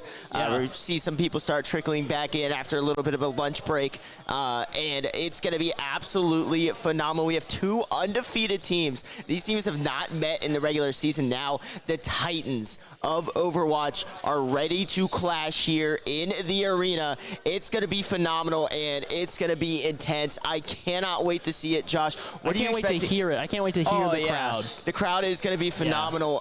What do you think are kind of locks for kind of the team comps heading into this one? I'm really thinking we're going to be seeing a lot of a brawl. Obviously, it's Li Zhang, just going to be jumping into each other's faces as much as possible. I'm not quite sure how good Winston still is on Night Market, for instance. But previously, we've seen a lot of good use from Winston, especially in the collegiate scene here on Li Zhang.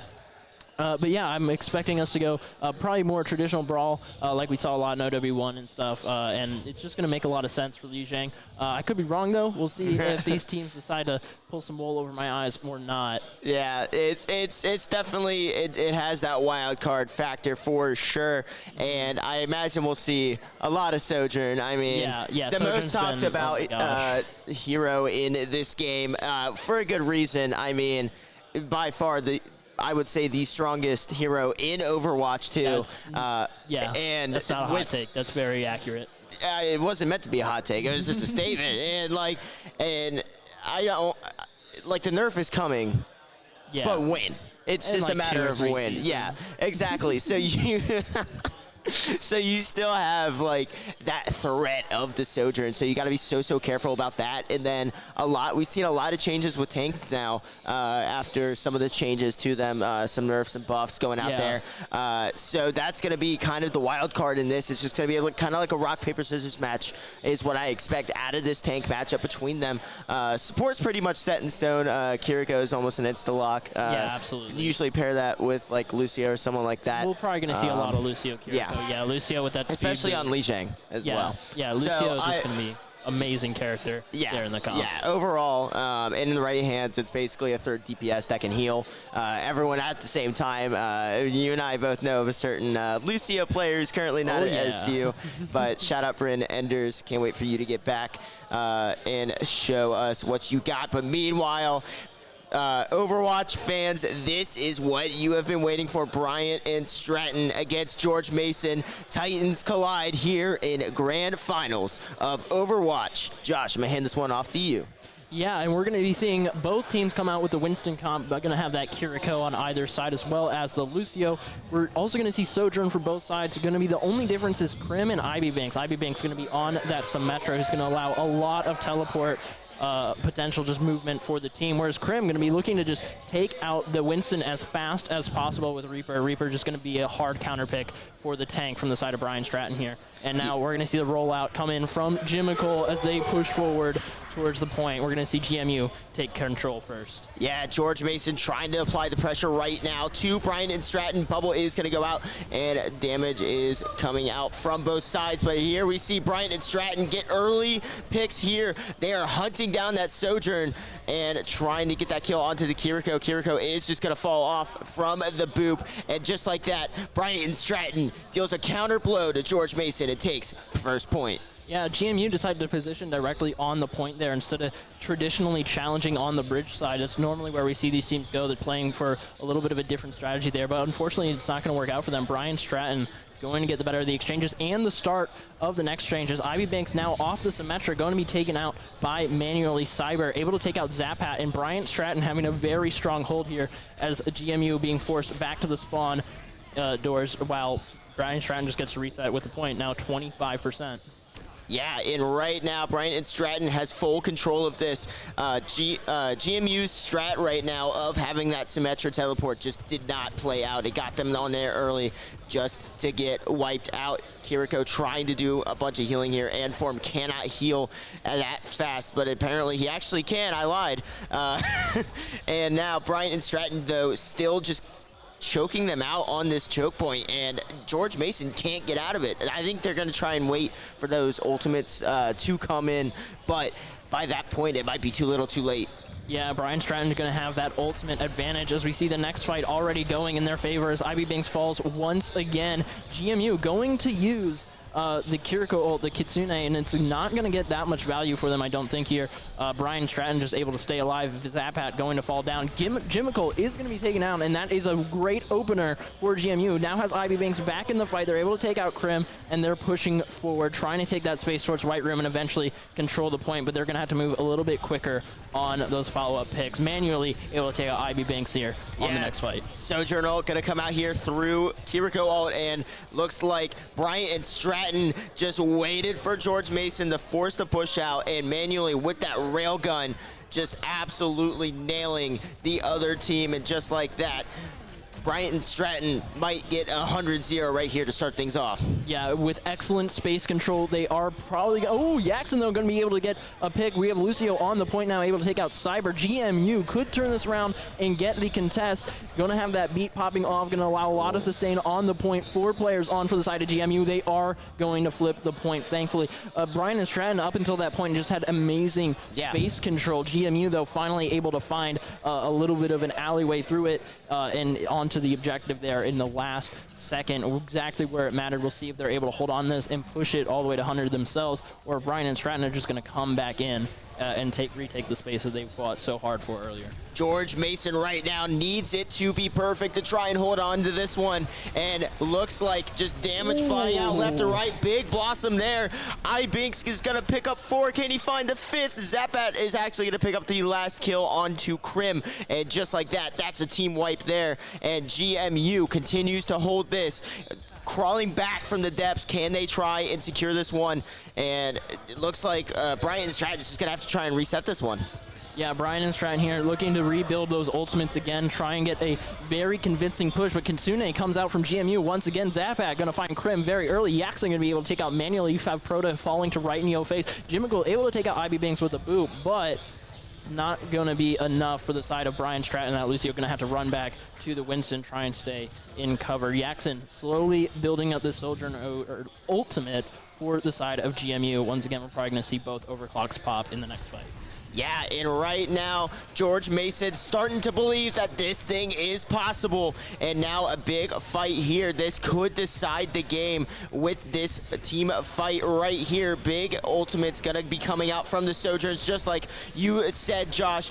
Bubble's going to be popped. Both teams exposed. Can one team find an advantage over the other? We're going to see Manually and Gimmickle both find kills. Manually with a second, and Yaxon is going to get a kill, but Manually onto and for Manually with another. Brian Stratton cleans it up, and that is going to be it. George Mason gets 90%, but misses out on the last 10%, and just like that, Brian Stratton secure first round here on Lijiang. Yeah, I mean, Brian Stratton doing a great job there for control of the point early on in the round. And then in the end, they just needed that one ultimate from Manually to retake control of the point from GMU. GMU, you know, had a really great start with Kiriko Anaform, going to be farming that Kitsune a lot for the side of GMU. Unfortunately, though, Brian and Stratton just going to have more ultimates more often that they're able to use, just I think get a little bit more value out of, whereas GMU kind of was forced to explode all in that one fight, whereas Anaform just kept farming Kitsune. So we'll have to see if GMU is able to turn that around now. And we're not actually going to see either team switch to the Symmetra here. Yeah. Even though we are now on the night market, or day market, I guess now. Yeah, now it's day market here in Overwatch 2, and both teams with a mirror matchup, so it's just going to be a team of who has the most skill, and the teleport is going to save iBinks right there, and Krim and Manually and Cyber are just going to team kill George Mason right after that. Bryant and Stratton starting things off just like they did last round, capturing point here early after George Mason tried to push up. Yeah, and Jimical with a great boot to start things off there for the side of Brian Stratton, who once again is in control of the point first. We're going to see how GMU presses forward. Yaxon unfortunately going to be picked and staggered for the side of GMU. That's a lot of critical time going back to the side of Brian Stratton as they continue to tick up towards 20% now. We're going to have the Roadhog come out for GMU, and this is probably going to be a really good pick here. Just try and get as much in the face of Brian Stratton as much as possible. Hog going to be a really powerful character here on this new patch. Zapat, you're going to be able to find Krim, and that could be a big opening for GMU, but Manually immediately gets the trade back. Ooh, almost massive a big cleanse. hook. Massive cleanse by that Kiriko to stop that hook. And now it seems like Brighton Stratton's going to try and rally off that. iBinks is going to try and recall, but not going to find anything, and Manually does take him out. And the thing about this Roadhog as well is it kind of relies on having that Winston bubble down, because if you have the enemy team hiding in that, however, if you know when it's just about to pop, you can time your hook really well with that, and it's so difficult to counter. Manually is going to ult, however, with that overclock in a find a one, but will go down to iBinks, and Cyber will also use the Winston ultimate here. Going to try and find one. Can he get them off the point? Kind of does so. We're going to see Whole Hog come out here. Krim is going to fall right there to iBinks, and GMU right now trying to storm out of here, but a great job by Bryant and Stratton just holding things down.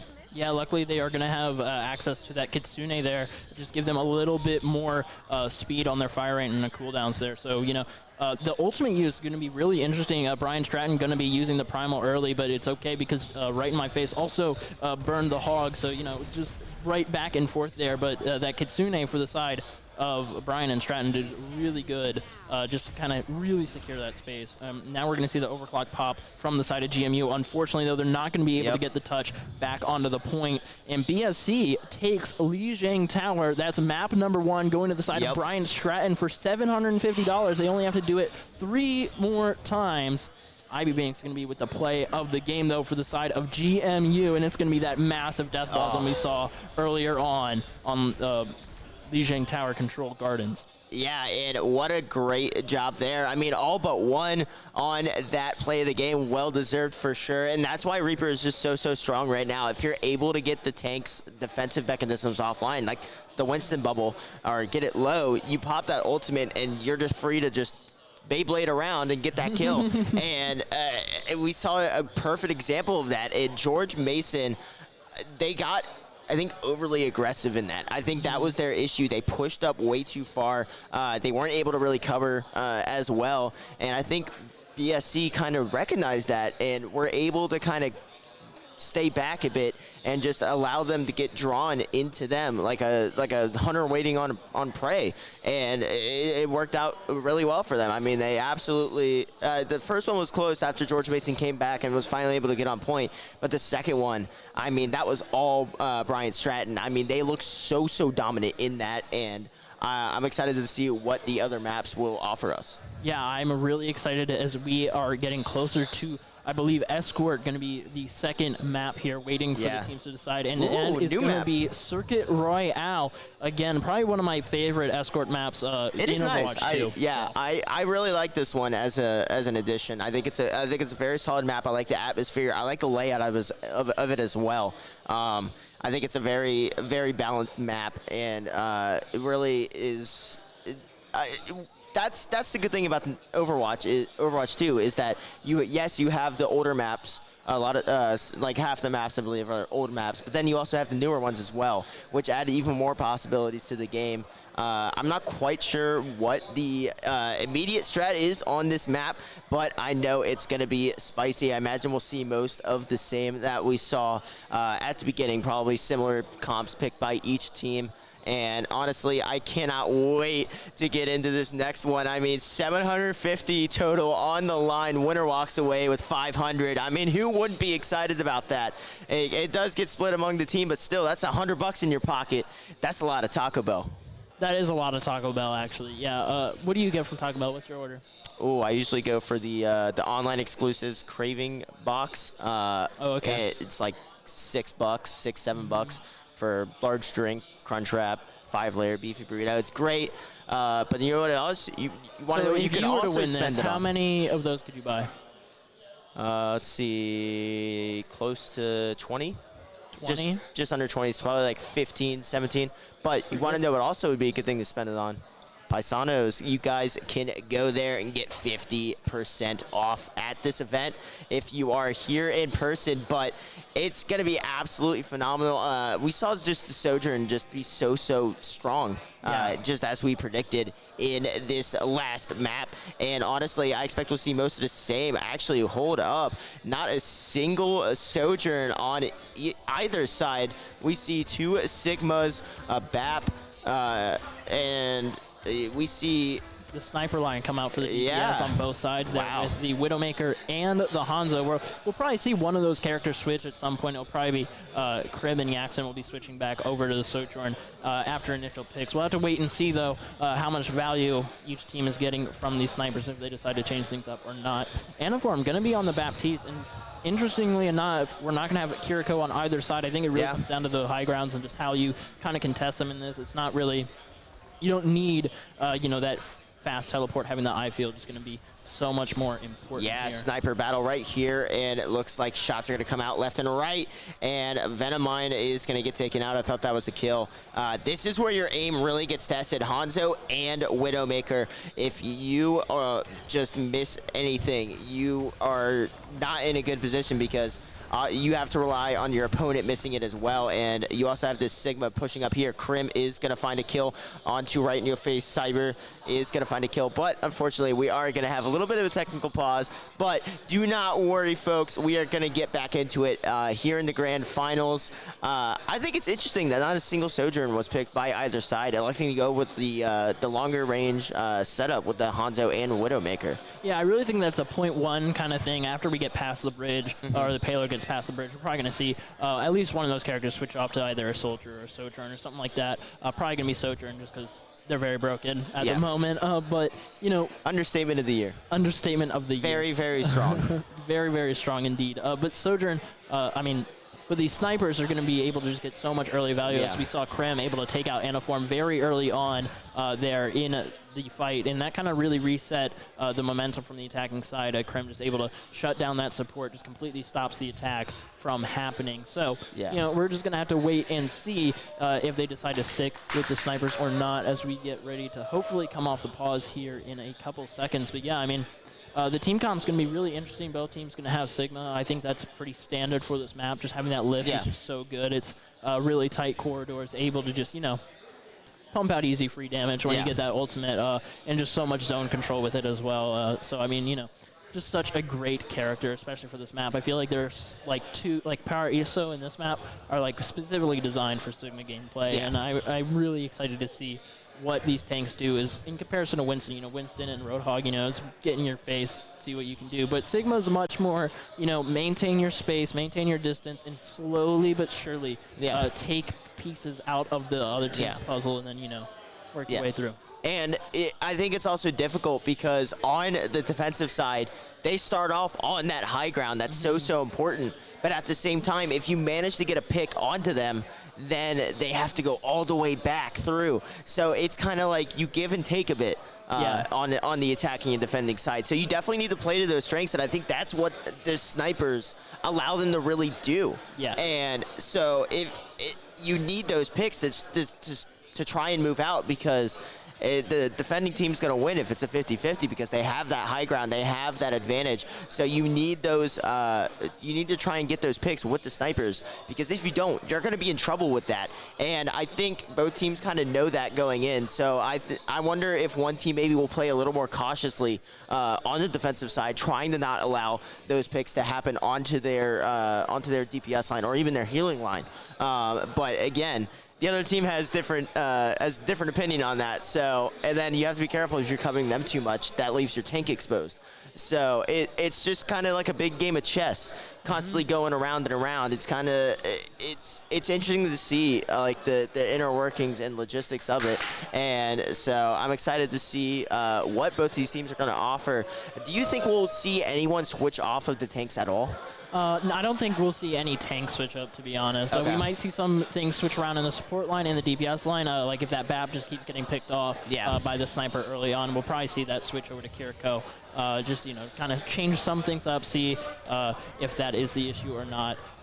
But yeah, we'll have to wait and see. I really doubt that we'll see much more change from that. Zen going to be such a powerful pick here. So I really think the only we actually are going to see manually now over on the Sojourn. So it's going to be up to Ivy Binks or Yaxin to make that switch for GMU if they are not continuing to have the hole that they are.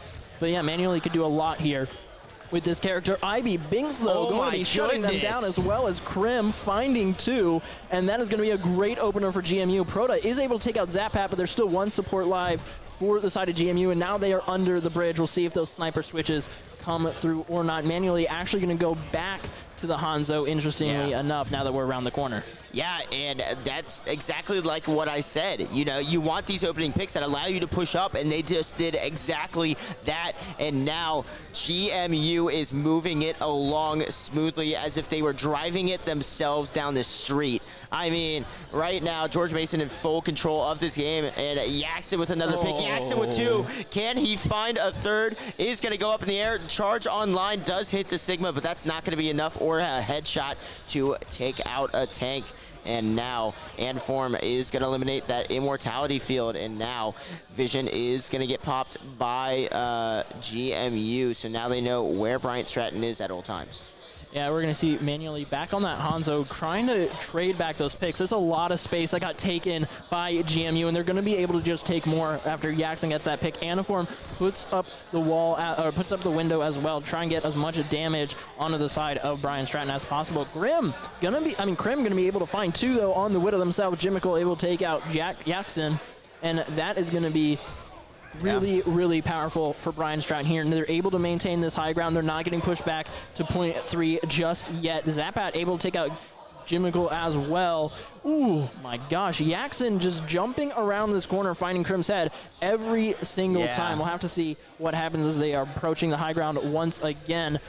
Brian Stratton going to be down 1 player for a minute. We're going to have the Dragon Strike ready for Ivy Binks, and that could be massive. We're going to see if Lift gets more value, though. Yeah, and right in your face is getting these picks. However, it looks like Bryant Stratton's just trying to pick off the backline whenever he goes and pushes up, tries to get aggressive. We're going to see Ultimate come out of Ivy Binks. Is not going to find anyone in Immortality Fields, but going down from both sides. And now both sides just slugging it out back and forth. It's like a slugfest in this one, back and forth between the both teams. Which one will break first? We see Widow low and will fall. Ivy Binks and Yaxon both finding picks. And now George Mason still moving this thing along. Yeah, Brian Stratton going to be very reset now as they're on objective 3. They're going to have that kind of defense bonus now that they are on this point. You know, once they're kind of a bit further down, their spawns are just going to be so much faster back to the objective. But GMU looking really strong. They still have Zapat with that Transcendence as well. If they get into any trouble, Proto going to have that window for the side of Brian Stratton. Jimmicle coming up on a Transcendence for themselves. We're going to have to wait and see what happens here. Yaxon almost ready for that eyesight once again, but we're going to have to just wait and watch these picks come through. A lot of good trigger discipline. There's the railgun. With the railgun, going to be able to find Yaxon, and that's going to be the Sojourn pick coming out from the side of Brian Stratton. Finally, they're going to stick with it, manually able to take out Ivy Binks as well, and that's a really good reset for Brian Stratton. Yeah, and right now, George Mason trying to push this cart. But right now, Bryant Stratton is just a chokehold again. I mean, they did it last time. I mean, George Mason has gotten most of the way through. They've gotten 2 checkpoints, but they've kind of been stalled a bit here. We're going to see Dragon come out here, and that's going to find 2. Gimmickle and Krim will fall. Yaxon and Form. Yaxon with another, and just like that, George Mason is steamrolling ahead, but manually, what a shot. Able to take out Ivy Banks. We'll see if they're able to get the reset once their team comes back or not. That is a very strong pick now. GMU is going to be down 1 player as the rest of Brian Stratton comes back onto the objective, but we're only a few meters away from the end of this round. Yaxon able to find the pick onto Krim with a second on to manually, and now going to be looking up, trying to find that 3rd player up in the rafters. It's going to be Jimmicle is just laying down so much fire as the Zen. Big lift coming from the side of Cyber, but unfortunately not going to be able to get any picks. Right in your face, going to have a lift of their own as soon as BSC groups up on that point. Yeah, Gravitational Flux is going to come out here trying to get that Sigma off the point. And right now, all the damage coming out here, and we're going to see Tranquility go out.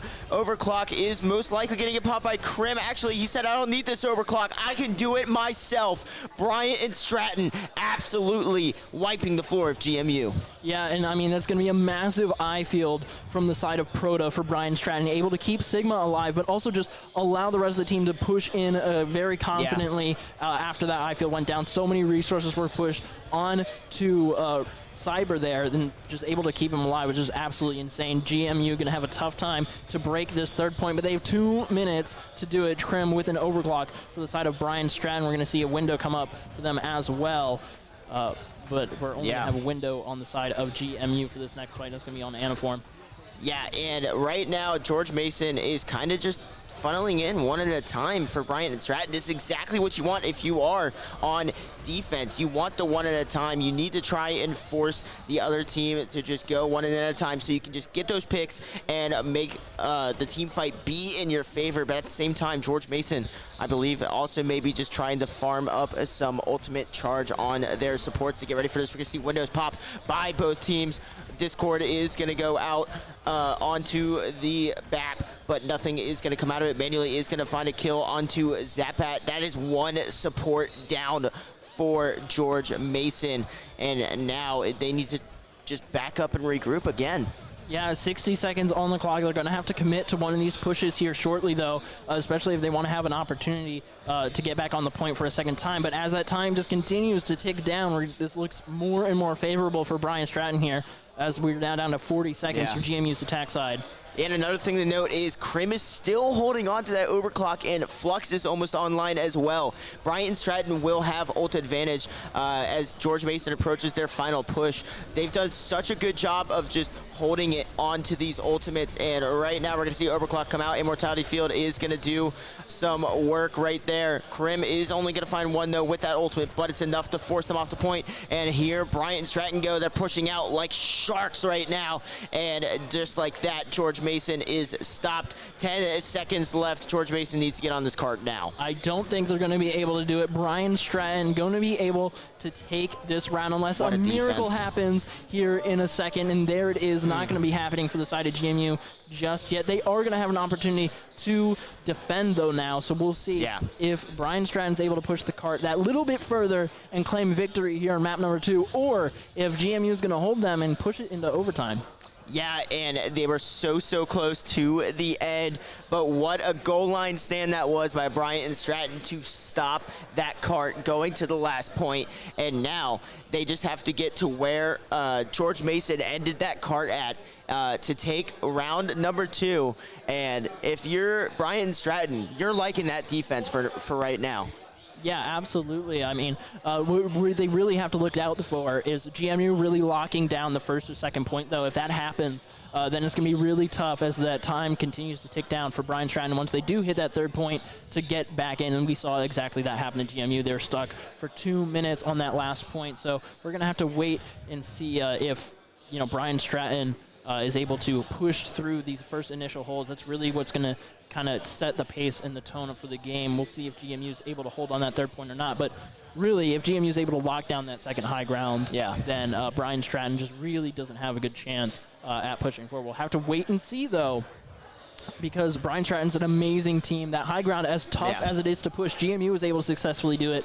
Brian Stratton, definitely an amazing team here. They're very capable of pushing through towards that second objective and pushing it onto the third point. We'll have to wait and see, though, as that payload has started moving now. Manually going to be back on the Widowmaker. We're going to see Krim stick with the Sojourn, though. No Sojourn for the side of GMU. Is just going to be sticking with those snipers on the defense. Yeah, and you are completely right with what you said about both these teams being so good, both undefeated, both powerhouses. And right now, the sniper comps coming out from both sides. Manually will take out Yaxon right there, and iBinks will be the last DPS remaining for his team as they try and get through this. Brighton Stratton just said, hey, we don't care if you have high ground. We're pushing right through, and they have done just that. They are storming forward. Storm Arrow is going to come out from iBinks, who will end up falling to Krim on that railgun. The Sojourn proving useful. The snipers are only so good if you hit your shots, and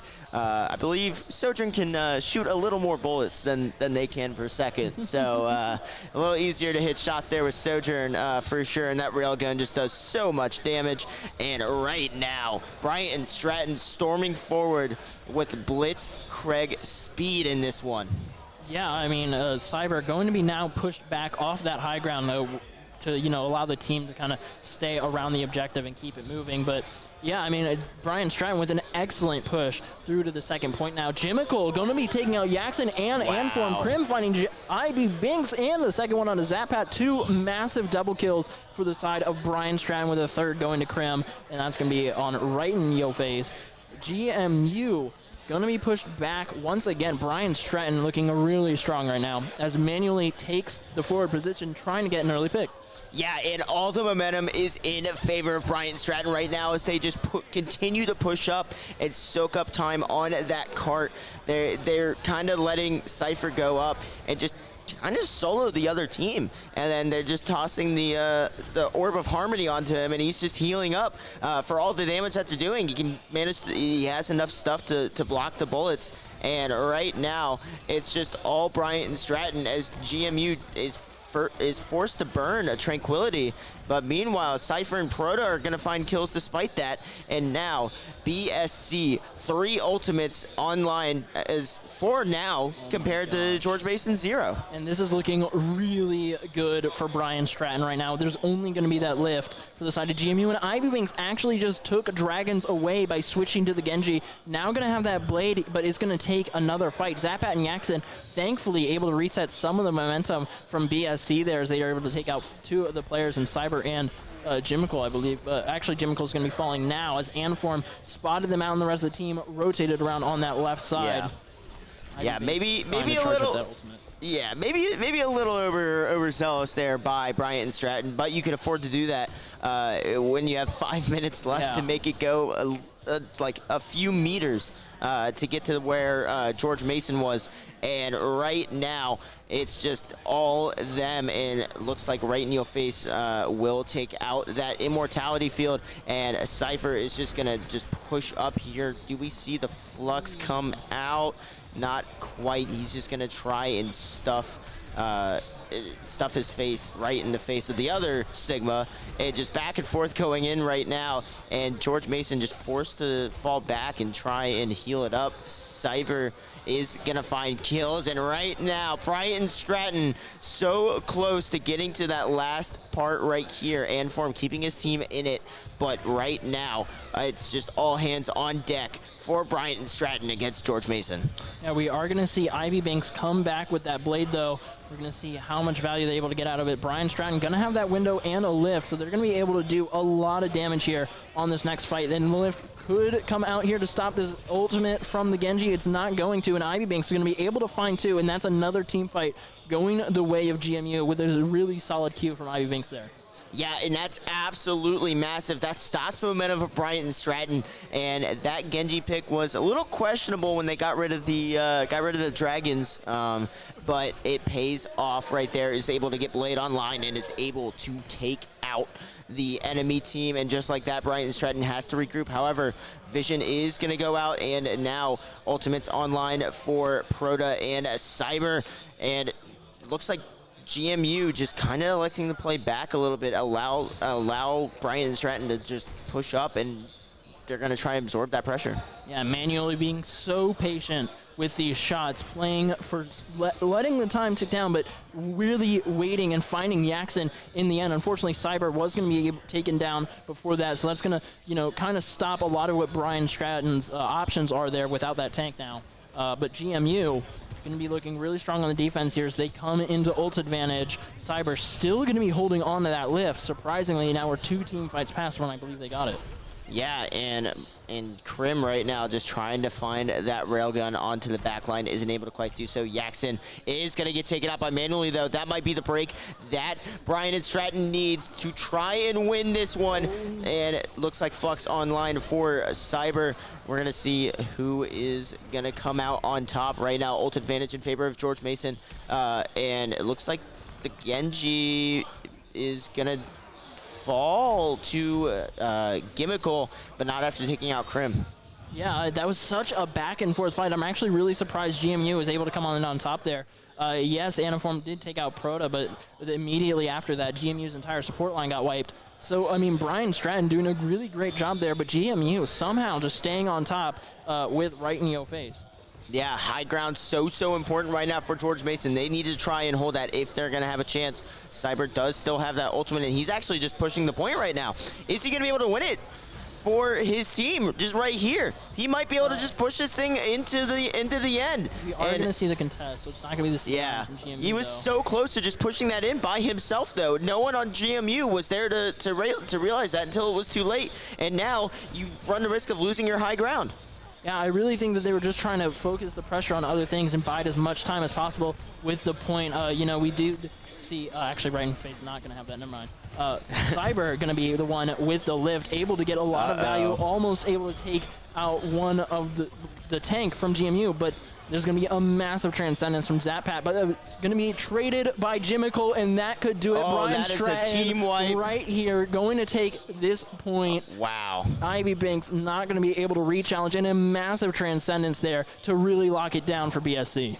And Brian and Stratton, Ult Conservation at its finest, is able to pull it off again, and we see play of the game right here by iBinks, and what a play it was. I believe he just got 3 headshots right in a row. There's 1, there's 2, and potentially a third here. Maybe not. I lied. But still, what a performance. And now, BSC 2-0 up on George Mason here in the finals. And as we send it into match point, I believe it's push now, right? Yeah, I think we will be going to push. And, man, I am really excited to get into this. This is game number 3 for $750 in total. It's, either way, each of these teams is getting money. That's a lot of money. But first place $500, second place is going to be $250. It's going to be a lot on the line for both of these teams, and both undefeated here in the season, fighting their hardest for it. But BSC, time and time again so far in this match, has come out on top, starting off with a really strong Li Jiang, followed by a really impressive Circuit Royale. That third point for both teams, was a definite lockdown. Yeah. We saw BSC there for like 3 minutes or so, and then the same with George Mason. Unfortunately, George Mason just didn't have as much time banked up on the previous 2 points, whereas BSC was able to roll through them and onto that third point where they kind of got held back a little bit, but BSC able to push forward to victory in the end. With a massive transcendence coming out from Jimical. Yeah, I think, honestly, the thing that made the difference was the ult conservation coming out there from BSC. It really helped them in the late game and allowed them to get that advantage that they needed. They needed to try and get George Mason off of that high ground, and they finally had the ultimate advantage to do so, and they did such a great job of recognizing that. And I believe the overclock by the Sojourn as well was responsible for 3 of the kills. And as you mentioned, the transcendence right there from the Zenyatta, it just didn't allow basically anyone to die, and they were able to just clean house after that. And here we go. Game 3 push. I believe we have the map at this point. Hopefully we do, but we know it's push, so it's guaranteed to be a new map. There's a lot of controversy on having push as a game mode. You have people that say, oh, it's the greatest game, or it's one of the greatest additions that they've made in Overwatch 2, and you have other people saying this is so bad. Yeah. Why would you add this? And I'm kind of on the fence about it because it's different. You're not a fan? Okay. No. Well, now we know where Josh stands on this one, but I like it as a concept. I think where you should have different spawns, though, for where you push it. I think it should be like that. I think they stagger it a little bit. I think it's the same spawns regardless. Second point, you get a forward spawn thing. But then if they put, I don't actually know how. I don't think that's how that works. I could be wrong. You could be right. I'm not 100% sure. Wrong. But it's absolutely massive. And we have this new game mode that is deciding if GMU continues to play or not. I mean, a potential 3-0 here would just show the absolute dominance that Brian Stratton has. Here we go, folks. We have push onto Colossio, and that is going to be absolutely immaculate. 2 new maps right in a row, and we're going to see who really can come out on top. Is this the start of the reverse sweep for George Mason, or is this going to be it? And is Brian Stratton going to go for the throat, go for the jugular, and try to win this thing? Yeah, I really think that they are going to try to win it, and not only win it, but win it fast. That's the interesting thing about push, is that it can end like that. If one team has a really solid start, and let's say BSC is just able to take first point, get up onto the high ground, and then just win the next team fight, they basically win the game. So, it's really, really tough because of how fast these teams are able to push forward and retake and everything like that. But GMU going to be a really strong team. I doubt we're going to see a fast game here. as both of these teams are undefeated once again as we head into game number 3. Proto going to be on to the Kiriko, back with Jimical on the Lucio. We're going to see the same come out of the side from GMU for the supports. The most notable difference is going to be that right in your face is going to be on that Hog, and Cyber going to be continuing to play the Winston. Ivy Banks also going to be on the Tracer. Interestingly enough for JMU, actually going to be switching over to the Reaper to mirror that Crim pick. Yeah, and here we go, folks. Game number 3 and grand finals of Overwatch 2. Packed crowd is ready for this action. Let's see who can win on Push Coliseum. And if I'm George Mason, I'm trying to shove my team right in the face, or with right in your face. Yeah, absolutely. The Hog, as soon as he gets that opening hook, we're going to see GMU try to explode in the direction of that player. But manually, with the right click, going to be able to take out Yaxen. And then now we see Brian and Stratton do the exact same thing. Just immediate collapse. No hesitation. As soon as the pick goes through, they're forward. They want that $500 manually. Runs it a lot with that railgun, able to take out 3 in the first fight alone. Cyber finding Zapat. That's going to be GMU back to the spawn. And now Brian and Stratton going to be having a very solid start. We'll see how far they're able to get, or if they're even able to get on top of the high ground with that first push. Manually wants that 500, absolutely wreaking havoc with that railgun, already at 80% with that ultimate charge. Bryant and Stratton wants to end things, and they want to end things fast. Right now, it is all Bryant and Stratton. Nothing George Mason can do. Seems to be working manually. It's just wrecking havoc right now. Overclock is going to come out, going to find one. He can't find the second, and Cynical and Crim are going to find it, and just like that, they are pushed up right to the spawn of George Mason, but Zapat is there to finally put an end to Manuel's terror. Yeah, Manually really pushing that advantage and getting as much juice out of it as possible. You know, using that ultimate as soon as they have it, immediately farming out the entire team and sending them back to spawn. And now Brian and Stratton already at the first checkpoint on the way to GMU spawn. Aniform is going to be popping that Kitsune. We're going to see the Death Blossom come out from Crim, though, going to be able to find 2, and also the Hog going down. That's a massive, massive fight for Crim and Brian Stratton, as they are now able to push up onto that bridge as soon as this Tracer gets off the point. Crim with 4. He's on a 10-player kill streak. The DPS line for Bryant and Stratton wants to end things here and now. And right now, Bryant and Stratton in full force. And he just has full advantage right now. George Mason, only 1 ultimate online. It is post bomb by iBinks. And it looks like Proto, though, also having that Kitsune rush. Definitely something to keep an eye on as we head into this one. iBinks trying to find the perfect opening for that ultimate.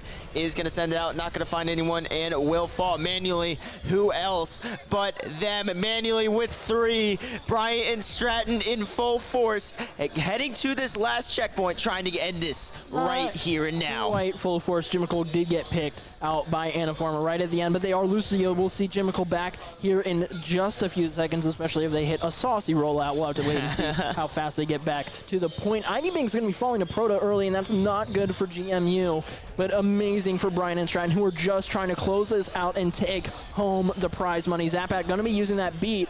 Unfortunately, not going to be able to get a ton of value out of it. Was able to sustain for a little bit longer, but manually able to take out Jackson. And now it's up to Crim here in the backline, just looking for that pick on IB Banks with Proto. We're going to have a Death Blossom ready for Crim as well, and this is looking really, really good for Brian Stratton right now, as right in your face falls Crim, popping the Death Blossom on Anform, taking him out, as well as Zapat Cyber able to find Yaxen, and it's just a kill feed of GMU players going down one after another as they walk out of spawn. And that might be it. All they need now is iBinks trying to stay alive, throwing everything they have, but manually has other plans. And right now, manually with 2, and that might just be it if they can get him off the point. Manually is wreaking havoc on George Mason single-handedly, is just absolutely decimating this George Mason lineup. George Mason is finding some paths back onto the point here as Aniform is able to take out Jimical. But yeah, I mean, manually absolutely popping off there. Unfortunately, this is the nature of the push game mode when you're on this 3rd checkpoint. You need a convincing team fight to win. You have to get everybody out, push the thing the last few meters. Is so difficult. We're going to have to wait and see if Brian and Stratton's able to regroup, find that big team kill on a GMU, or if GMU is just going to continue to sustain for the next 5 minutes. We have Kitsune ready for Proto.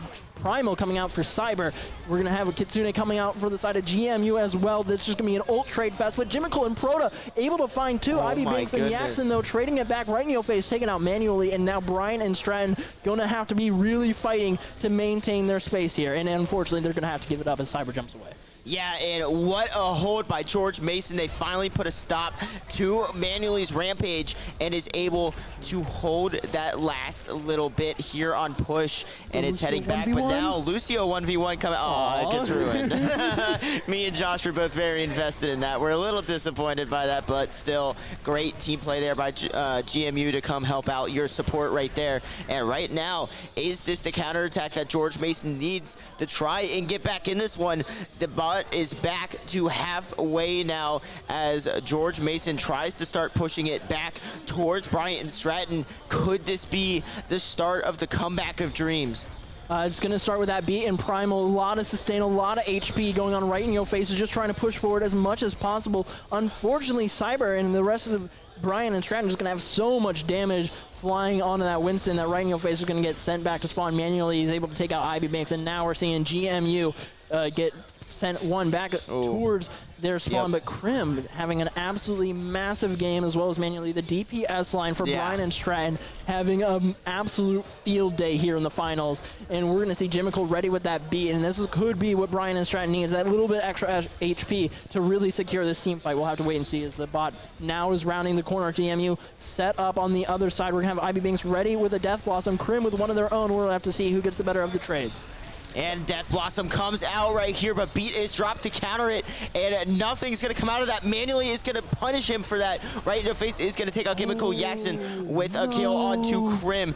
And it's just like you said, Josh, it cannot be understated. The absolute performance of this Brighton Stratton DPS line is an absolutely unreal. Manually, Proto, Cyber is trying to get to that last little bit, and now Reaper trying to stay alive and stall for his team, and it looks like the teleport is going to come out, but Cyber is going to stay alive, and George Mason hangs on by a thread in this one.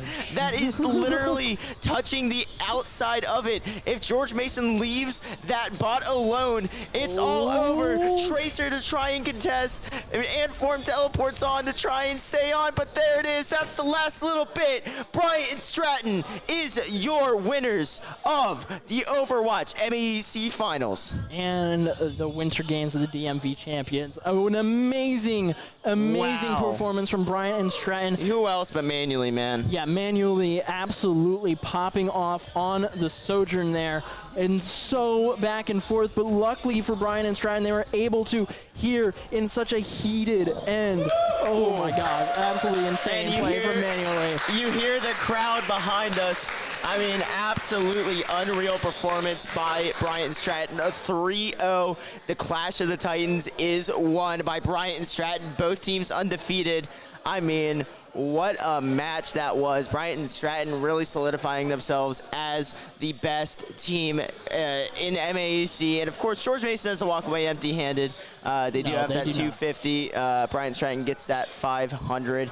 And I believe that's going to be it from... I'm going to go hang out with them, see what they're up to. I believe that's going to be it from me and Josh. We're going to send it right back to analysts. Good luck with this one, guys. Yeah.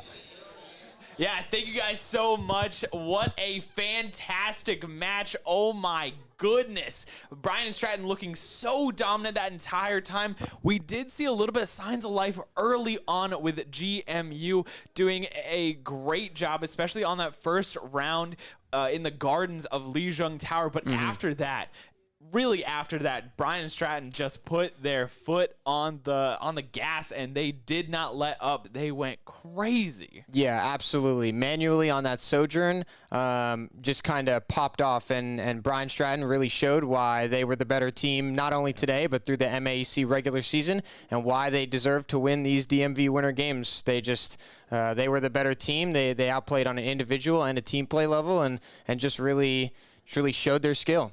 Yeah, I mean, really, time and time again, we saw a lot of these very kind of standard compositions, right? We saw the Winston, the Reaper, Sojourn, Kiriko, Lucio. Really, these teams were doing exactly what they should do. They were doing the right compositions. At the end of the day, Brian and Stratton were just winning out on these team fights, or they had players like Manually who were stepping up and going wild like we saw on Colosio in that last push map. I will say, looking back to Lijiang Tower, of course, Brian Stratton, it seems every time they come out swinging, they come out with a force. But when we saw Lijiang on Gardens, Brian Stratton came out 99%, 0% for GMU. GMU was able to win back that fight, hold the point until they got 90%, until it was finally flipped over to BSC. And that's what I'm saying, is that's where we saw a lot of that energy. We saw a lot of that life from GMU.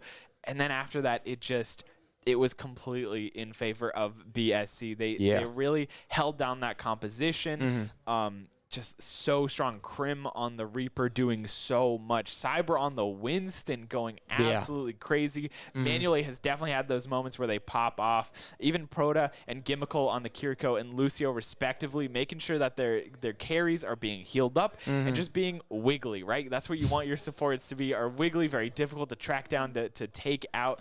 And that's kind of why Kiriko and Lucio are so good right now, because they have damage, they have healing, and they have the ability to just be so difficult and so annoying to kill.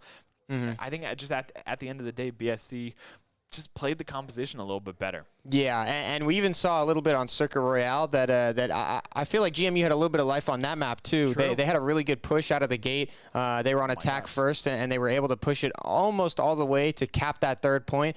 But Brian Stratton said, no, we're going to play on the high ground here, and they really were able to hold out GMU almost the entire third point after their initial push for, I think, like a 4-minute hold on that third point. But yeah, just the DPS putting on a clinic with the Widow. I think Crim was playing Widow on that map, and just showing their true individual skill, like just a clinic. Yeah, I mean, I will say Crim and Manually were switching off who was on that sniper or Sojourn role.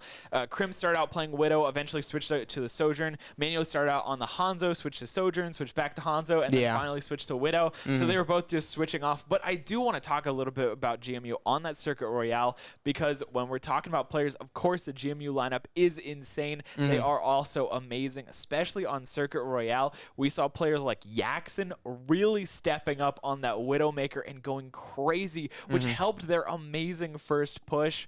But again, like you said, they weren't able to finish that point because BSC really dug in their heels deep and held that point for so long. Yeah. We saw a similar kind of attempt from GMU when BSC got to that third checkpoint, where using that high ground around pool, they were doing a great job of digging in, making it really difficult. They were taking these weird kind of uncomfortable fights off on the side right near pool. It's something that we don't really see. We don't see a lot of these fights taken in this position, but GMU was doing a great job of playing around those corners, playing around those tight spaces, and really able to hold for, I believe it was 4 minutes at that point. Yeah. But at the end of the day, right, BSC, they just need one good win, one good team fight, one good stagger, and then it's all over after that. And then honestly, I think for Push, that was kind of all she wrote, right? Yeah. GMU, maybe they got a little mentally boomed a little bit, not really knowing where to go, what to do after that. BSC just came out swinging on Colosio. They were so aggressive. They won that first team push and immediately pushed into spawn. Yeah, exactly. Yeah, we saw the true aggression coming out from BSC, which just goes back to show their DPS line is just on a different level than most of the other teams in this tournament. And it showed it. Like you said, they won that first fight. They took it all the way to the spawn door, and that was what allowed them to not only gain the early lead, but really solidify themselves. Like, we're going to make this really hard for you, GMU, as hard as possible. And it's exactly what happened, and they ended up pushing it all the way because of that early push. So exactly. So, of course, a huge congratulations to Brian Stratton College. they played amazingly throughout the regular season and here at the MAEC Winter Games as well. And of course, a huge shout out to GMU playing their hearts out. They had a very difficult matchup against SU earlier. They went all the way to game 5 and barely were able to win it out, but they deserved that second place. They deserved a shot at the finals. Unfortunately, they were just not quite able to take down the Titans of the DMV area, which is Bryan and Stratton College. Yep. So, of course, that was Overwatch 2. What an amazing just series. What an amazing set of events that happened. We are going to have the League of Legends finals coming up in a little bit. But first, I want to talk about something really quick. We have all these fights going on in-game, but you guys are also fighting at home and making some massive donations. I, of course, want to shout out Estes with a $500 donation to Extra Life. Oh my goodness. Remember, all of this is benefiting Children's National Hospital. So please, if you have a little bit, you want to make a little bit of a donation, remember, you can donate at www.extralifedc.com. It'll also be in the chat as well. Anything that you can give is amazing. If you could give $500 like our king here, that is also incredible. But again, all of this will fund the research by Dr. Kevin Cleary that involves using video games to help kids with cerebral palsy improve their motor skills. So this is just awesome. It is just incredible. So really, anything that you can donate, please do. And of course, if you're here in person at the arena, we got a QR code at the front. You can scan that as well. Any little bit helps. Of course, a huge shout out to Game Gym and Events DC as well for just putting all of this together. And I think with that, we are going to be taking a short break. We've got another interview coming at you with, I believe, Old Dominion University. And we got the fantastic replays of this Overwatch series. You are not going to want to miss any part of that. When we return, we will have the League of Legends finals. You're not going to want to miss this action. We'll see you soon.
I'm Grant Deppen from Old Dominion University, and you're watching the Mid-Atlantic Esports Conference on Twitch.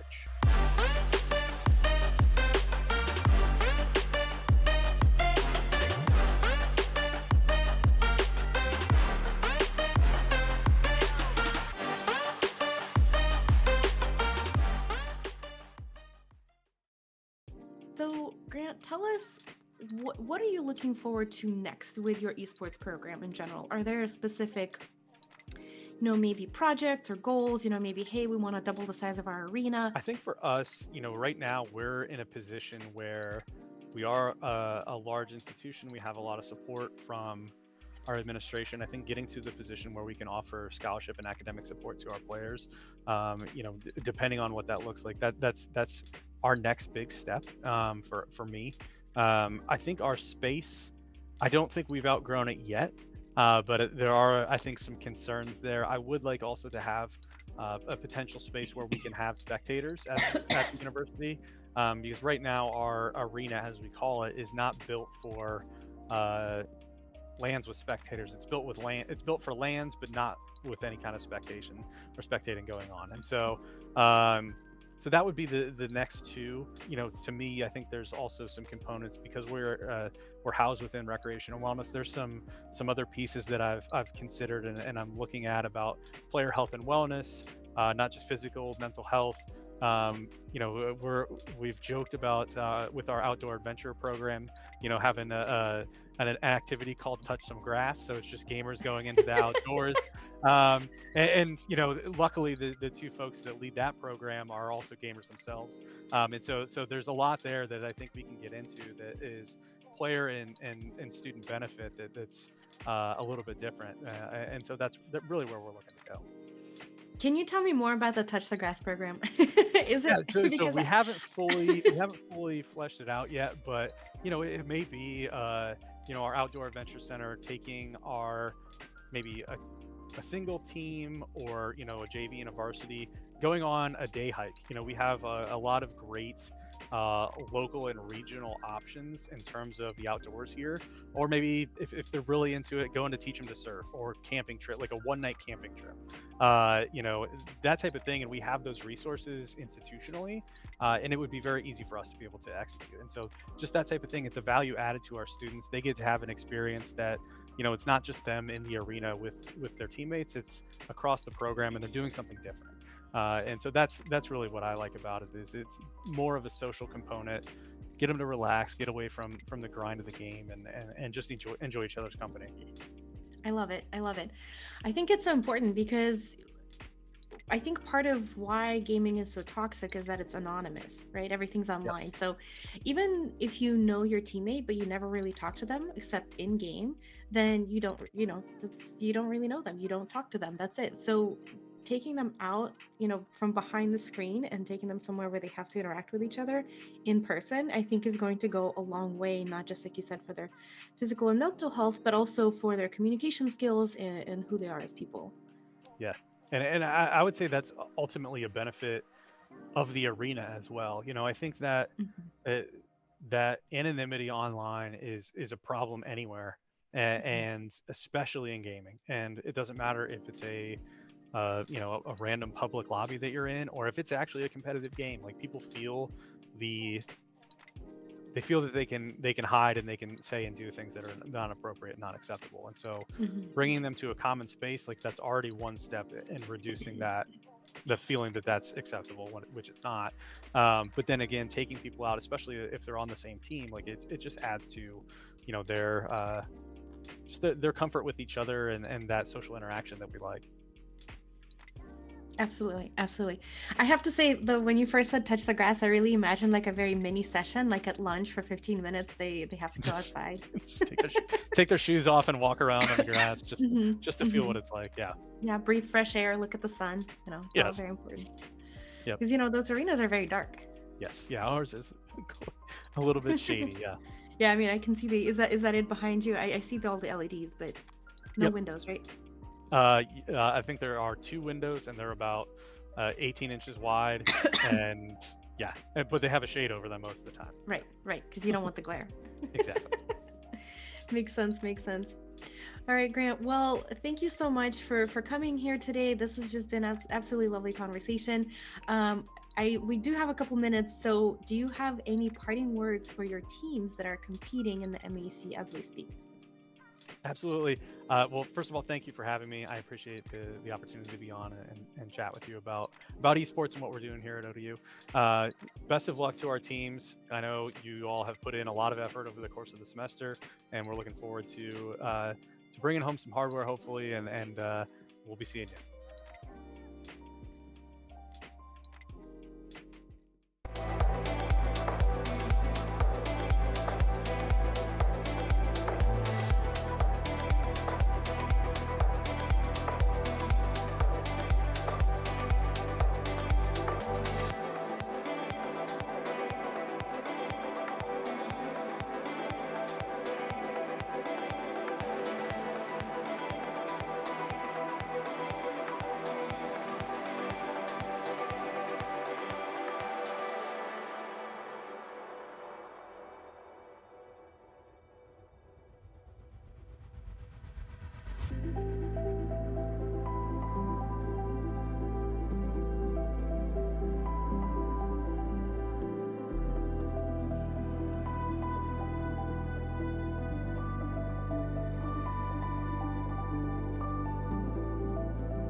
Hello and welcome back to the DMV's Winter Games. If you are just joining us, you have missed so much. We saw a little bit of the league semifinals earlier in the day. We just finished up watching the Overwatch finals, and now we are moving on to the League of Legends finals. It has been a day that is jam-packed with amazing games, amazing collegiate action, all from the DMV, the DC, Maryland, Virginia area, all thanks to MAEC, of course, co-founded by Game Gym and Events DC. of course, benefiting the Children's National Hospital right here at Shenandoah University in our esports arena. I, of course, am Alexander T. Kresek, and joining me is the one, the only Mitchell Wabi Sabi Fine. And wow, what a day we've had so far. Yeah, the first League of Legends match rather that we saw was Shenandoah versus GMU. We're getting a sneak peek at the grand finals, at least on the GMU side. Of course, GMU took that set 2-0, but we got a sneak peek at sort of what they like to run, what they might sort of do in those grand finals, and then we sort of swapped it over to the Overwatch 2 grand finals between Bryant Stratton and GMU for that one, and that was. You know, you could maybe call it close, but not so much. So, you know, that was an entertaining set to watch if you're a fan of Bryant Stratton College. Maybe not so much of GMU, but, you know, it was exciting to watch nonetheless for us. And now we're moving on to League of Legends finals. Yeah, we are. Let's take a look at what it took to get here. Let's take a look at the bracket that we've seen today. Of course, as Mitch said earlier, we did watch that Shenandoah versus GMU matchup. GMU did take that 2-0. And then on the other side of the bracket, we saw GWU versus ODU, and ODU was able to win out and take that. An important note here is SU Shenandoah was the 4th seed. GMU is the number 1 seed. On the other side, GWU is the 2nd seed, and ODU is the 3rd seed. So a little bit of an upset, but I will say not by too much. These top 3 teams in particular have been very, very close throughout the season. GMU going with a 5-1, GWU going with a 5-1, and then ODU with a 5-2. So they got a little extra game. Unfortunately, they weren't able to make that a 6-1. Yeah. And it's kind of interesting the dynamic we have here between all of these teams in the beginning. ODU doing a little bit of demon fighting. During the regular season, they did lose out to George Washington University, and today they were able to conquer that demon, beat out the 2nd seed, and win themselves a spot in the finals. Over on the side of GMU, earlier in the season, they did lose out to ODU. So it is kind of this weird kind of circular triangle that we have where one team has beaten another team, which has beaten another team. Yeah. And there's not really like a clear favorite, I think. One thing that we can say, though, is earlier in the day, GMU had a very strong showing against Shenandoah University. Absolutely. And ODU has been very dominant throughout the regular season as well. So it's going to be a close matchup, I feel, for sure. Yeah, absolutely. And I think some of the things that we've already seen from GMU are kind of going to be telling of what the set is going to kind of look like. You know, some of the people that I've been talking to outside is sort of convinced that it could even go to a Game 3, be a pretty close set. So, you know, we're going to see a lot of good things out of both sides. Of course, like Alex talked about, we have, you know, this weird sort of circular thing going on where, you know, this team beat that team but lost to the other team, and like, you know, so it's kind of a toss-up. It really could go either way. Even with ODU being a 3rd seed, you know, they were able to beat out GWU 2-0 and in the semifinals to make it to the finals. And I think a really important thing to note here too that we can't forget about is the winner of this finals of the DMV Winter Games for League of Legends secures a berth in the top 32 of CLOL, which is absolutely insane for any competitive League of Legends roster or any player in general. They want to be there. CLOL top 32, that's where you go if you really want to try and make a name for yourself, try and break into the tier 2 League of Legends scene. And of course, it's going to be highly contested. Both teams are going to be trying their absolute hardest here, and we're going to see who comes out on top. You know, I think it's really interesting because for like OW2, we talk about, there's prize money involved. For League of Legends, there is prize money involved as well. It is that 500 for first place, 250 for the second place. But, I mean, really when you're talking about it, right, money is great. But that bid, that berth into CLOL is what a lot of these players are really looking for. They really, really want that opportunity to get into CLOL and make a name for themselves. Exactly, yeah. Yeah, and so a lot of great things coming out of these programs, a lot of great things out of these students. So we do indeed have an interview from one of the Game Gym representatives, I believe interviewing GMU. So we're going to play that for you right now, and when we get back, we'll talk a little bit more about what we can expect for this matchup. What we call them. It's an all-women's Valorant team. On top of that, for diversity. Hi, I'm Chris Comfy from George Mason University, and you're watching Mid-Atlantic Esports Conference on Twitch.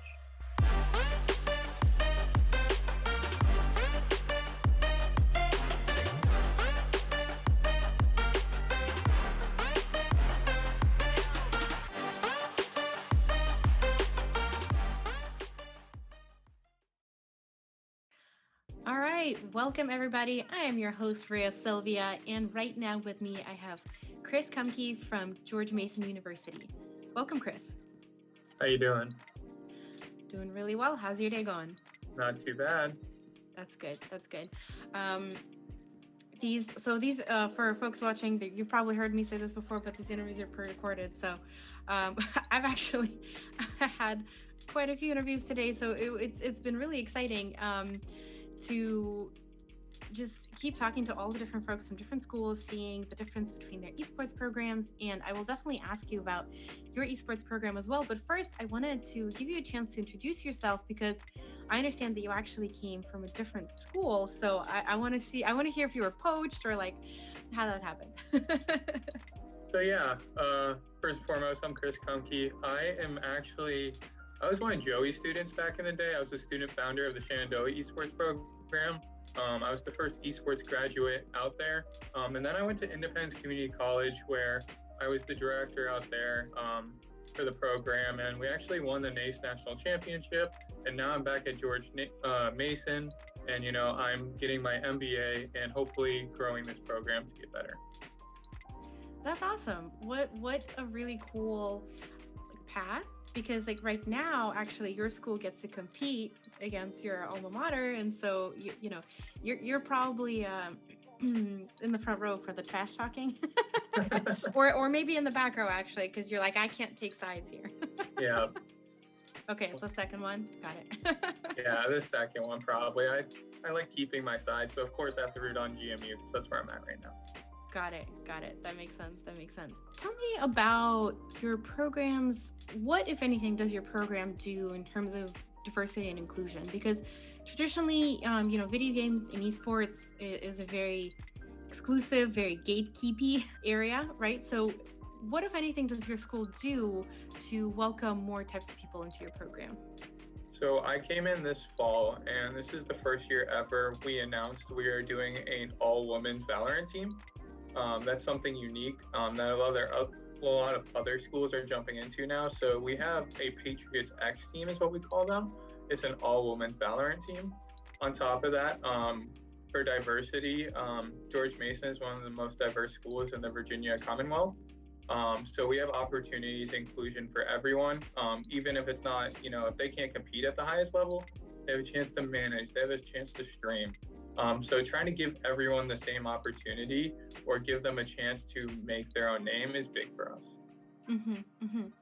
That sounds awesome. I like the idea of having an all-women's team as an option, though. I hope you're not excluding women from, being on a gender mixed team.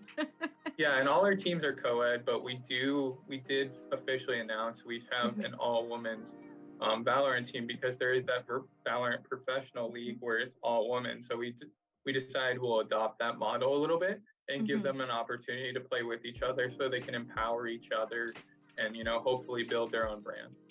Absolutely. And I think that's great, because I think even for women who might end up moving on to co-ed teams, having that all women's space is a great place to dip your toe into a game that you maybe are not familiar with.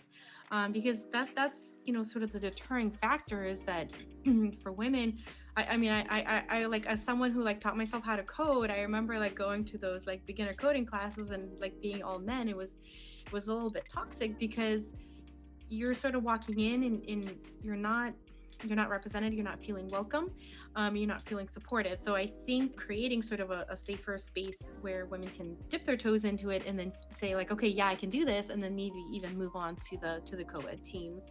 100% agree, and that's where we have we also are doing an event like a Women in Esports event, and it's not even just people who play the esports games, but it's all video games where they can mingle together and hopefully get a more or less toxic environment so they can hang out and, figure out, is this something I want to jump into? Is this a safe space for me?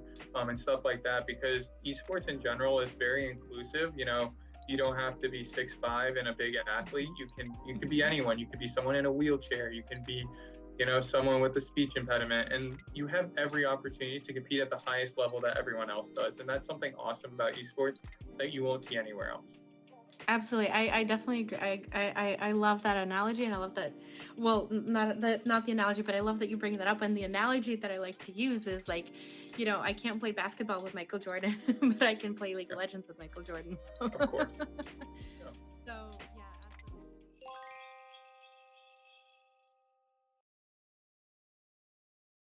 yeah. I absolutely love hearing from all of the schools. I'm really glad we have a little bit of a snapshot, a little bit of an insight in order to kind of see what is happening in the collegiate space, get an opportunity to talk with representatives of the schools, especially representatives like Chris Kumke, who actually is an SU alum and now working at GMU. So huge shout out to their program, huge shout out to Chris as well, and a little bit of a shout out to SU as well.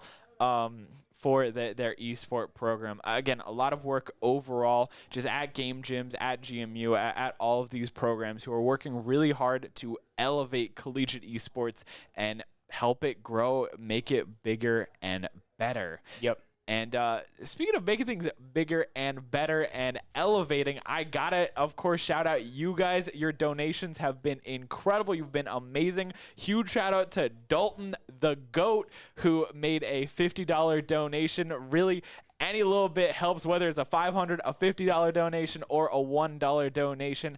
Everything helps out. Remember, this is all benefiting the Children's National Hospital, one of the top 10 pediatric hospitals in the nation. All the money raised through the DMV Spring-Summer Split of 2022 will fund research by Dr. Kevin Cleary that involves using video games to help kids with cerebral palsy improve their motor skills. So, like I said, any little bit helps. If you can, donate at www.extralifedc.com. And, of course, a huge thank you to everyone who has already donated. Just that is amazing. You guys are amazing. Great cause, yeah. Yeah, exactly. And, of course, while we're throwing out some huge shout-outs, of course, we got to give a shout-out to Gamer Advantage. Gamer Advantage is on a mission to create eye care products that genuinely improve the well-being of all gamers. Check out their mission and products at www.gameradvantage.com. They're one of the big partners of the DMV Winter Games, so a huge shout out to them. And of course, if you are interested in winter break camps, because that is coming up, Game Gym is once again hosting its award-winning winter break camp for anyone looking to train with Game Gym's certified coaches. You can find out more at gamegym.com/camps. I mean, they got a ton of great programs, so make sure to go check them out as well. So without further ado, let's talk about this League of Legends Grand Finals. We've got GMU versus ODU. And as we said before, we did see a little bit of GMU, so we know a little bit about their game plan. We unfortunately didn't see too much from ODU, but I'm sure we'll get a little bit of a feel for their game plan when we get a little bit closer. So, Mitch, walk me through, what did we see when we watched the GMU versus SU game? So a lot of things that I think we saw out of GMU that they really had a good they had a good sense of like in their bot lane specifically. They have a lot of success when they bring that support out of the bot lane. They leave their AD carry alone in that bot lane and have the support kind of roam with and hover on top of the jungle for extra support. Make some of those ganks even across the map in top lane or even inside of mid, or sort of just roam to the objectives in the river. And I think they've really made that their patented playstyles that we've seen so far in this tournament and through the regular season. And that's sort of how they draft too. They draft supports that have that sort of different utility, a lot of the crowd control abilities that allow them to lock people down, clean up kills with the accompaniment of the laner and the jungler, and sort of just play through that sort of roaming play style. They don't necessarily target one lane or the other. Whichever lane is already sort of winning, they just bring them extra support along with the support and jungle. Yeah, I mean, eloquently put, as well as we are in the picks and bans. We do see bans coming out, and looks like the cat is coming out first. First pick Yuumi, yeah. So, yeah, we have the bans on the ODU side looking like Hecarim targeting that jungle, and then I believe the Vlad and the Cassiopeia are both targeted at that mid lane on the GMU side, whereas GMU really targeting sort of what they did against Shenandoah University, targeting that bot lane in the Samira and Kaisa picks, as well as the Udyr for that jungle or top lane flex pick. And we see ODU responding to the Yuumi with Diana, which is also a flex pick, could be jungle, could be mid, and we'll see what they pick next here, and we'll see sort of how this draft develops, and who really comes out on top before we even get into the game. And they actually pick Vi, so definitely guaranteeing that the Diana will be most likely in mid. I'm not exactly sure. I don't think there's many builds for Diana top. They could potentially still flex that pick, but normally seen in the mid and basically guaranteeing the Vi in jungle, which I do believe Vi is a pretty strong pick into that Yuumi, just because the Yuumi can't really do anything to stop the Vi ult. The Vi ult's very strong. You say, okay, I'm going to go after this person, and there's nothing they can do about it. I'm going to lock them down.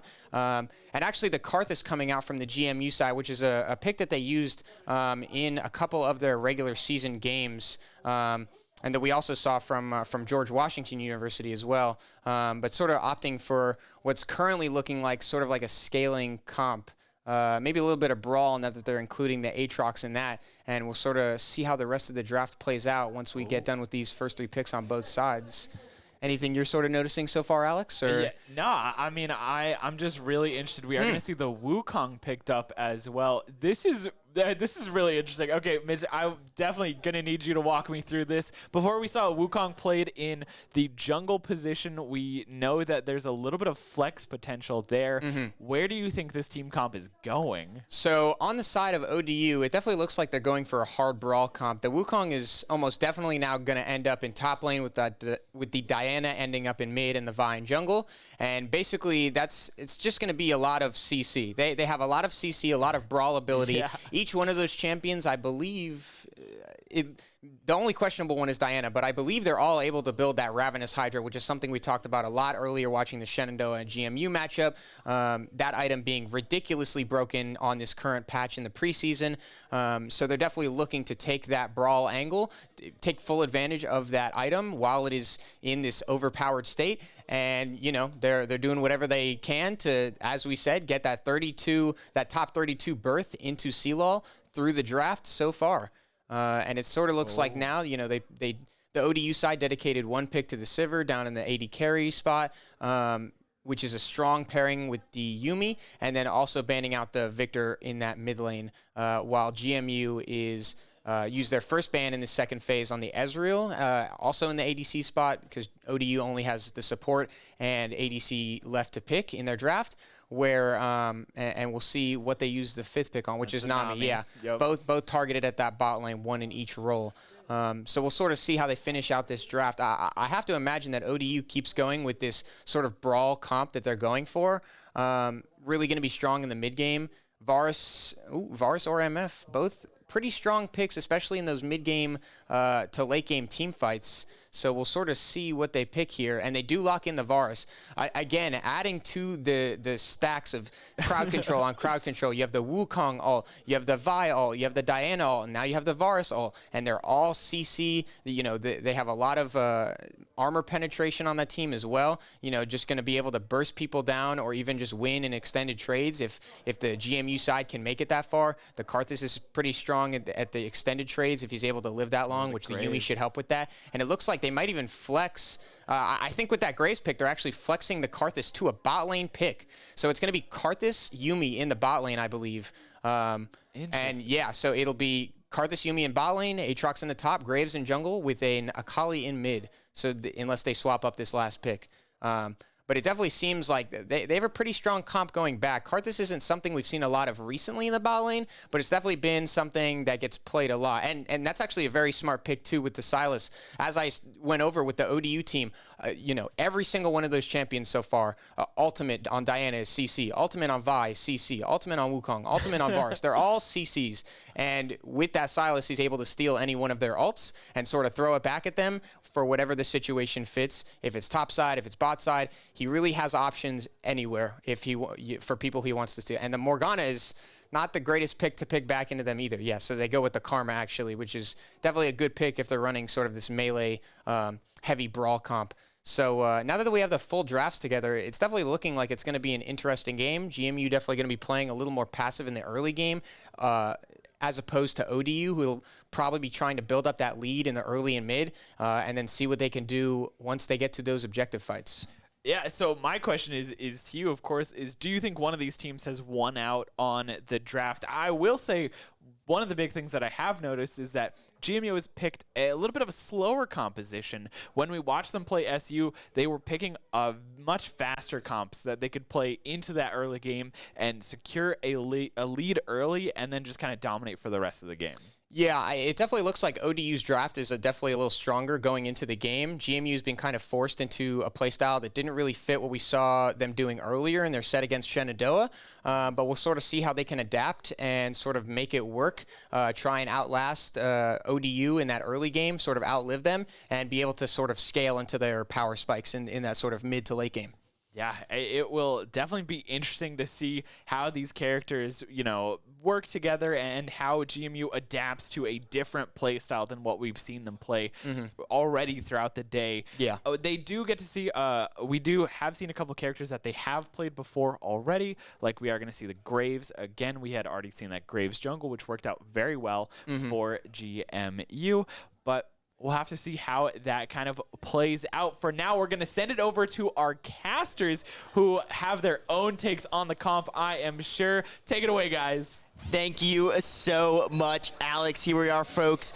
League of Legends Grand Finals. George Mason faces off against Old Dominion University. I, of course, am Will Jenkins, and I'm joined by a new face yet again, Mr. Nikita Bear, joining me behind the desk. Nikita, how are you feeling about this matchup? It's great to be here, man. I think Alex and Mitch gave a lot of good analysis, right? Yeah. We're looking at familiar picks. We see the Graves, but we see unfamiliar playstyles, unfamiliar comps. Yeah.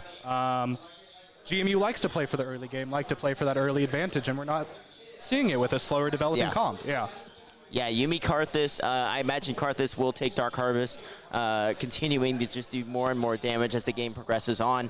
Definitely an interesting take on bot lane, and I've seen Karthus go bot a few times, and it's worked pretty well from what I've seen. So I'm excited to see who is going to win that out, and so we'll see just really what they can do with that. I want to kind of direct your attention towards the top lane, and that is the Aatrox. I think that might be the win con for George Mason, is that Aatrox. The hyper scale potential is so large for that character. Yeah, I mean, we're looking at the Aatrox. We have the Yuumi to support it. Yeah. If you try to build against this AD presence, okay, maybe we try to keep Aatrox even. Maybe it gets ahead. Let's just build armor, right? You have that Dark Harvest stacking Karthus and bot that you can't defend against. You have to pick one or the other. And I Pick think your poison. Yeah, and I think the game plan from ODU is, what do we want our poison to be? Yeah. Do we want it to be this Aatrox, or do we want it to be this Karthus in the bot? Both have their advantages. You have Aatrox, who can only affect you so much, but has that potential to kind of just hyper carry through. Whereas Karthus, you have to be really careful, because even after you kill him, he can still do so much damage with that passive ability he has to continue casting in that radius, as well as still being able to ult. And I think if we get late enough in the game, we could see Karthus ult maybe just chunk someone for half of their HP if they're a mid laner or a bot laner. So that's definitely something you have to really keep in mind in this scenario. But at the same time, the amount of CC on the side of ODU, I think that is their win con. So definitely plan to see some tenacity coming out for George Mason in this one. Yeah, I mean, you're going to love a Chem Tank Drake for this game. Oh, but, yeah. Yeah, I think you talked about it with team fights from the side of GMU.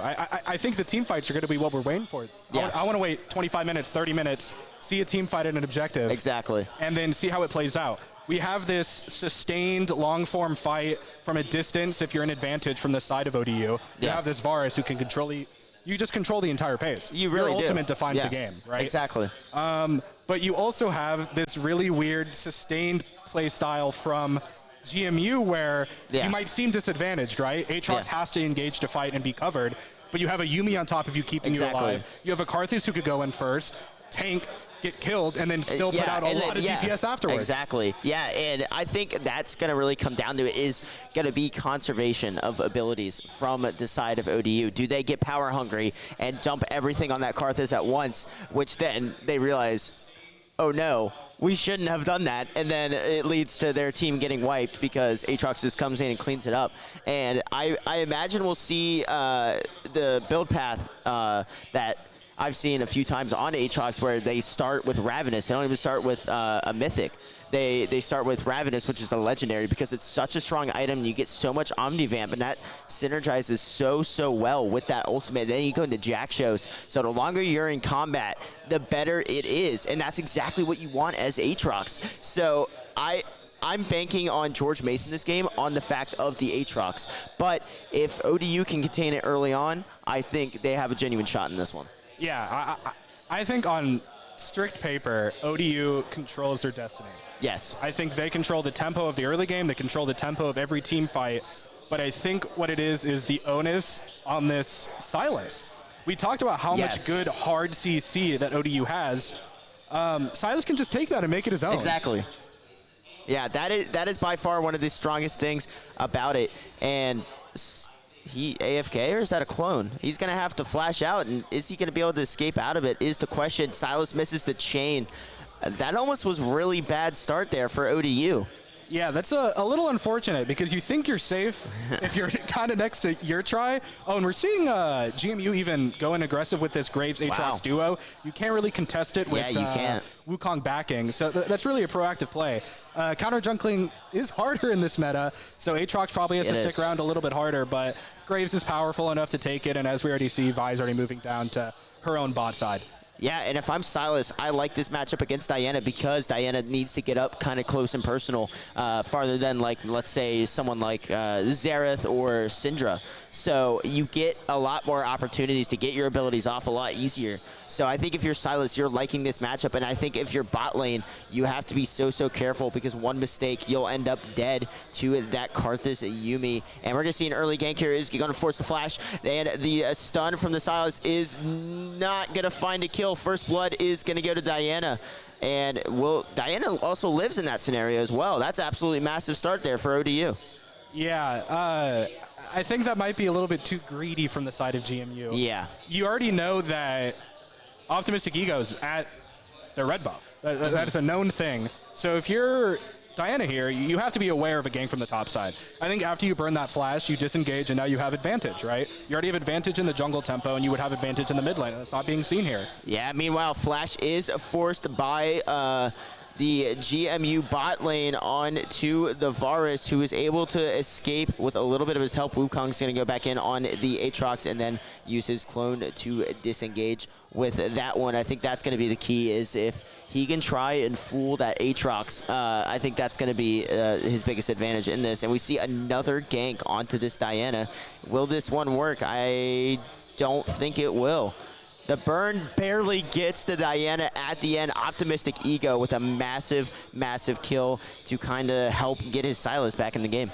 Yeah, I was almost saying that's almost too greedy once again. Yeah. But that burn tick damage actually comes through and really evens things up. I mean, I don't even think it evens things up. I think it gives GMU an advantage. If we see the CS difference in mid lane, Sylas might have died, yeah, but he instantly TP'd back to lane and then got 2 more waves. And now we see Graves with all the tempo in the world and more gold. Yeah, Graves with that early game, one of the best early game junglers right now. And we're going to see Vi with a gank onto Aatrox. Is going to force the flash. First Q misses for that Aatrox, and Vi will be able to escape without pretty much any damage at all. And now a little bit of pressure. Wukong does have the CS advantage. Vi going to try and stick around, see if they can help out the jungler.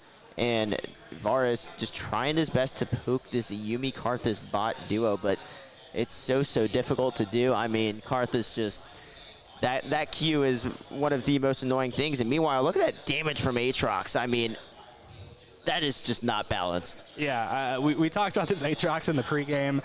I think ODU is showing that they don't want their poison to be the Aatrox. Yeah. We're having this jungle attention top. We'll trade flash for flash happily so we can have our top lane in a little bit of an advantage, right? We'll leave our bot lane alone. We know how annoying this Yuumi can be but we know you guys can survive, and they've been doing it so far.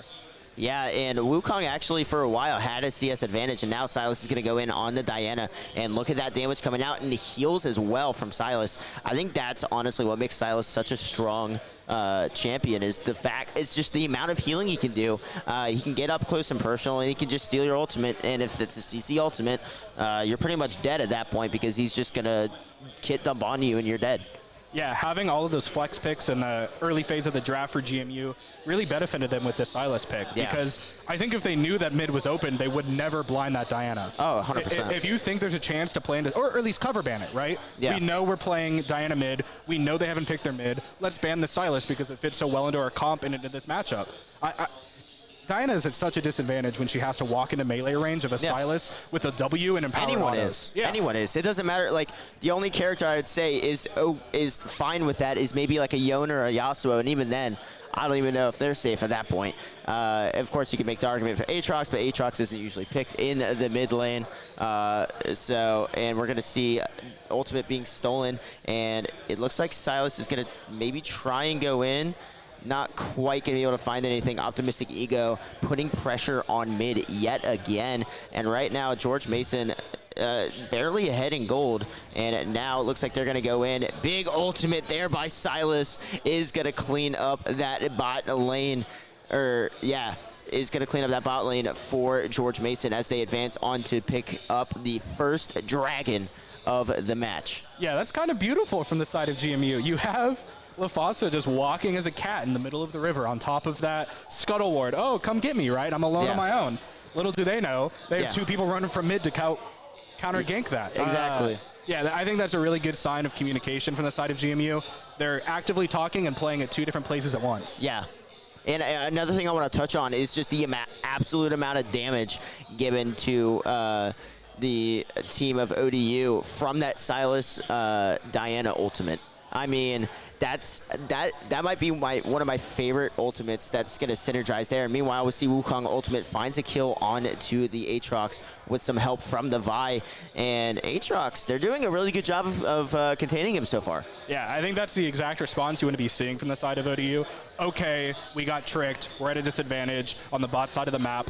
Let's think about top. We've already put pressure there early. Let's continue to put pressure there. Hey, Wukong, do you have flash? Yes, I have flash. I know our flashes are desynced, so Aatrox won't have flash. Exactly. Let's go in. And if we look at this timer, I mean, there still might be a possibility for another gank top to take down this Aatrox before he gets his flashback and put him further behind. Yeah, meanwhile, Diana ultimate did come out, and Silas just ate that and spit it back up in Diana's face. I mean, the amount of healing, he just healed up right after he got ulted, so it's like nothing ever happened. And now that's a big damage output from Diana that's offline now. And so that's definitely going to open up an opportunity for jungle to try and gank mid lane, which we know the jungler's not afraid to gank mid lane. It's probably going to happen pretty soon. Yeah, if I'm ODU, I probably want to be thinking about some mid-game to late-game itemization here. Yeah. We were talking about you're probably going to have to build MR if you leave the Karthus alone, which they've been doing. But the issue with that is this Graves have been repeat ganking mid and has racked up a lot of bit of gold. Yeah, he has a big advantage right now. Even if Aatrox isn't much of a threat, that Graves is going to be a large AD threat. Not to mention the CS difference between the two of them as well. I mean, that's...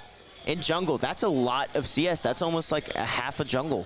Yeah. Like, if not more. So that's definitely something to keep an eye on as well, is the difference in gold and items between the jungle, because Vi is one of those champions that kind of needs to not be behind. And if you're behind as Vi, you have pretty much lost the game at that point. Yeah. I think a lot of this pressure mid. Oh, we're seeing the Vi ultimate come out. Karthus with Yuumi ultimate is going to find a kill. Yuumi picks it up, and Karthus ultimate will pick up that kill. Actually, that would be the Aatrox picking it up, and it looks like Yuumi will go down. Successful gank there, although you do lose a member of your team. An Optimistic Ego trying to get a double kill. Has that Tiamat online for extra damage. Gonna go in and does find the last shot right there. What a good job right there by Graves. Fantastic double kill. Silas gonna try and get closer to the Diana now. I don't believe he will catch up to that Diana. Baton does have flash here if he feels he needs to use it. Oh, big ultimate there. Is that going to be enough damage? It will be. Silas picks it up, and now looks GMU is completely in the driver's seat. Look at that gold difference already. Yeah, I think GMU is kind of baiting ODU into pick up their tempo here. Yeah. They know that ODU's at a disadvantage and needs to make some moves somewhere, whether it's top or bot, and they saw that that play bot was sustained long enough, and with that, Optimistic Ego had time to just walk down there and clean it up. Yeah. Karthus and Yuumi could stall long enough for anyone to cross half the map at that point. I gotta say, I'm really looking forward to these team fights because it's just the amount of CC ODU has. I think even if they're behind, they'll still have a chance to try and do something. And also another thing I want to touch on, we see Aatrox with that Tiamat and is most likely going the Ravenous Hydra. Meanwhile, it just barely doesn't get the last hit onto the Aatrox. I think if he auto-attacked Aatrox one more time, he would have gotten that kill, but I think he thought Aatrox's ability was on cooldown, so he backed away. Aatrox finishes it off with Q1. That is not what you want to see if you are ODU trying to win this one against an Aatrox. I mean, that is heartbreaking. Yeah, I almost want to potentially start seeing a shift from the side of ODU with either their Wukong or their Vi to itemize defensively. I mean, we see two hammers here. Yeah. I don't know if that's the correct itemization at this point in the game. Yeah, I'm definitely, that's going to be a big question mark. We see the just active right there from Silas, and that's just going to end things right there. And another thing I want to note is you mentioned if you are GMU, you want a Chemtech, and First Dragon is Chemtech. Yeah, that built-in tenacity, that I think that 5% or so, or 5 tenacity. It makes a difference. Yeah, especially when you're dealing against a Diana, a Vi, a Wukong, and a Karma. Literally every single one of them has some form of hard CC. Yeah, and speaking of these ultimates, we're seeing 2 of them come out here.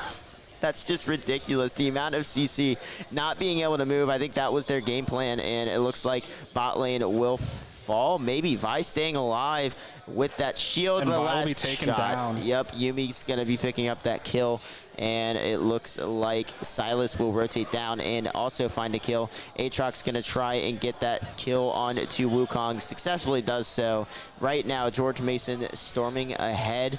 Meanwhile, though, it looks like the Graves will be caught out. Diana with a big shutdown kill right there. That's absolutely massive, and that's a lot of gold going the way of the Diana. Yeah, that's a bit unfortunate if you're the side of GMU there. I mean, you have Optimistic Ego taking after his namesake with maybe too much of an optimistic ego there. Yeah. But I think GMU's still playing to their comp. Okay, we have a disadvantage in the bot lane. We have Yuumi Karthus. We can stall forever.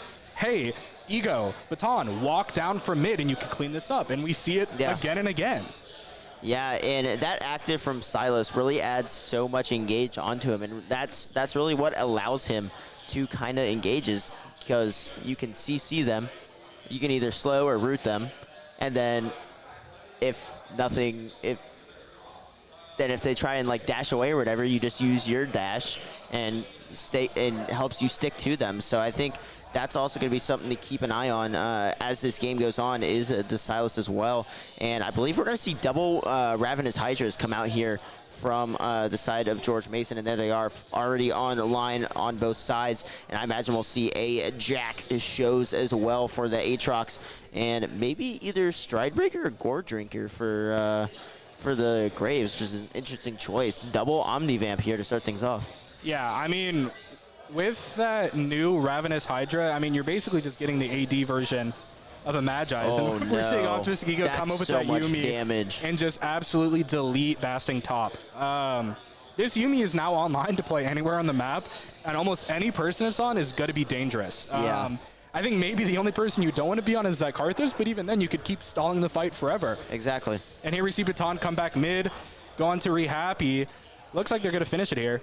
Yeah, and Silas should pick this up, although that's right into the basically whole enemy team. Karthus' ultimate does come out. They do get the shutdown onto Silas, and it's the Diana once again picking up the shutdown, so maybe trying to get back into this game. Meanwhile, George Mason has just pushed up all the way to the inhib and has destroyed the turret right in front of it with that Rift Herald. The first Rift Herald online does get so much value. That's 2 towers taken out by it, and now... or no, 3 towers taken out by it. So now your gold lead improves even more, and we see it. It's up by only 300 now after that shutdown, but still 4,300 is about the difference between these two teams right now. And if ODU's not careful, it's going to get out of hand really fast. Yeah, I mean, I just love being a spectator in this game right now with all this high-level play, and we're seeing a fight from the side of ODU. Trying to catch Aatrox sleeping, but I don't think that's going to be the case with his Yuumi on top of him. Yeah, Aatrox alone is so difficult to kill. With Yuumi, it's going to get even harder. And they experience that right there. And just refusing to die is that Aatrox. I mean, he literally almost just well, technically it'd be a 2v3 with the Yuumi attached, but pretty much was a 1v3. Yeah, I think the only benefit for the side of ODU that Aatrox got ahead so quick is that they still have time to build armor against it. Yeah. Yuumi hopping on, healing instantly, back to above full health. We might even see Happy here die from the tick. Yep. And we do see it happen. Delisandres does so much for that Karthus. Finds that finishing touch with that burn damage that it does percent health. And maybe we see Karthus go double burn. Yeah, I mean, really forcing them to build that MR, which opens it up for the Aatrox. If we want to think about this game for ever since minute 1, any burn damage from the side of GMU has kind of been the MVP. We've had 2 early game kills go to the side of Optimistic Ego with that red buff. And now we're seeing this Leandri's tick pay off once again. Yeah, any of the sustained damage after time, I think could be viable, and we could be seeing this Karthus go double burn, potentially. Yeah, and if you're ODU, all you can do is pretty much farm. I mean, and even so, you got to do that with your head on a swivel, because the mobility of just Graves and the Silas, they could be anywhere. And so you got to kind of just play passive and keep your head on a swivel, but at the same time, you don't want to play too passive, because then you allow them to get even more ahead. And we're going to see Hextech Gate taken by Aatrox to get out of there. And if I'm George Mason, I'm setting my eyes on the next Rift Herald, because you're already pushed up so far top. You can get pushed up on another lane as well. Yeah, I think you mentioned it for what ODU needs to do going forward. They need to play safer. They need to farm. They can't be as proactive, and they need to realize that.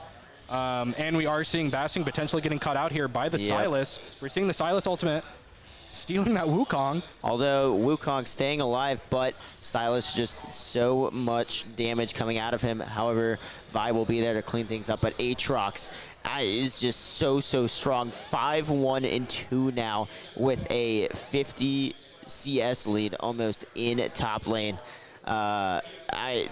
We said it at the beginning, Aatrox was going to be a problem, and boy were we right.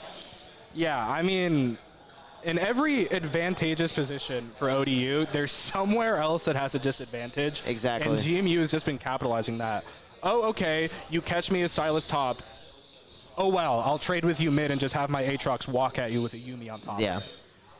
Yeah, and another thing I want to note is how strong that Ravenous Hydra is. Yeah. I mean, it's just so strong. Diana sidestepping the W from the Aatrox is going to just eventually disengage, and Vi is going to catch out the Graves here, and that might be a easy kill there for Vi. Actually, no, it won't, because Silas is there to help out. Steals the Vi ultimate, uses it immediately, stuns, and there we go. There's Silas again. You have 2 hyperscale champions on the same team, and you allowed them to get kills. I mean, just look at the kill difference. I mean, 21-10, that's over double the amount of kills at under 20 minutes. I mean, that's over a kill a minute. Yeah, I think the macro play here has really been benefiting them. GMU has been feigning disadvantageous positions repeatedly, trying to urge ODU to fight them, take them, and then capitalize on top of that. Oh, we actually wanted you to do this because we can do this now. Oh, we wanted you to bait that with Optimistic Ego so Baton can teleport on top of them. And turn a 1v3 into a winning 2v3, right? Yeah, meanwhile, turret destroyed by George Mason as they surge forward and try and get things done. Gold lead almost reaching 10K in this one. ODU need to try and contest this next dragon that's coming up here in about 250. Rift Herald is online as well. Maybe that's something that they can try and fight for. Second Rift, not as important as first Rift, but still important overall. Has that ejected bounty on it, so that would be extra gold for them if they do manage to get it. As another thing to mention as well is the fact that you know, we have just such a large gold lead between the two teams, and so now maybe they try and find a way to try and get that back, but I really don't see a way that you come back against a Silas as far ahead as he is and an Aatrox as far ahead as he is. Yeah, and I believe that we have entered a technical difficulty. Oh, no, we're back. We're back. Oh, well, we'll be returning back to the gameplay when it comes. Good work. You fixed it. But yeah, I think the saving grace for this side of ODU is that we might be taking a little note or a little inspiration from DRX T1 with Gumayusi. You have a Varus. You do. Varus can just chuck abilities from a pretty far distance away. But at the same time, you have a jungler that I'm pretty sure will actually smite the Baron this time. Yeah, and the other cases, we do have the newer smite with a higher smite damage. I believe it's 1,200 now instead of that previous 900. Yeah, it's 1.2K now, which makes it even harder for stuff to get stolen if you're in a Worlds Finals. And or just in this, but it also makes it easier though for your jungler to steal it as well, because you have that higher threshold. Especially if you take the other jungler offline, you have a higher chance of now being able to just flash in there and hit one button and run away. Yeah, I think the only downside of having your Vi trade for an objective here is the fact that I think Vi is your only ticket to win a fight. Yeah. Vi's been able to turn it around with his Divine Sunderer and that anti-heal to actually take some 1v1s and 2v2s and turn him around. Silas is going to steal Diana ultimate. Aatrox ult is going to come out as well. And it looks like Silas with another kill. Optimistic Ego forcing this. And look at that damage from Aatrox. Oh my goodness. Absolutely unreal. Double kills coming out from the Silas and Aatrox. Let's be honest. I think that should have been a quadra for the Aatrox right there with that abilities that you just hit. Yeah. We're now going to see middle inhib go down. We're going to see Baron secured. They might just end. I don't know if it's they could possible. do it. They have the turret in mid.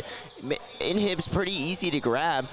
You have the ability to back after doing Baron, and some of them have teleport up. Aatrox has his teleport up. Silas is coming up very soon, so it's definitely possible to do. So we'll see what happens with that. Another technical difficulty, unfortunately, but I mean, that Baron, I think, pretty much sealed it. Yeah, I mean, you have this top wave pushing into you, so maybe you send one top, you send that Silas or something.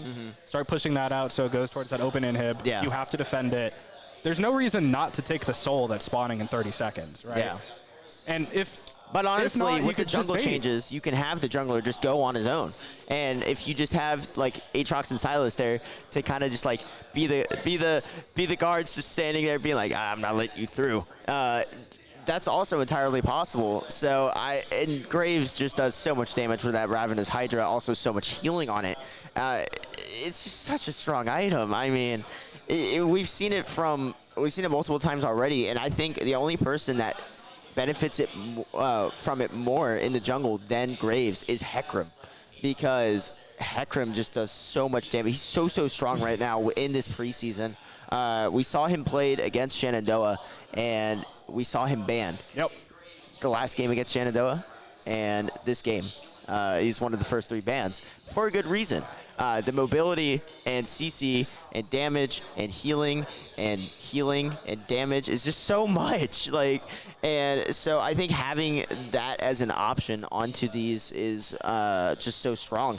And we've seen that. I mean, we have double Ravenous in this game. Aatrox is benefiting off of it, and Graves is benefiting off of it. But you know, overall, I think it's just overall, I think ODU just got out drafted. I think that's just the end of the story. I don't know if I want to go that far. I mean, you have 2 hyperscalers. All right. Anyway, that's going to be it for the first game for us. We're going to send you back to the analyst desk. Have fun with this one, guys. Yeah, thank you guys so much. Unfortunately, unable to see that last little bit of the matchup due to Riot. League client moment. Yeah, league kind of bug, unfortunate. But we can say that GMU did indeed take that. I think we all kind of knew that's where that game was headed anyways. I mean, really from the start, GMU had full control of that game, starting out with the Wukong kind of, I don't know, being AFK in the jungle, not really knowing what was going on. Maybe they were looking away for a second. They thought they were safe near their try, and ended up, you know, taking a ton of health, had to back, and then after that, GMU just played very aggressively. They played on top of it for the rest of the game. Sure, they did give up first blood because they played too aggressively, dove that Diana into tower, but after that, the game was completely in GMU's favor.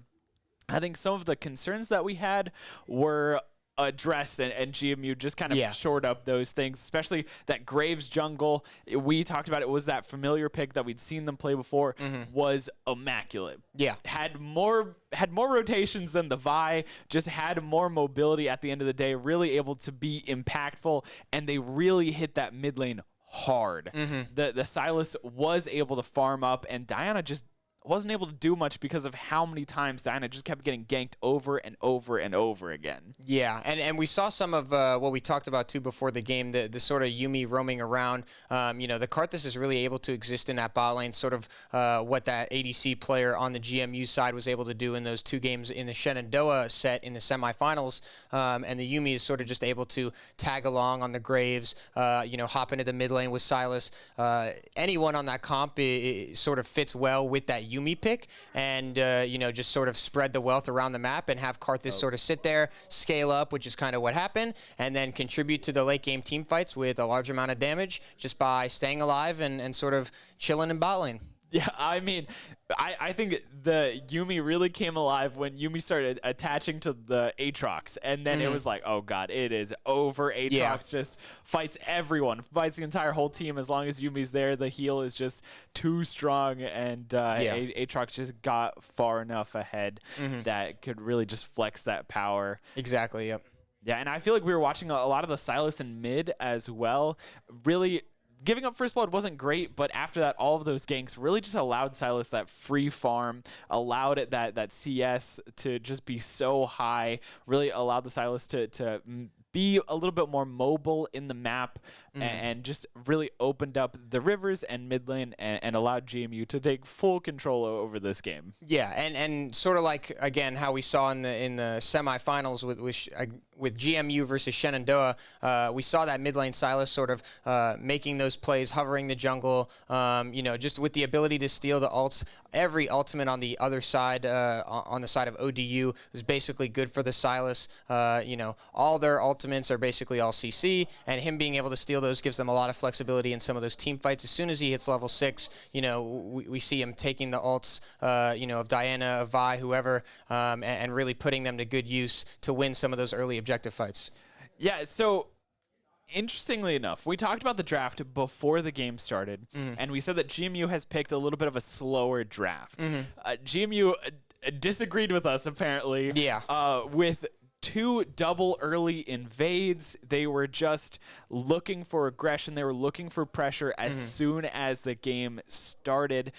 So I think it's really interesting how they picked a comp that looked like it went against their playstyle, and then they molded it into their playstyle. Yeah, exactly. If you're ODU, what do you have to do in order to get back into this series?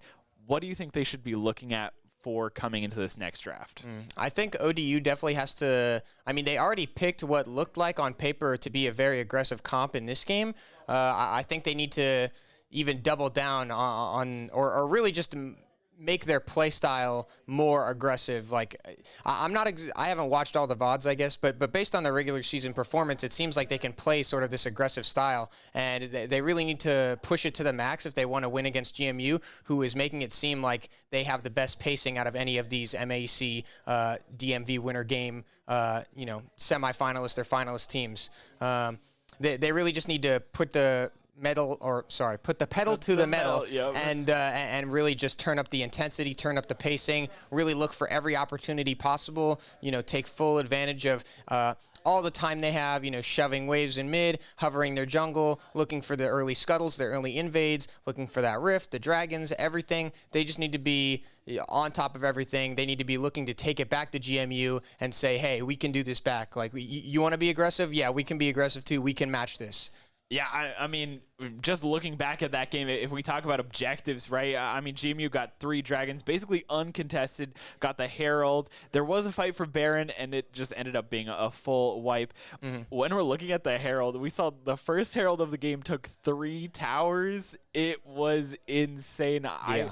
I think if you're ODU, you also need to make sure that doesn't happen again. Yeah. You cannot give the Herald so much movement, so much freedom for that to just allow top lane to disappear, basically, all because of one objective at the end of the day. Yeah, well, that's definitely something that can't be allowed to happen. You have to send somebody to match that. That's the whole reason why the Aatrox has that teleport. You just can't really – you have to split that lane and say, like, okay, you might have taken the tower and maybe my top lane can roam now, but I'm going to shut this down and, shove my wave and make sure that I can, as a top laner go and help out my team and sort of match the top laner and make sure that he's losing as much resources by not being in lane as possible. Fair enough.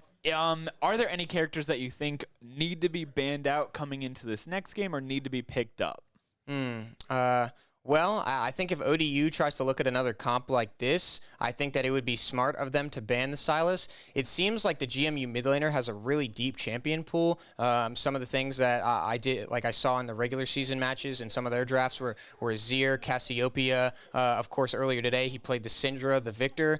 So it seems like he has a pretty deep champion pool, but especially if you're going to go for a comp like what ODU did in this game with the Wukong, the Vi, the Diana, the Varus, all these ultimates that are extremely strong in team fights, they have to be able to say, okay, well, we don't want to have it mirrored by the Sylas, right? We don't want him to steal one of these ults and just use it right back at us. Or even, if they get ahead at all, then he has a better version of our ult.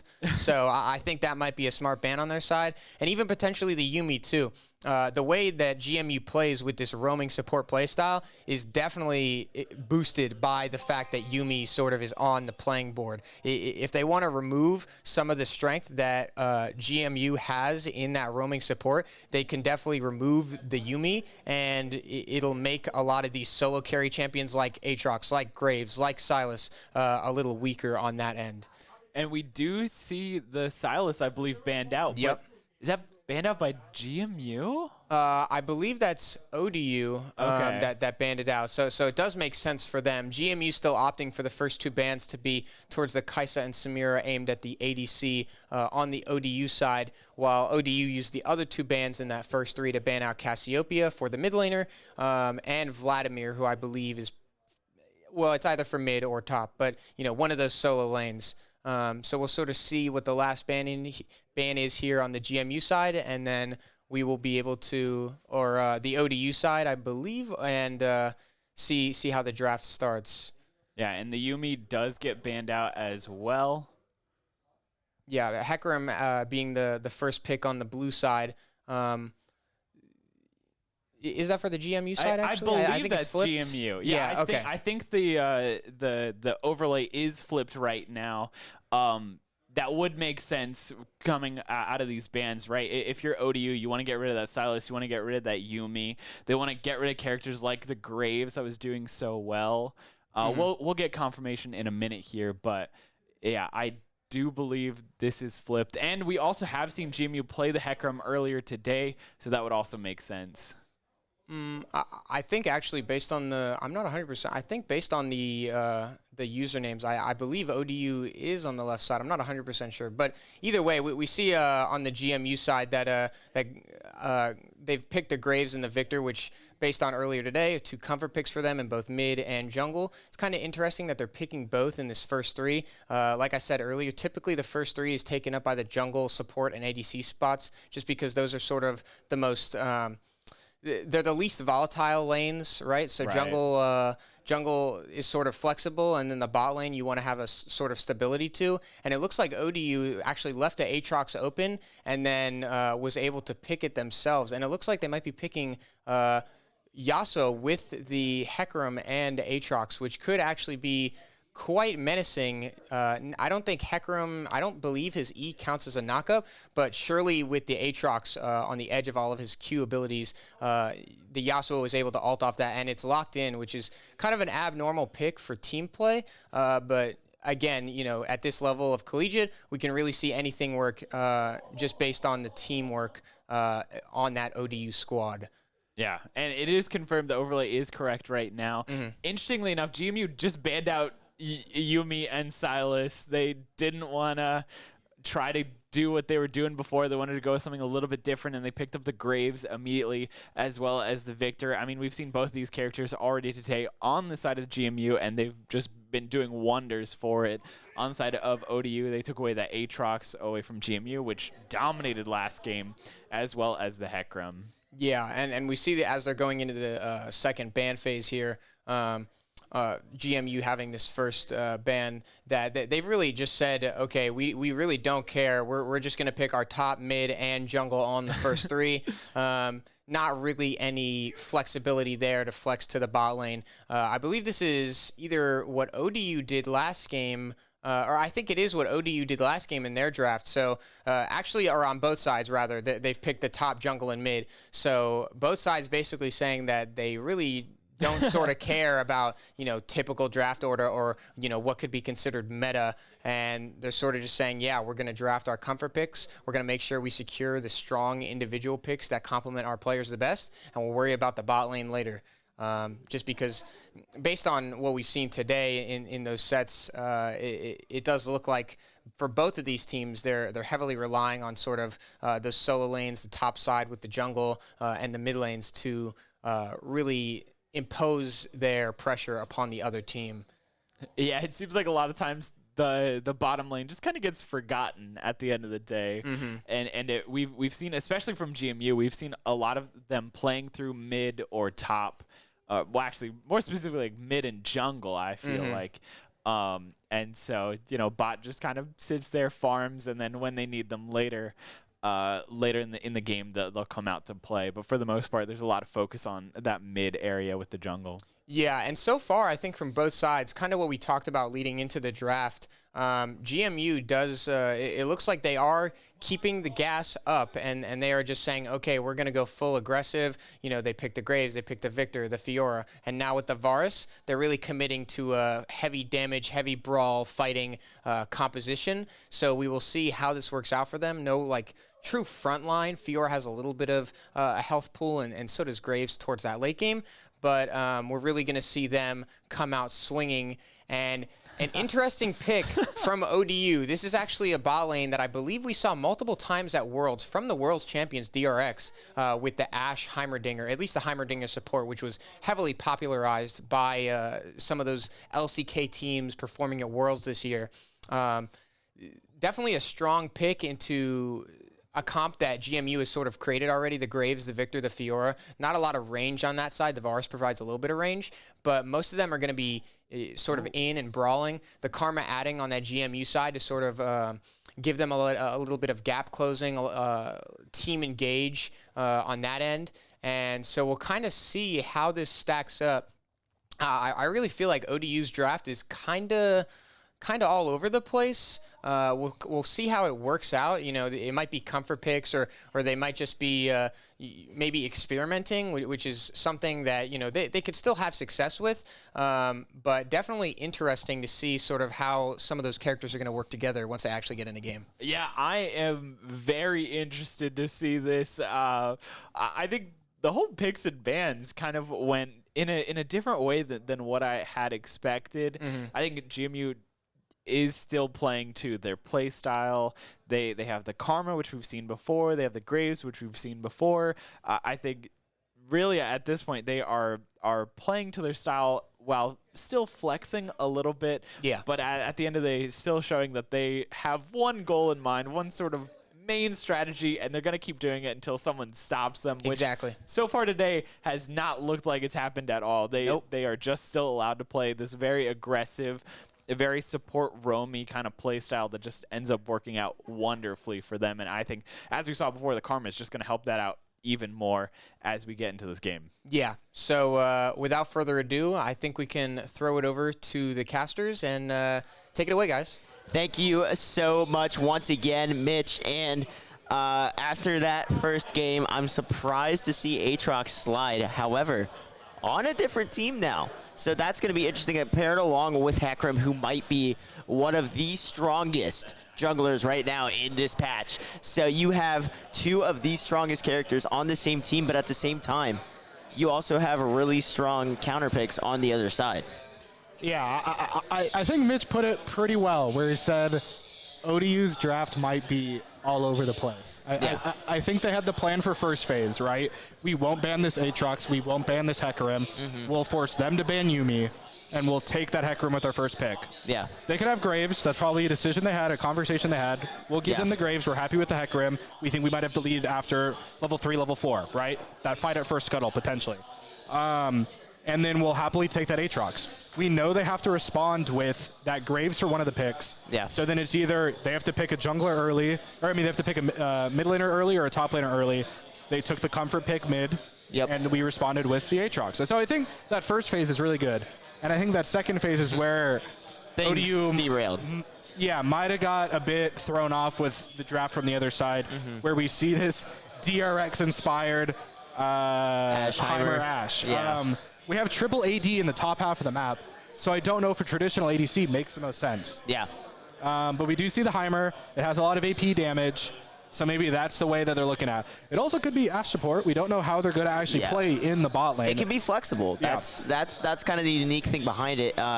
What do you think if it's not Heimer support? Do you think that Heimer maybe takes Dark Harvest or something else, like First Strike? I think how First Strike is the play. First Strike's going to get you the most gold. Yeah. And I think that Heimer's going to need as much income as it can have, especially in a duo lane, to try to be able to be support. The only. Yeah.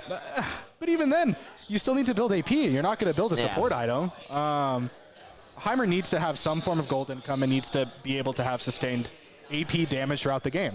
Otherwise, you could have someone in the form of Graves potentially built MR, maybe third item, fourth item, but by the time the Heimer's an issue, it'll be pretty late game. Yeah, exactly, and by then you'll most likely just really not be able to do much anyways, because if you look at the top lane, it's two of the strongest top laners. You have Aatrox and then Fiora. In the right hands, Fiora is so dangerous. If you can pop all 4 of those vitals, that's so much true damage. It doesn't matter how much health you have. It doesn't matter how much armor you have. It'll just eat through you.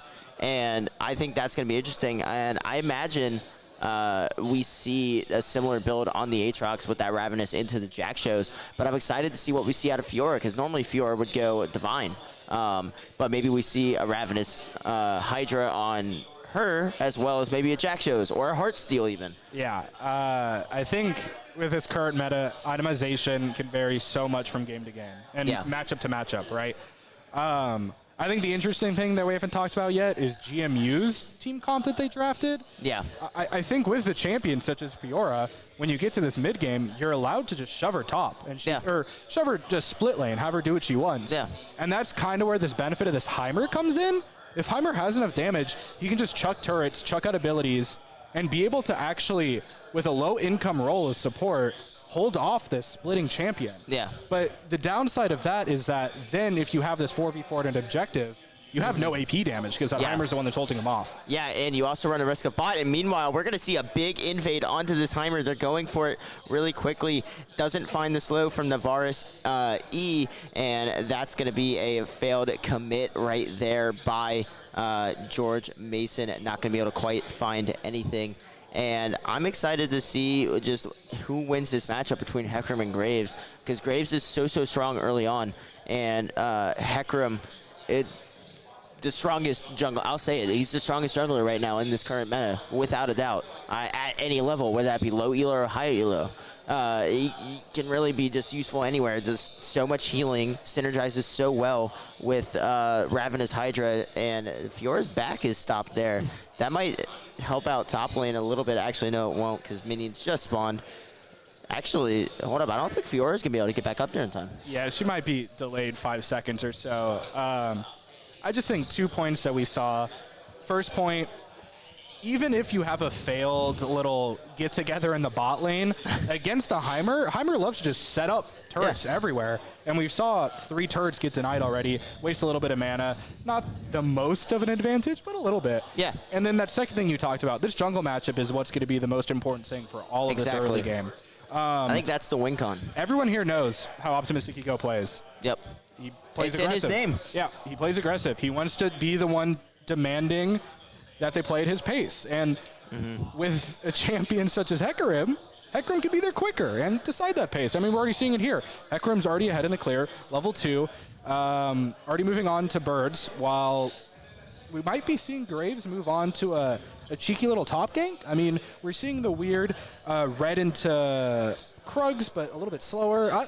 I don't know, but Hecarim is at an advantage in terms of pace, and that's going to be the big thing at level 4. Yeah, and another thing you have to be careful about if you are Aatrox is having you have to reset those vitals so much, and I mean, this bot lane is also going to be a big question mark for both sides. Can they make it work? So much just kind of support potential between Ashe and Heim, but I think it's at the end, like you mentioned, Heim is pretty much the only AP on the side of ODU. Yep. So I think that's going to be the biggest difference maker in this game. Fiora trying to poke this Aatrox, but he just heals so much. One cannon and he's back to half his health. I mean, it's absolutely unreal, and I believe Fiora might... Ooh, that's a big parry right there. Yeah. These early game matchups are just a little bit weird in the bot. You don't really see that Heimer support that much. Yeah. I think it might see a lot more play after the World Finals because of DRX did it. Why can't I? Right. Yeah. Exactly. But I still think it is. I mean, I thought that when I picked Aatrox top and then proceeded to go 0-10 in a game. Like, yeah, there's a lot of nuance with this Heimer pick, so I think it'll be interesting to pay attention down there. This mid lane matchup, I think Baton might have the advantage here. You have this ranged control mage against a Yasuo. I think that Ignite will be the only thing to take a look out for, because Hecarim can change the pace of this lane with one gank and Ignite on top, and that'll be a flash teleport from Baton, if not a flash teleport and a death, right? Yeah.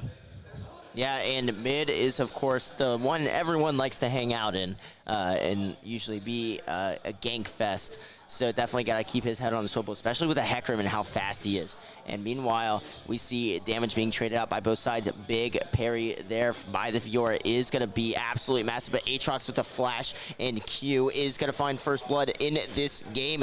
Aatrox just so strong, and now is also going to be able to get a nice CS advantage as well. But we see Hecarim go for the gank, not going to be able to quite find anything onto the Victor. Now Graves trying to make work of that early game pressure, but not going to be able to do so as Hecarim literally just walks away. Yeah, that's really unfortunate from the side of GMU. You're picking this Fiora specifically for this matchup. You know what you're going against.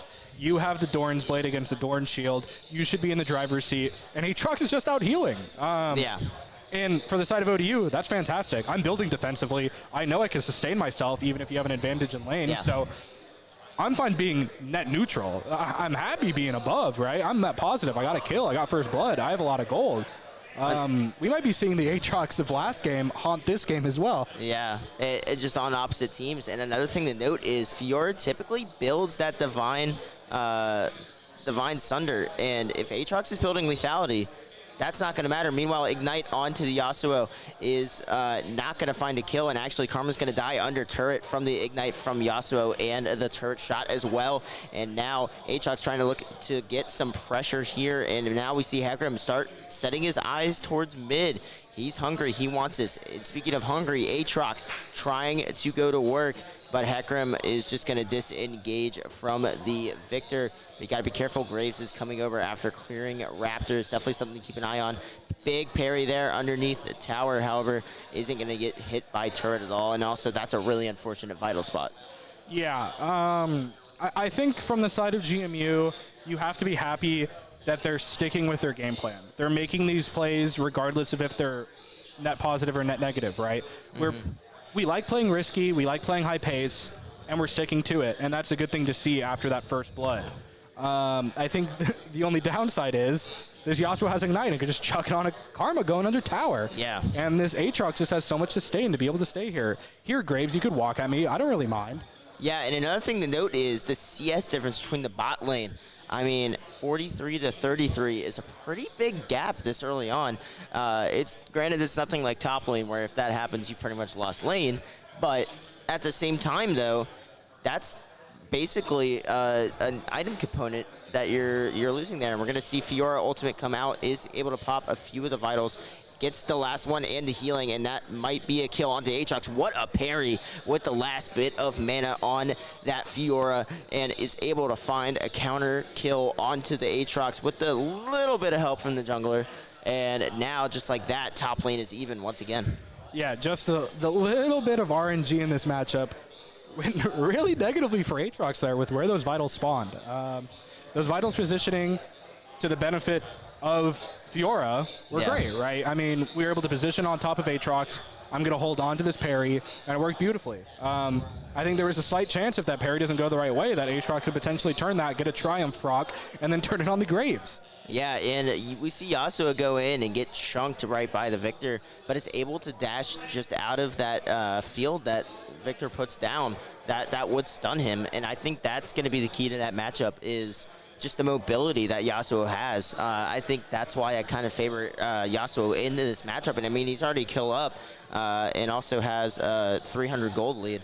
So I think that's something to keep in mind. And meanwhile, it looks like ODU hunting in the enemy jungle, looking for this Raptors. Ultimate is going to come out from Hecarim with a big fear. Flash is going to come out from Graves, but it's not going to be enough. It actually will. He escapes just barely with his life and will actually survive that. Yasuo trying to gain up stacks, and it might actually pay for his life. Victor Ultimate does come out. Heimer trying to poke away this Varus, and it is working right now. Hecarim trying to chunk away at the Victor, and just look at that damage right there. I mean, great job by George Mason to take a bad situation and be able to get away with it. Yeah, I think that's kind of the secondary effect of this team comp they drafted here. We know that this Fiora could be seen as a counter pick. We have this favorable Graves. If you are the Victor, you might like this matchup, you might not. But regardless of if you're losing altogether, you have this poke comp that can sustain itself. You have Varus, you have Victor, you have Karma. You could just throw a lot of abilities out there, take control of space, especially in something like a jungle where everything's pinched. Yeah. You have a lot of walls, you have vision. Is Fiora going Blade? That could be a Holden... That could be a hammer, right? No? It could be, which is Blade, if I'm not mistaken, right? I'm pretty sure that might be Bork going onto the Fiora, which makes sense because Aatrox is going to build lethality. Why would you want Divine Sunder if he's not going to really have that much armor? Yeah. So I think that's going to be a key thing. Another thing to note is Aatrox did go into Ravenous to start things off. So I think that's going to be a big, big difference between the two, way the two perform, because with Ravenous, you have a lot more healing than you do Eclipse. I mean, granted, Eclipse, you still get a good amount of healing, but not nearly as much as Ravenous. And as well, you get a lot better clear with Ravenous as well, because you have that AoE that procs on all your abilities. So if you need to shove wave, you just do like 2 Qs and the wave's cleared for you. So I think that's going to be something to keep in mind as well between the matchup of these two. And meanwhile, Graves is going to come over and try and go to work. We see Graves building Tiamat as well, so it looks like Graves is going to follow the build path of the last game as well. And meanwhile, they're going to collapse onto this Aatrox trying to get a kill here.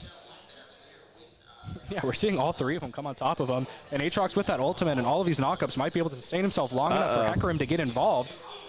That's a massive kill right there. Ash Arrow is going to not find anyone, and now they're going to collapse onto this Hecarim. George Mason in trouble. Fiora double kill. This is not what you want if you are George Mason. Big double kill there by Fiora, who now has the 300 gold shutdown and is going to be able to attack the tower right here. Yeah, the play was almost so good. It was just a matter of seconds. Yeah. Can Hecarim get there quick enough to make the impact? Can the Ash Arrow get there good enough? Can we position well enough for Russ to get the stun? If Hecarim's there a second earlier, if that Ash R is maybe a second earlier, Aatrox stays alive, and then Hecarim and Aatrox are now fighting a 2 1/4 versus 2 with that Ash Arrow, right? And the entire tide turns. Yeah, and a big parry there onto the Aatrox. And Fiora is going to pick up that Vital as well. And now just back and forth. I think Fiora's at that point now where she starts to become a counter pick for Aatrox, where she can start inflicting that true damage, that slow, counter that CC, and be able to just be an absolute menace in the lane. And honestly, just split push for the whole game. Because if you go into these one-on-one scenarios with Fiora, that's what Fiora wants. You have to go and group up, and even then, you have to be careful to not let her just isolate you out like we saw in the double kill. Yeah. And then, speaking of menaces, we just have this Heimerdinger absolutely controlling all vision on the bottom quadrant of the map. I mean, oh my goodness. He is just walking into their bot jungle, dropping turrets, Oracle lensing, clearing that, walking back down, just walking in front of them, walking out, putting turrets places, and just being them. Look at this. Yeah, so if you guys, for the people that don't really know League, the blue dots all around the map near the bottom, that's where they have vision. And that's pretty much covering the whole bottom half of the map. I mean, that doesn't get any better than that. If we take a look at the vision scores as well, Heimer's already at 13 as opposed to the 7 from the Karma. He is putting in work with those just Oracle lenses, those turrets. I mean, absolutely unreal. And Fiora also has less CS than Aatrox does, but also has Ravenous Hydra online. So looks like even Fiora is going it. So will be interesting to see what Fiora goes for that mythic. Maybe a Jack shows, maybe a Heartsteel even. Oh, and we do have Graves going over the wall right before Hecarim could see it. Nobody knows Graves is in this top quadrant of the map right here. Yeah, we are seeing Hecarim go in. Yeah, Hecarim tries to go in, but realizes that's going to be a bad idea as Victor is there. And meanwhile, Graves can come and try and do something. We see Ash Arrow come out, but not going to find anyone. Second Ash Arrow up the top, not going to do anything. We see Rift dropped as a backdoor kind of thing, and is going to take out a bit of that. But now Hecarim trying to go in on the Graves, but look at that damage right there. I mean, absolutely unreal. Aatrox ultimate is going to come out, however, isn't going to find anything. And now they're just putting damage into that Aatrox, but he is going to live, and he's going to live another day. But what a play there by the Graves for George Mason, trying to get them back in this game. And look at the gold. The gold's even. Oh my God. All right, and there we go. We just see Victor absolutely clean up. That's going to be a stun onto the Heimer, and that should be a easy kill. Never mind, the stun is going to try and delay the inevitable. Does he have the beam set up? And there it is. Victor is going to pick up a double kill, and now that should be a dragon in good favor for George Mason to try and take it. Yeah, that is just very unfortunate for the side of ODU there. You see 3 people in your top lane. I think I can maybe green and take one more turret play, right? And now I just have a Victor TPing on top of me and instantly deleting me with his turret aggro. It is such an unlucky case to try to dive right when that Victor respawns. Yeah, meanwhile, Dragon is going to be done by George Mason. They will secure it now. Dragon's 1-1 on each side, and that will also be Ocean Soul, I believe. Or no, Flame Soul, my bad. Still trying to learn that, the Soul mechanic. I always get it wrong. I always think it's the second, not the third. But yeah, and we're seeing this Heimer go down for the first time in the game. Soul, terrain, and we see what happens is that they get the Drake, right? Yeah, Fiora ultimate is going to come out to the Hecarim, but he's just going to leave. He simply just walks away. And I mean, that's one way to counter Fiora in that scenario. So that's ultimate offline right there. Team gets exposed by that Ashe, by the Hawk shot there by the Ashe. And now Yasuo is just going to try and push this mid wave and see if they're going to try and contest them. Meanwhile, Victor just up near top lane trying to maybe farm a little bit. I don't know. Yeah, I think we summarized a lot of the early to mid game last game by this tick dot damage, right?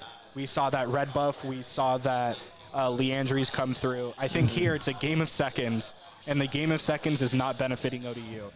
Yeah, it's really not. And meanwhile, Fiora trying to go in onto the Aatrox a little bit. Look at that healing that Fiora gets from that Ravenous Hydra. But meanwhile, it does force the Aatrox ultimate. Fiora also low on mana and has some enemies coming over that smell blood in the water. Ultimate is going to come out, however, does get parried, but that's not going to matter. Yasuo ultimate is going to come out as well, and Flash as well. Shut down onto the Fiora by the Yasuo. Absolutely massive shutdown right there for ODU. Yeah, and I think we should be seeing Aatrox potentially take the turret here if he doesn't choose to reset. And he chooses a safer option. Why not after we have PTSD from that previous play bot lane with a surprise TP from the top ropes, right? Yeah, no, I definitely better to play safe in this scenario, even though he probably would have gotten that turret, but still it's the safe. It's like you said, they can't see them everywhere on the map like we can. So definitely chooses the safe option right there. And now it looks like they're going to hang out in bot lane. Big stun there onto the Ashe, who will end up falling to that Victor ultimate. And now it's Heimer as the last one who does get killed. Optimistic Ego starting to kind of do a lot of damage with this Ravenous Hydra on this Graves. I mean, so much damage coming out. And we see both of the junglers build it. We see Fiora build it. And who knows, maybe we even see Aatrox build it right after as his second item. I imagine it'll be Death Stance, though. Yeah, like we said, itemization could be very varied, and it could also not be. Everyone could build the same exact item. Which is the case with Ravenous Hydra. I mean, I know I've mentioned it a lot, but that's just how strong it is right now. I mean, I've seen games where I've seen top, jungle, and support all build it. And it's just such a strong item. Granted, it's getting nerfed in the next patch, but that's not going to be for another while. So definitely people trying to use it while they can. I mean, just look at how much clear you get from that. And it's not even on auto attacks. It's on abilities as well. It procs on abilities. So if you have someone like Riven, Aatrox, with quick succession abilities on the same charge, it has its potential to really do a lot. And I think that's why it's such a popular choice right now. Not only does it help you with healing and sustain, it helps you with wave clear, and it helps you with damage. Meanwhile, collapsing on to Aatrox, Heimer is there, as well as Yasuo. 3v4 right now for George Mason. I think they're starting to realize that, and they need to try and get out of there.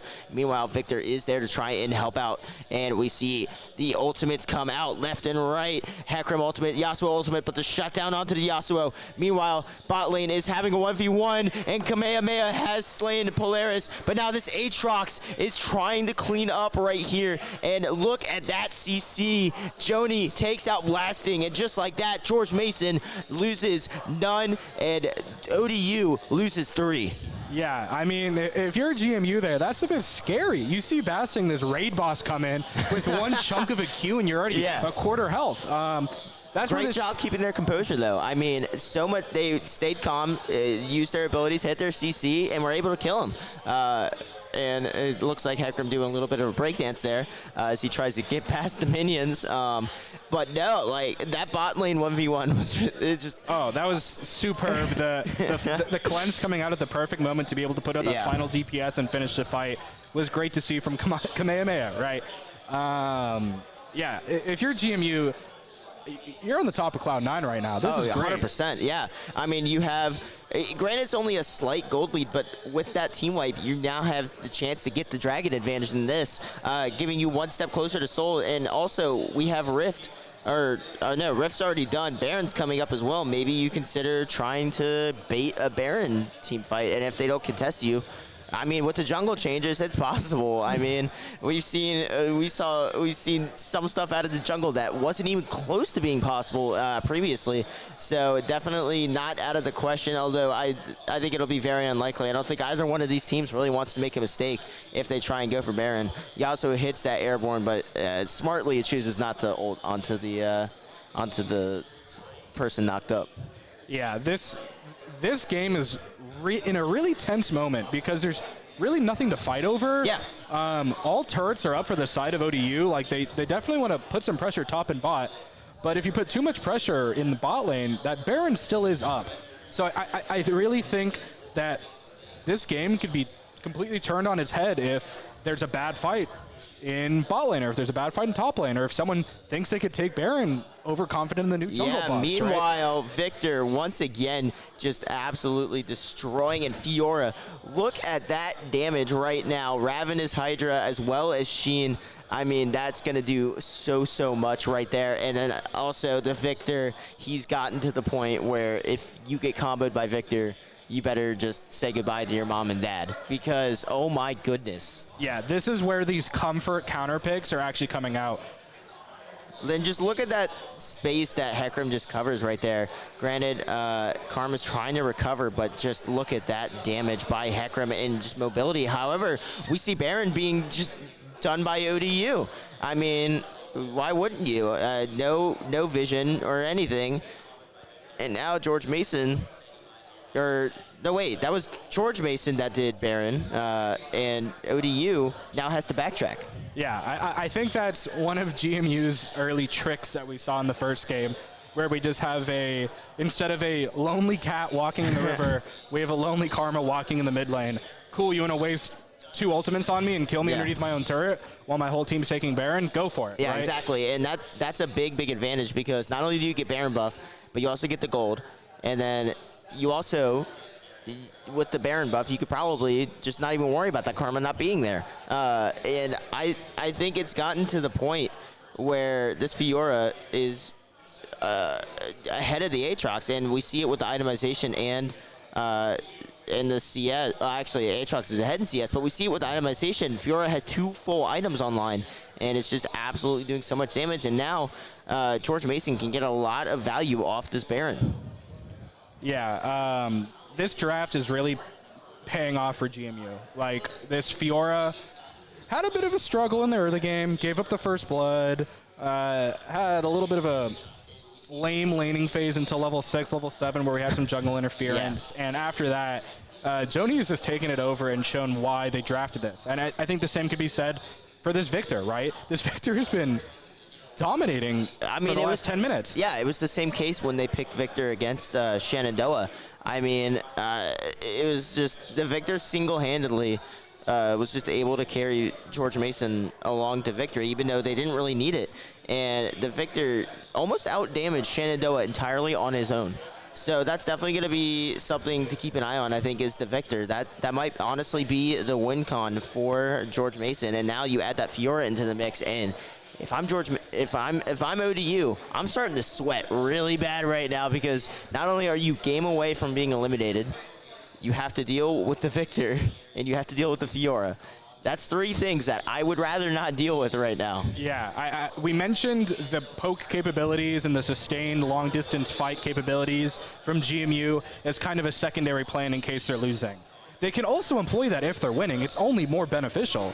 And in any type of situation where someone's chunked, GMU could just sit there throwing out abilities in order, from whether we have a Graves ultimate, we have Victor throwing out anything, we have Varus throwing out charged abilities, we have Karma throwing out anything. Like, there's so much potential for long-range stalls and so much damage output from the side of GMU.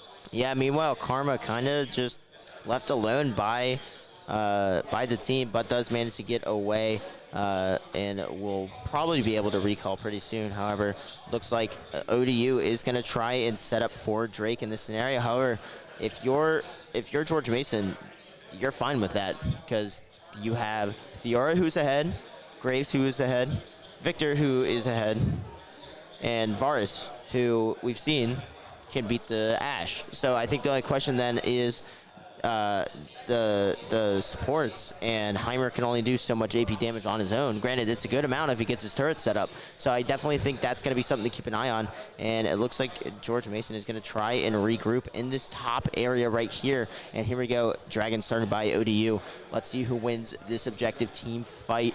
And it looks like Airborne is going to come out right there. And blue team takes the Dragon. ODU secures it. And now they're on their way to try and do this. Aatrox massive damage. Hecarim as well. Fiora pops all the vitals. Double kill by Fiora. And now you have to be careful about this Aatrox, though, who can just heal so much.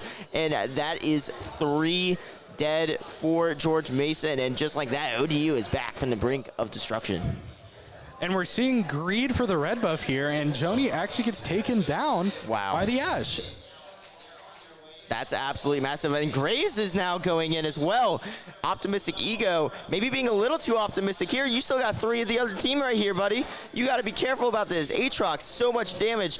Dash, no, that was Flash. Dash comes out as well, and Graves is just going to try and get away, but I don't know if he can. I think the thing to look at here is the active ability of his mythic item is going to be coming up soon that heals a lot. I mean, he's just healing a lot off of auto attacks, throws out that ultimate, kills the Heimerdinger, and Basting's just going to walk away and not try to fight with him anymore. Yeah, red buff does actually end up being beneficial for the Graves right there. Adds a lot of his healing in there and allows him to stay and kill that Heimer. So now we're tied up on Dragons. 3K gold is about the difference between the two of the teams, and now CS is favoring ODU a little bit, but right now I'm still liking the position that George Mason is in. Yeah, I think the only thing that would make me think that it might be a little bit shaky for GMU in its current game state is that GMU had pure advantage entering that Dragon fight. Yeah. They gave positioning to ODU, that's okay, but with that, we sent 2 mid. And then we might have had a little bit of a miscommunication. Oh, I think we should actually go for it. And now we're dragging 2 people down late. Yeah, so they kind of grouped up. Yeah, and I really think that is the thing to pay attention to. There weren't clear comms, or if there were clear comms, they switched up from what they wanted to do too late and resulted in an almost full team wipe and an objective loss, which has really changed this current game state. It's almost even once again. Yeah, and another thing I want to iterate is them grouping up, because we saw that Aatrox hit like 3 of them with just 1 Q ability on the edge, and it just did so much damage. And then you had Hecarim ult come in as well, further adding to the CC, not really being able to do anything. The fear from it is just so strong, and it looks like actually George Mason's going to try and bait another team fight, this time on Baron instead of the Dragonheimer, trying to set up some turrets, Ash trying to get some poke going on, and it looks like Smite, I believe he just smited the Hecarim right there. Stun is going to come out, but it looks like they are all in right now on ODU, trying to force them back, and they successfully do so, and now they should be able to have an advantage heading into this Baron fight. Yeah, I really don't like that teleport from the side of Fiora. I don't think you're ever going to catch that Hecarim, and we don't know where Aatrox is on the map. The Aatrox could already be there hiding, and now you just gave up a teleport for free. Aatrox was able to walk over. You do have first look on this Baron, but I don't even know if you necessarily want first look on this Baron. I think you want the team fight before you try to secure any objective. Yeah, and I think that's exactly what they realize as they try and regroup now, which also gives ODU the opportunity to set up some vision as well. So it's just back and forth. It's kind of like a chess game. That's just honestly what you have to kind of deal with in this scenario. Hecarim almost goes in too far and almost gets punished for it, is able to actually escape though with the help of the Heimer and Ashe, and it looks like they're just going to try and continue to poke, but not really going to work out. However, Hecarim is going to go back to full health. I mean, there's that Ravenous Hydra and the jungle changes as well. Just so much healing on him right there. Yeah, and as each team fight gets more and more important and has a larger impact on the outcome of the game. Are you backing? We're seeing some interesting gameplay come out. Why are we not pushing waves? Why are you backing? Why have we been hugging around Baron for about a minute now? Fiora doesn't have teleport. She had to back. She probably hit the purchase with the Death Dance we see there. But you give up full prio. Yeah, and now you have to back, and now ODU's walking away. Yeah, I mean, nobody wants... I mean, we just said it, right? As the time goes on, each play becomes more and more risky to have an impact on the game. Yeah, we see fair. Fiora back. We don't know what they're planning. Maybe they're trying to bait a bush or something of that sort. We're not just going to take Baron because one person backed. Maybe they set up for Dragon now as well. Dragon's up in 20 seconds, another Flame Dragon. So that's also something to keep in mind. But it looks like George Mason doesn't want to set their sights on Dragon. Are they maybe going to trade Dragon for Baron? Yeah, and because if that's the case, that's a really bad trade. But the issue is, if you do give up that Baron for it, and we are seeing GMU start to take this Baron, they have vision on it, and it seems they're just going to do this trade. And the thing with this trade is that ODU gets that soul point, right? We now have the soul advantage. The next Drake, we can secure this soul. If we survive this Baron, we're in an advantage. And that might be where they're looking. Because this next Drake won't have a Baron on the other side of the map distracting them. So it's just going to be on ODU to survive this Baron push, which we don't know if they will. But at the same time, you have to survive that Baron push, and we'll see what happens. I mean, they just absolutely deleted that tower, and I think we'll see more of the same with that with the Baron enhanced minions trying to come in here. Yasuo is going to try and go and is going to get rooted. However, that's a massive wind wall to block that Victor beam. I mean, because I think if that happens right there, George Mason goes in and kills that Yasuo, and then disengages as well. But again, you have a Hecarim on the side of ODU who can catch anyone in the game. It doesn't matter how fast you are. You could literally be Rammus, and I'm pretty sure Hecarim would find a way to catch you. Yeah, I think we're seeing a lot of these late game jitters. ODU is potentially facing elimination with every single team fight. GMU has already experienced a loss in this game, and I think both sides are worried about potentially engaging. We were mentioning that GMU absolutely destroyed that tower. They could have pushed one more. They maybe could have pushed an inhib, but they're not because they saw ODU there. There's a lot of fear, and I think when there's a lot of fear, someone's going to get caught out of position, and this entire game's going to blow up. Yeah. And I think we might be waiting another 3 minutes or so for that to happen at Drake. Yeah, definitely going to be interesting to see. And another thing I want to talk about is Fiora looks like is going into Hullbreaker. Interesting pick, even though we haven't seen Fiora do pretty much any split pushing this game. Yeah. Actually, I say that, and she's split pushing right now. But the issue is you still do have the Aatrox matching. Yeah. Both teleports are still available. Yeah, it's a weird itemization. I mean, we're late enough game that you could be potentially looking at, hey, guys, just match them 4v5 with this Drake, and I'll just try to end in top, or I'll try to end bot. Yeah, but fourth item, Hullbreaker? I don't know about that. It's interesting for sure. It's not out of the ordinary. Fiora is a good split push champion, but at the same time, though, this late in the game, it's definitely going to be an interesting situation for sure.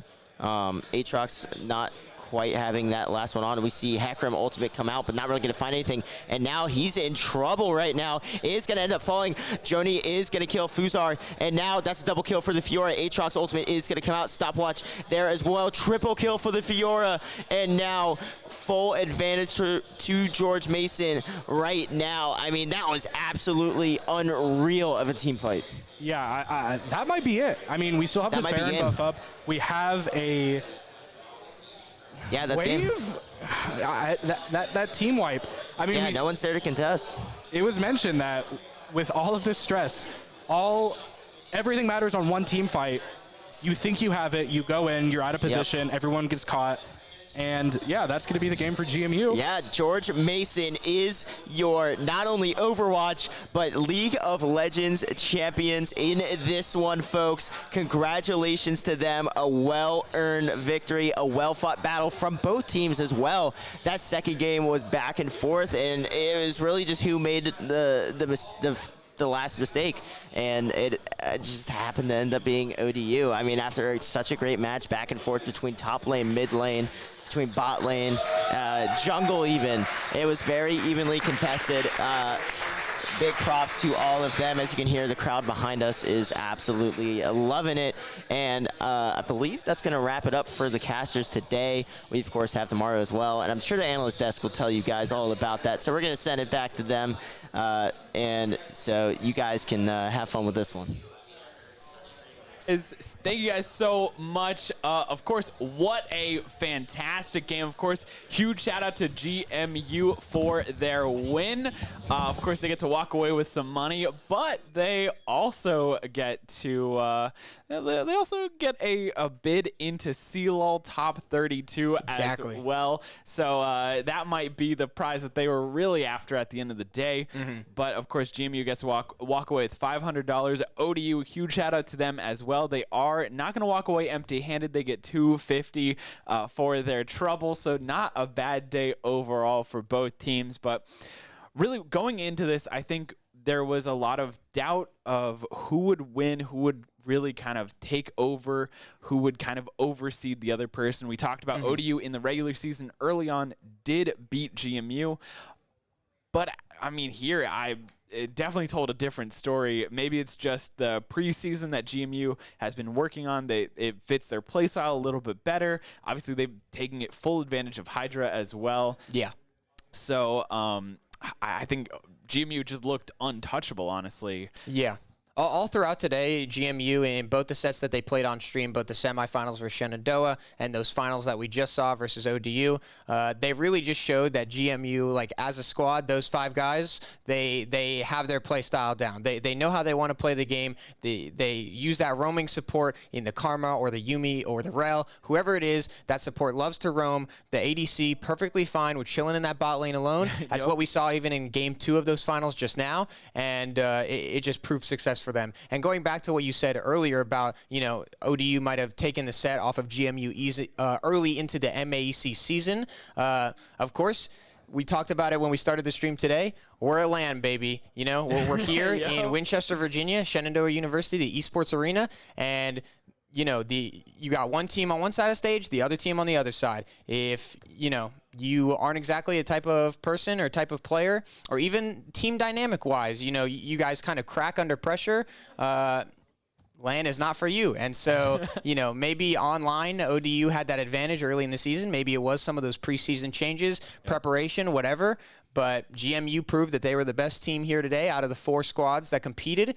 And, of course, they walk away with the top 32 in CLOL and the $500 first place prize. Yeah, I mean, and GMU just looked so strong throughout the entire series. I would like to say ODU did start out this second game very hot. They started out with the first blood. The Aatrox was kind of dunking on the Fiora a little bit in the beginning. Yeah. We talked about it behind, back here during the game. We were like, hey, Fiora should be winning this matchup for sure.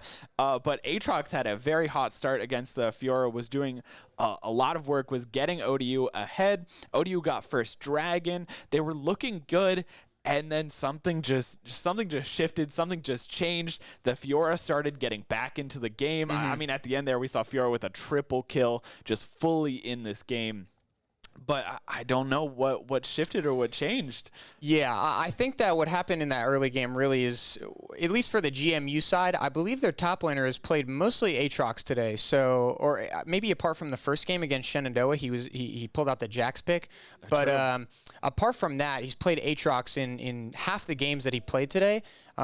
So probably going into this 4th game of the day for them, the second game in those finals, maybe a little bit uncomfortable, sort of off of the Aatrox, maybe sort of just warming up to other characters, sort of just already in the Aatrox mode, sort of just had to step out of that for a moment, maybe thought he was a little too powerful, maybe hype off of the last game. They got a little excited. There were a couple mistakes we saw by GMU early, as you talked about, gave up the first Dragon, but they sort of found their rhythm, right? They said, okay, let's calm it down. Let's stop making some of these mistakes. And they sort of just let ODU walk into them, sort of kited out some of those engages in the mid game, made up the gold lead, converted that to better team fights in that bot side jungle around the 3rd Dragon mark, and really just brought it back. Yeah, for sure. They did bring it back, and then something crazy happened where GMU had a lead. They were doing well. They got the 2nd, the 3rd Dragon. They were positioning for that 4th one, and just poor positioning. The casters talked about it before. They sent 2 up to mid, and it was just sort of a wonky kind of offset team fight that happened that really allowed ODU to get back into this game right at the 25-minute mark. ODU was able to walk away with 4 kills and the Drake, able to tie it up 2-2 with the Souls, and all of a sudden ODU has a little bit more room to work. They have a little bit more incentive. They're back in this game a little bit more, and then they're kind of kiting around Baron. They're trying to decide, bait each other out, trying to get those picks. Unfortunately, it doesn't go in favor of ODU. They end up having to back off, and GMU gets Baron, and that's kind of all she wrote at the end of the day. They just ride that Baron momentum to the end of the game. Yeah, in that sort of early mid game after GMU stopped making some of those mistakes on that top mid and sort of jungle lanes. They really just built up the leads. They were able to get, of course, we've been talking about it all day, the Ravenous Hydra items online for both the Fiora and the Graves. And once Graves got that item, he was basically just unkillable. I'm not sure even if he had any deaths that entire game, but even in that fight you just talked about in that bot side jungle that really allowed ODU to sort of extend how long the game would take, the only one who lived was the Graves. He wasn't really able to be chased down because I believe they did send one person and they just died to him. Graves is just really strong in that 1v1 especially, and we saw it happen in that game. It's basically unkillable as long as he plays his spacing properly, which is what he did, and it really gave them that definitive lead going into sort of the late game sort of Baron phase, playing around that Baron, which gave them the Baron, and they used to push to end. So absolutely. Yeah, and so, of course, a huge shout-out to all of our competitors today. Of course, huge shout-out to specifically BSC for their first-place finish in Overwatch 2 and GMU for their first-place finish in League of Legends. We've seen an incredible day of just collegiate DMV action, and tomorrow we will see even more. Tomorrow will be Rocket League and Valorant, so you are definitely going to want to tune in for that. Same time, same place. Maybe some new faces, maybe some of the same faces that you've seen before. It's just going to be incredible. Again, playing for prize pools, playing again for that first place $500, second place $250. Honestly, it's just going to be a great day, and I cannot wait for tomorrow. Of course, a huge shout out to both Game Gym and Events DC, doing a great job. Of course, the winter games all benefiting Children's National Hospital. Of course, if you haven't already, if you have a little bit of time or money to spare, please check them out. If you want to donate, go to www.extralifedc.com. Any little bit helps. Remember, this is all to fund research by Dr. Kevin Cleary that involves using video games to help kids with cerebral palsy improve their motor skills. So again, good cause. If you have a little bit, you can donate just a little bit. Anything helps really at the end of the day. Absolutely, yeah. Yeah, and so I think from us here at Shenandoah University, here at the Esports Arena, we're going to call it for today. We will catch you guys tomorrow, so have a great rest of your day, and we'll see you soon.